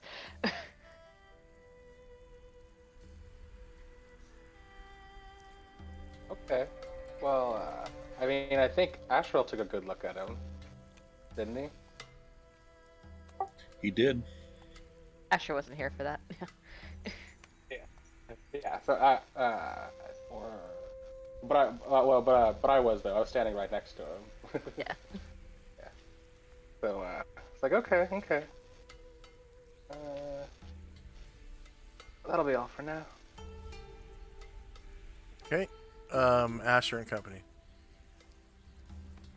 Asher keeps her hand out in front of Anatar and says, Let's be very careful here." And she nods her head at Varen. And Varen is going to use his true seeing. And look at Shien. Correct. Okay. His halo is definitely jagged. Mm-hmm. It's jagged as fuck. It looks like almost like a crown of thorns, but it's white as snow. Okay.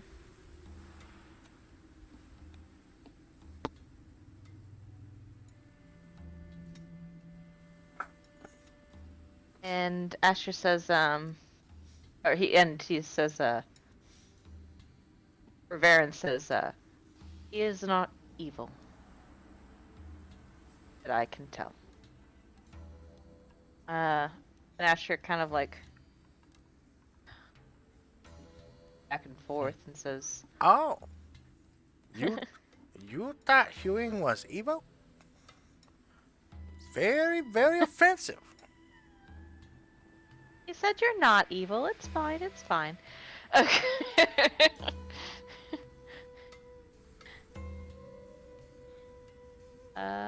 And she says, "So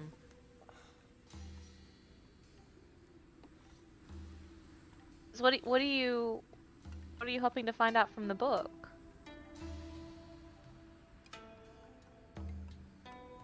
Who? Me? Yes. From what book? Oh, you said you wanted to see the book, or Shandrak said you wanted to see the book? Oh, you talking about Encyclopedia Demonica. Yes. I seem to remember some symbol in the book.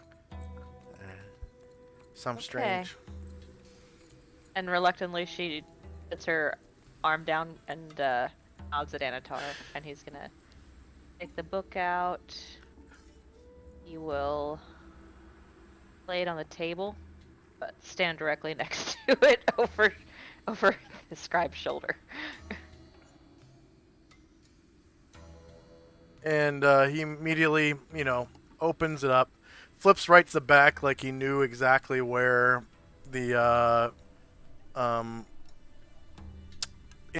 pertinent information was, and he goes, "Oh, see right there, right there. You see those symbol?"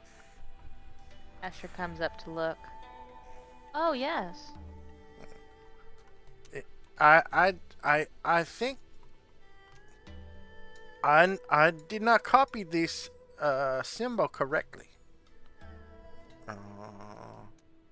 But some research can be done if you have 2 copy of the book. You And do some research. Yes, and I don't without two copy of the book. I don't know the result, but something will happen. Asher nods and says, and I think we learned that with 3 copies, they can, our enemies can do the work that they need, so it won't take all of them." Nope. All you need is 2. 2. Well, that's not going to be very difficult at all. We need to get to work. Better hurry.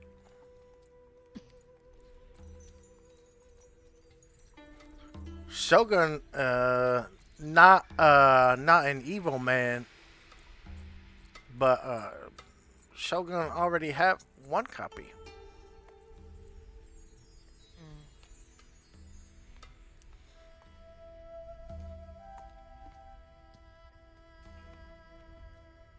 that'll be it for this turn.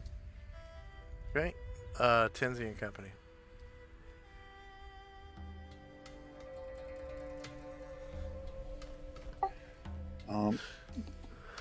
Do you know where the original is of the book? If I'm not mistaken, I think original copy is the Shogun copy. But it was very long ago. I do not remember for sure.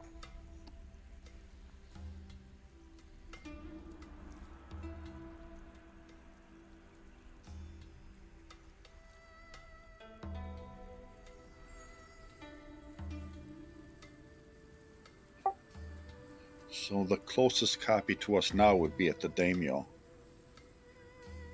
right? If my memories serve correctly.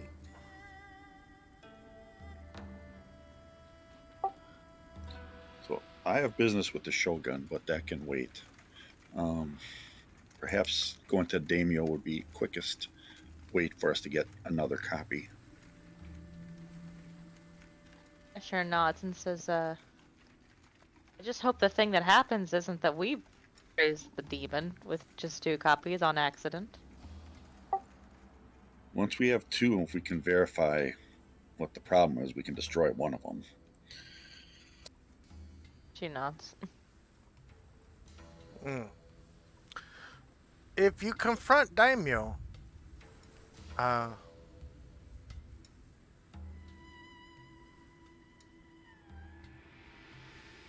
Daimyo Akiyuma, be very careful. This Daimyo of Akiyuma Castle tried for many years to control Mingdao. Mingdao has no authority. And Daimyo Akiyuma want authority over Mingdao many, many times. Try to invade, try to kill.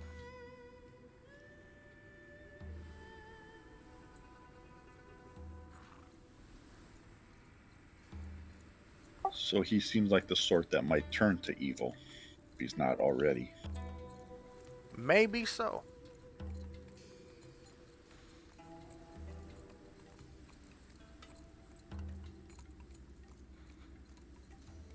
He is one of the Shogun loyalists.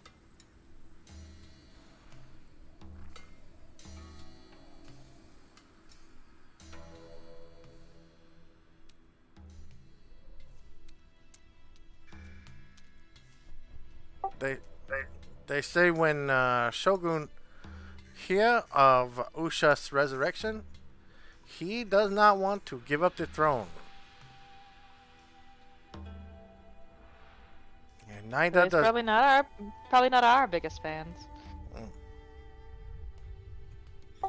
We will be paying him a visit in the future. Be very careful. I'm trying to remember. I feel like when I was traveling with, or when Nasher was traveling with Leifon Sho, that he had a history with the Shogun as well. Oh, Leifon Sho have deep history with Shogun. Shogun almost eliminate karate from the face of Adria. Only school left of karate is in Mingdao. Asher nods and says, yeah. Even if you say he's not evil, I haven't heard anything about the Shogun that makes me think that he's gonna be a friend of ours. Especially not when we escort the avatar of Ushas to his city. Yeah, should we ask for the book before that? Avatar of Ushas. Avatar of Ushas not go to his city.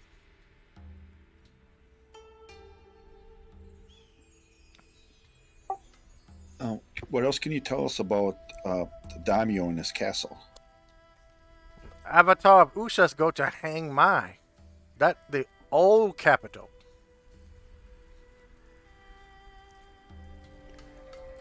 Yeah, I do have that in my notes. Hang on. Don't know anything about New Capital. Never been there. Do you know anything else about Akiyama's castle?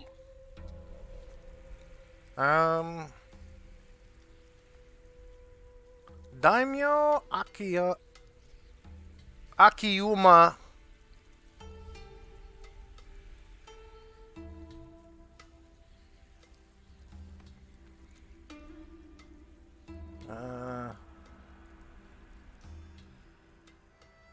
His castle all one floor. No need to worry about multiple floor.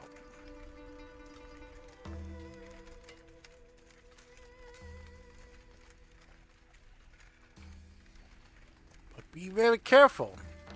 You have many samurai following him. And he is very powerful samurai indeed.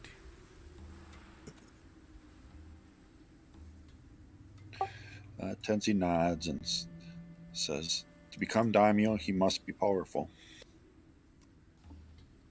They say he is Grandmaster of the Katana.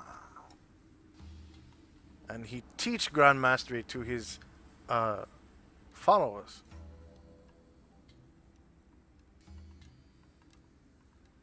Very powerful samurai. You must be very careful.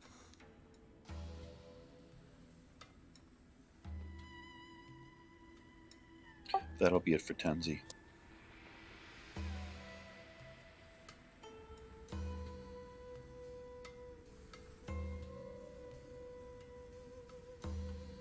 And that's the end of the round. And end of session.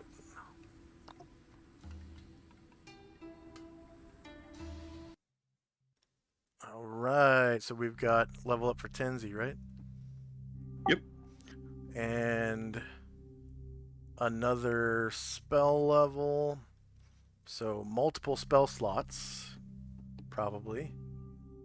Yep. 1, 3, and 6. Yeah. Are you gonna put heal and wait? Yeah. I cannot. I don't have major access to it. Okay. So it's going to be blade barrier probably to start with. Nice. Mm-hmm. I'll make a macro for blade barrier. There's one out there already. A macro? Yeah, I looked. There was one in there. Oh, in Solynod Hex. Yeah. Okay, cool. Then I will get an animated thing for it. Animated token. So I gain 2 hit points and those 3 slots.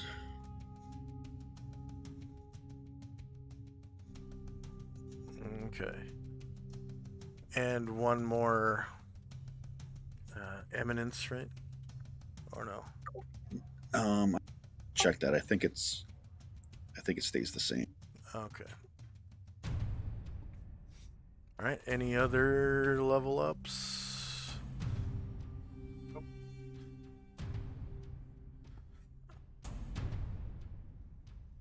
Okay. I have not completed those spells you guys wanted yet. I'll probably do that That's fine. later today. Yeah, probably later today. I want to play some video games for a while, I think. Okay, for our viewers, any suggestions for me? Oh, but I have got to remember the next time we rest. I meant to do it this last time. That I wanted to change a few spells. Oh, okay. On Anatar? No, I want to change Stone Skin from Gem to Caranglore that's cast daily, and I want to change Gem to casting 2 Bravery Cloaks a day. Ah, okay. All right. For our viewers, thank you very much for watching. I'm going to try to raid somebody. Please stick around for the raid. Please, please, please, please, please. I like to raid Lord Gosumba if he's Lesson, on. he's been doing it for 10 He years after all. is not on, man. And I don't like Matt Colville. Demon King is playing Dungeon Defenders. Cool. Okay. So we can raid Demon King.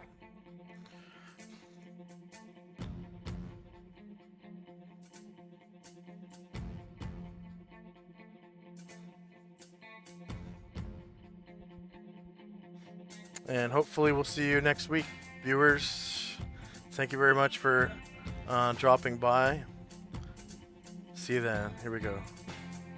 Hi. Later.